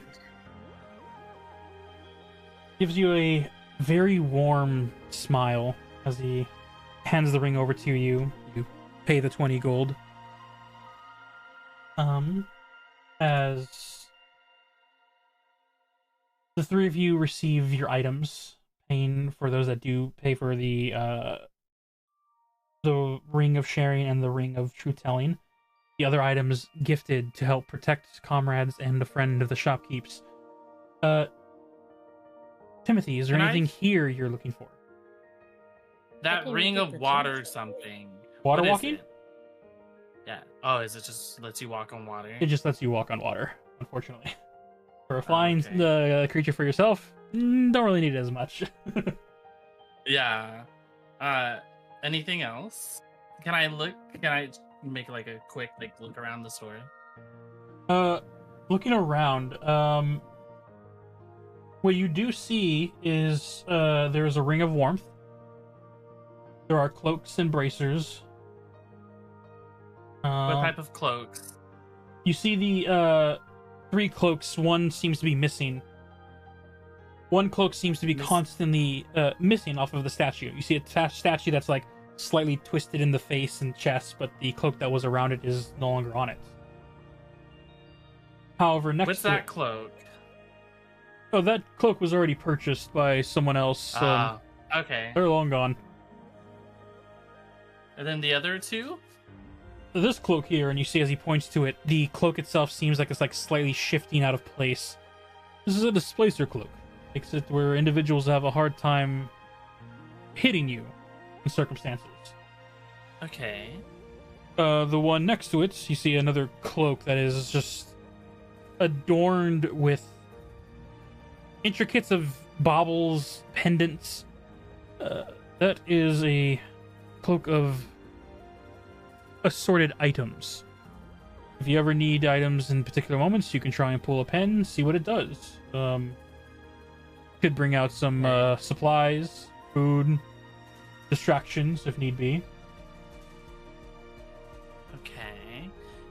Would there be any way I could like customize it so my wings could like slide through it? Over time, it should magically attune to the size of the individual. Okay. Well, I'll take it.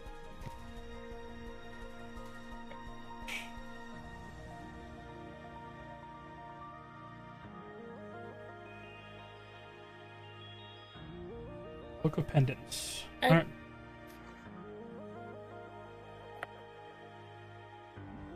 I will let you know, Prince Timothy, my friend. Each pendant has a random effect that comes with it. There's no guaranteeing of knowing what happens. Okay. I'll still take it. As you say this, he takes the cloak off, hands it to you. Rach, what is your question? Above table, the Rapier of Hex, is that something that will also be delivered by you? Add a +1 rapier, and I will spend my time editing it when I get the chance.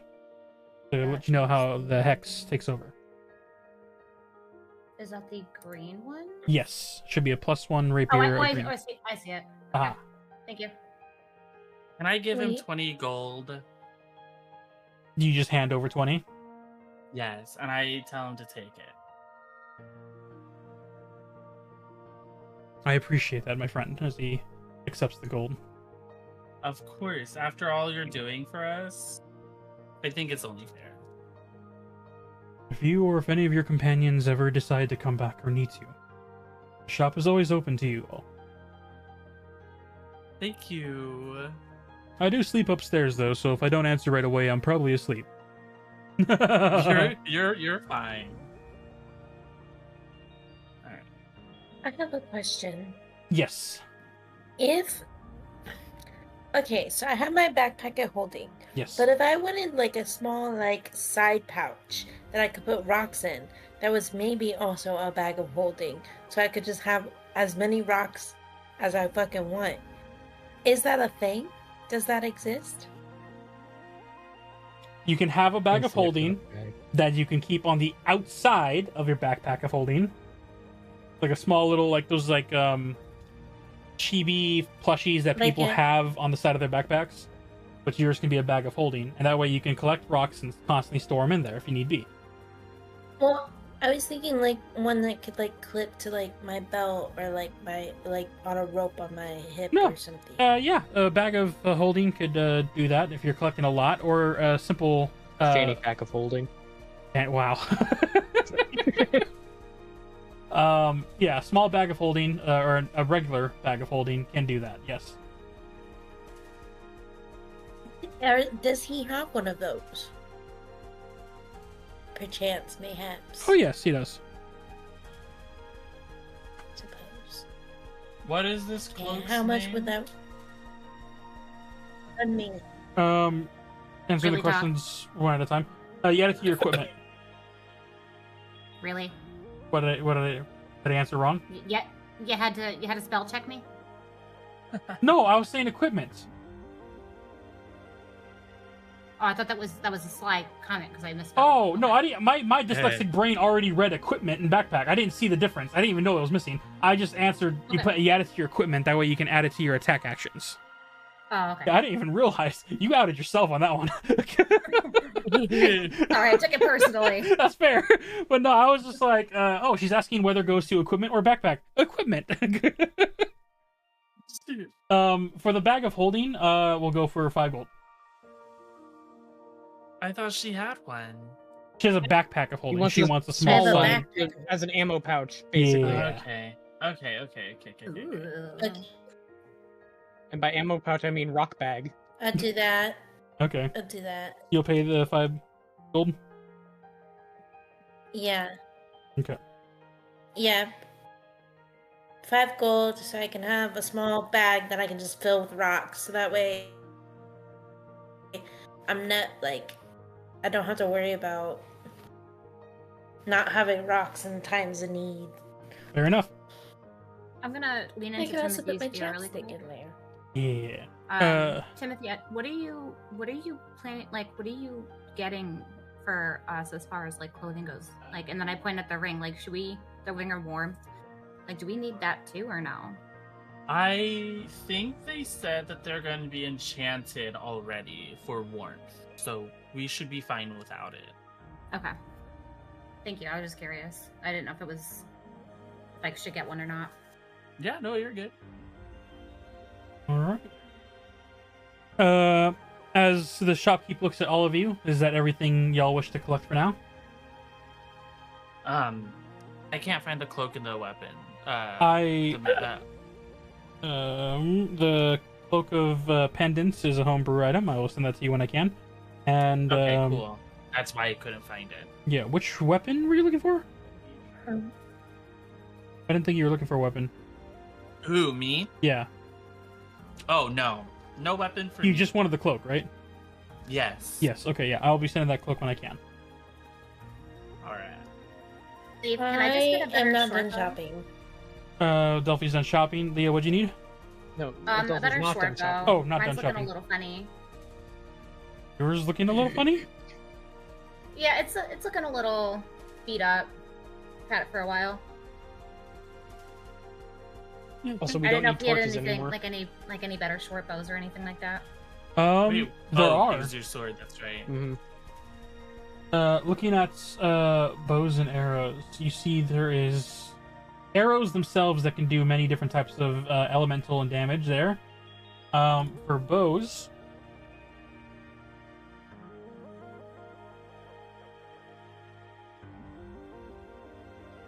no, I'm not giving you the bow of Nylea. Nope.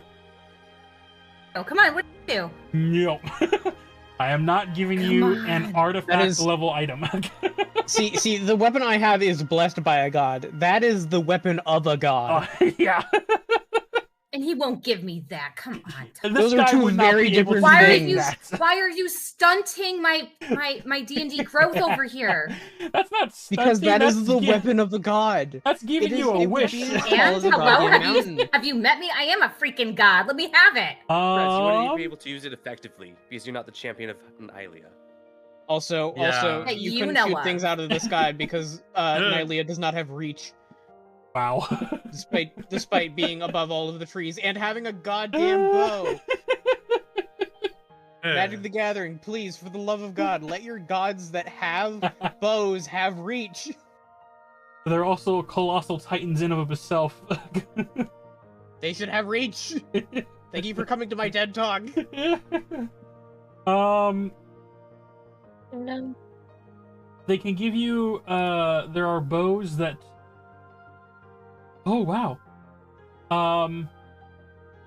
You see as he looks over to you, when it comes to bows, we don't really have anything that's too over the top. You can go to a regular store. We have arrows that can do special damage, that we do have.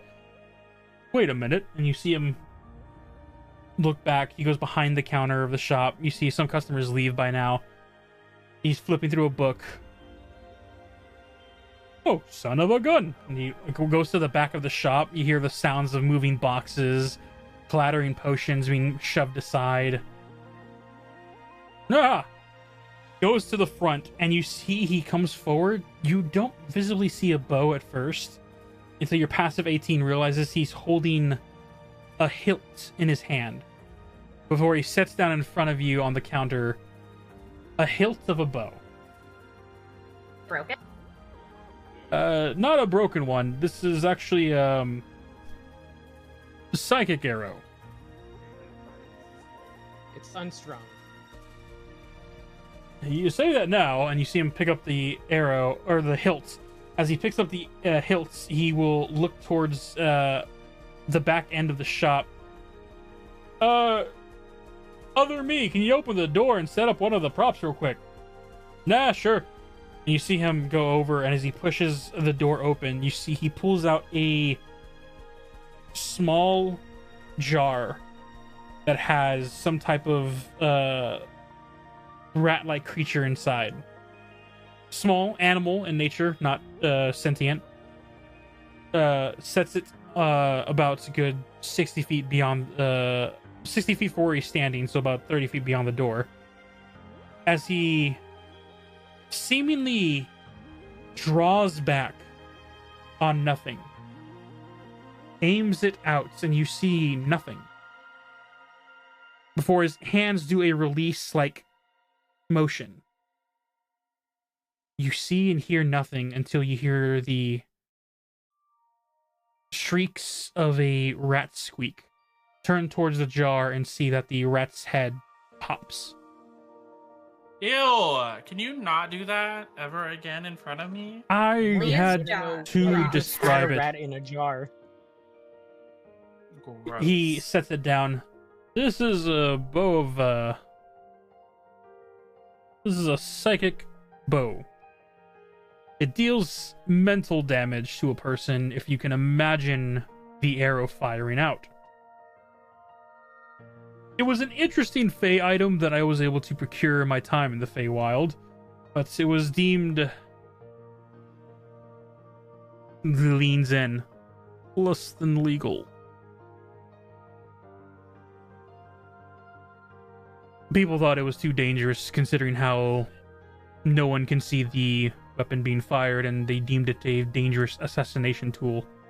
So it was illegal to have in the Fae.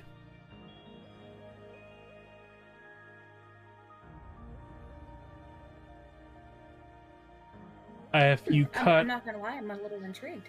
Okay.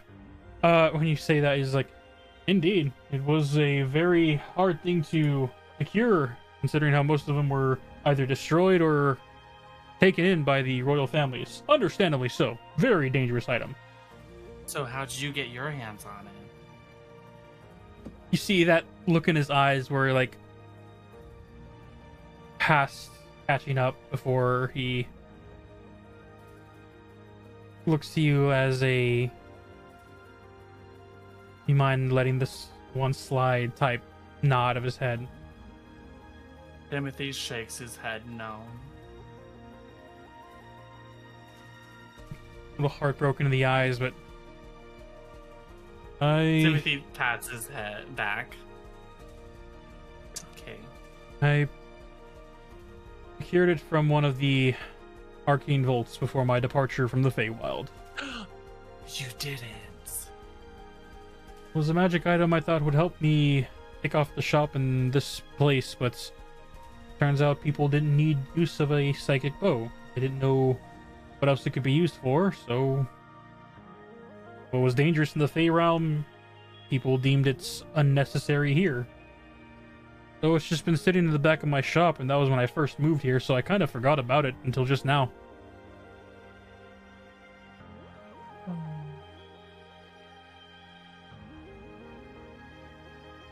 What are you gonna do?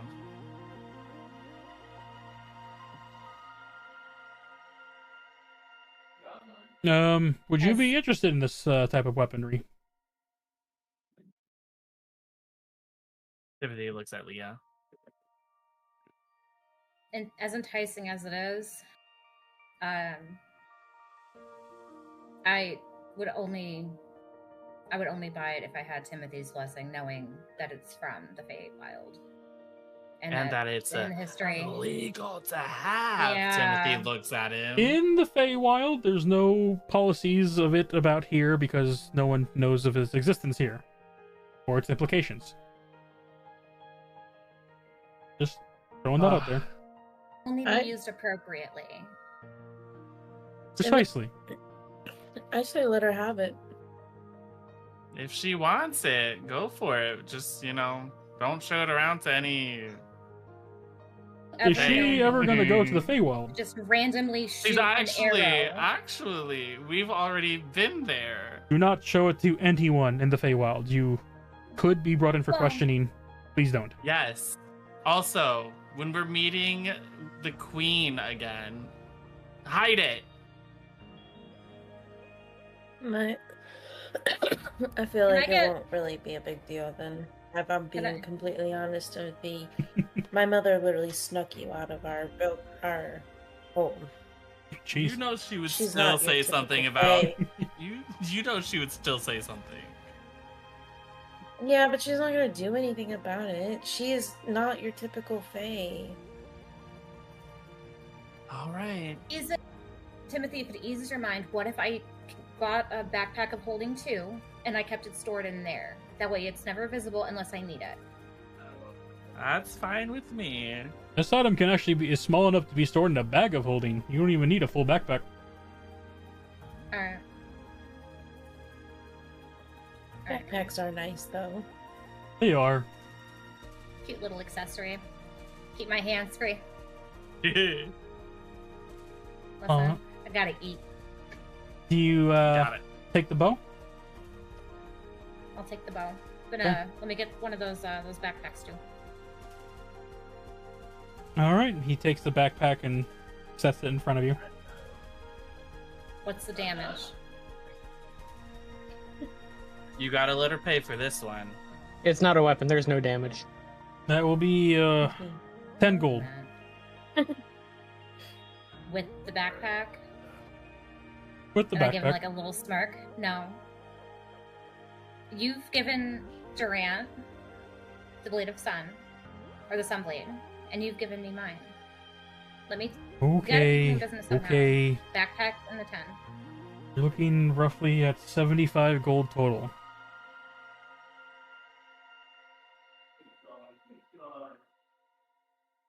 Delphi, while this is happening, is going to be looking at the different like pendants Oh, and on the rings cloak and that. stuff. Yeah. What? The Yeah. yeah. You looking around at the other items that he has in the shop? Leah, do you pay the 75 gold? Leah's gonna swish around in her bag and push the special gold, if you will, off to the side and grab 75 regular gold. Okay. You grab the 75 regular gold, wow, and hand it to him. As he takes it and happily smiles.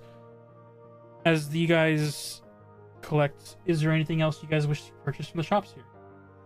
No. Yes. Delphi, She still what are you needs looking to pay for? her stuff. I brought it up to Dog, and he said nope. So I can't do anything. I got brushed over. It's not my fault. he didn't ask for anything. He just but- handed it to her. What was And that boat I called? paid for the bag. You did, yes. The bow was called Psychic Bow. I'll send you the details on a later date. Okay. So I would like something that would give me a little more, a little more physical protection. Because even though I sit on our lovely paladin's shoulder and I have so much to help him, if I get whacked, I might hurt a little bit. And One of the last cloaks I have are a displacer cloak. That could help you out a lot. It basically makes people have a harder time hitting you.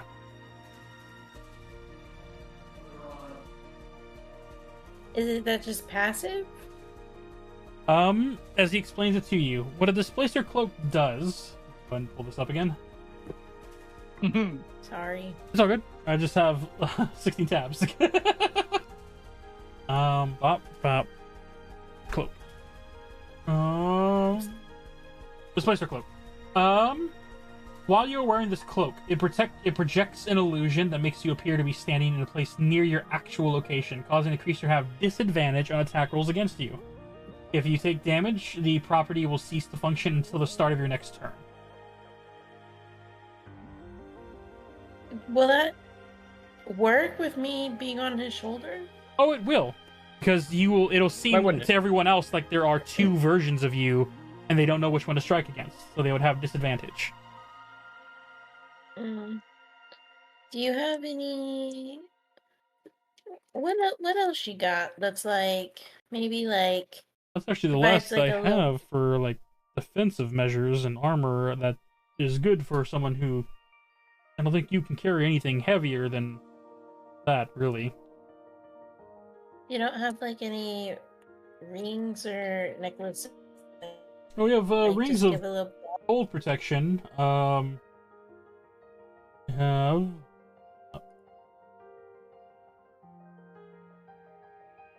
Am I making this hard on you? I'm No, sorry. I'm just looking up. I'm just bouncing forth between the tabs. So he has a ring of cold resistance, not protection, resistance. He has a ring of jumping, a ring of water walking, which is useless to a flying fairy. The ring of truth telling was already sold.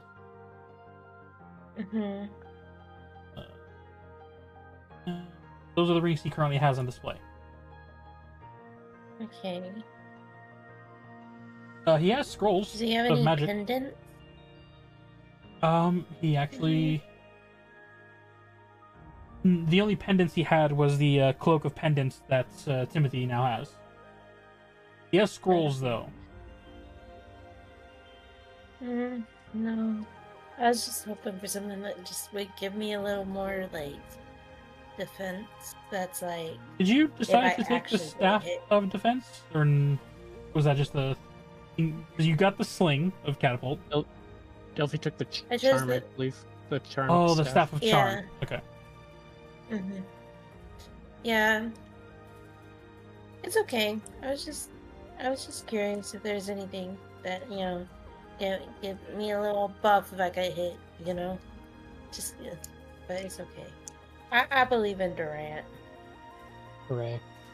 If I get hit, he'll just lay on hands. I'll lay on Like in hands, or Smack- I'll Smack me like a mosquito on his shoulder. Just bump. Alrighty. Does that conclude your guys' journey in the shop? Yeah. I I spent forever there. believe yes. As you all say your goodbyes, paying for the few items. Timothy as gives him another hug as we get ready to leave. he endearingly hugs you back. Be safe out there, friend. Especially with this, even if it cease, this potential threat of war coming around. What was the question? Be safe. You too. As you depart from the store, abundance of items on you. Time passes throughout the day. Do any of you have plans before we go over to Valindra, who is hunting in the woods, real quick? Nope. I think we're okay. I'm just kidding. Delphi is not on Durant's shoulder as we go about and doing stuff. She's staying near the group and keeping up with them, but as she goes, she's picking up every little rock she finds and putting it in her little satchel. Go ahead and roll a D100 for me. Me? Yes. Yes, you. Wait, I don't know. D100 is Hold the on, how do I D10 get- and the double numbers that look like a D10. The one with two Yeah. numbers is your 10 number. The one with single numbers is your single digit number. Huh? Roll the Okay, two so- roll the two D10s. Both of them? Yes. Yes. Okay.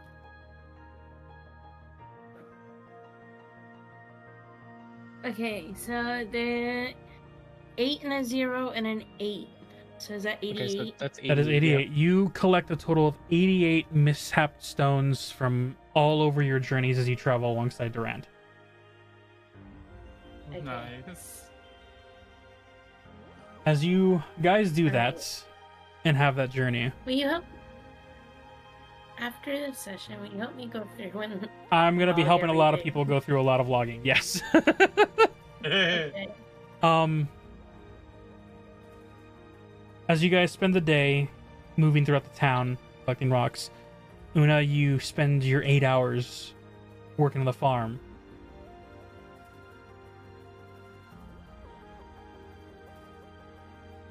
Okay.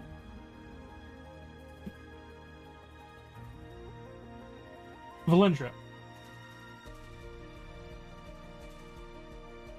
you are out and about and near the forest edge line, tracking, hunting.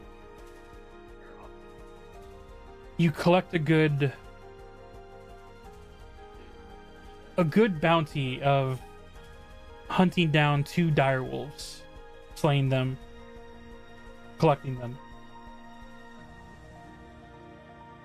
As you're at the edge of the forest by your lonesome.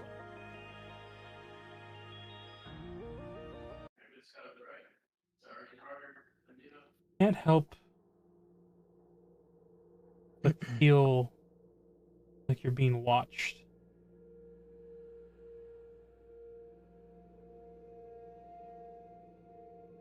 Am I close enough into the forest for my natural explorer to kick in? I will allow it. Or my preferred trait. Yeah, I will allow it.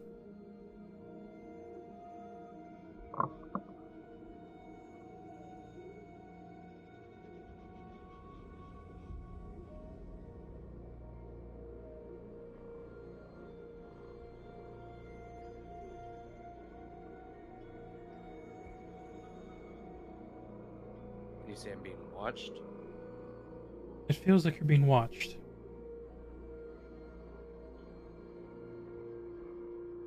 Roll a perception check.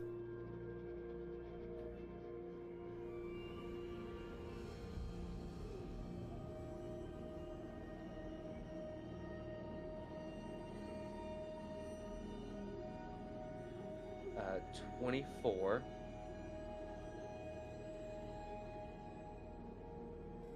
You look around. You look towards the city. Feels like the eyes are now behind you. You look towards the fogged forest in the distance. Being in the forest tree line, but not close enough to the fog boundary. And as you look in that direction, you don't know why. You can't help but feel like someone is directly in front of you, watching you.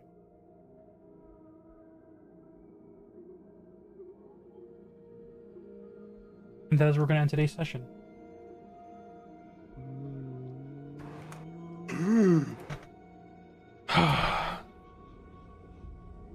It could be whoever. Hold on a second. One Holding? second. I fucked up. Oh. So you let me have my forest natural explorer. Yep, because you're in the forest. My proficiency bonus is doubled for Yes. intelligence and wisdom skills. So it would not be 24, it'd be 27. And with that case, as you stare towards that fog, as mist begins to shift, roughly 60 to 70 feet from where you stand, though there is no physicality, can't help but notice as the fog seems to be shifting around some invisible creature that is just staring at you. And that'll be where we end today's session. Okay.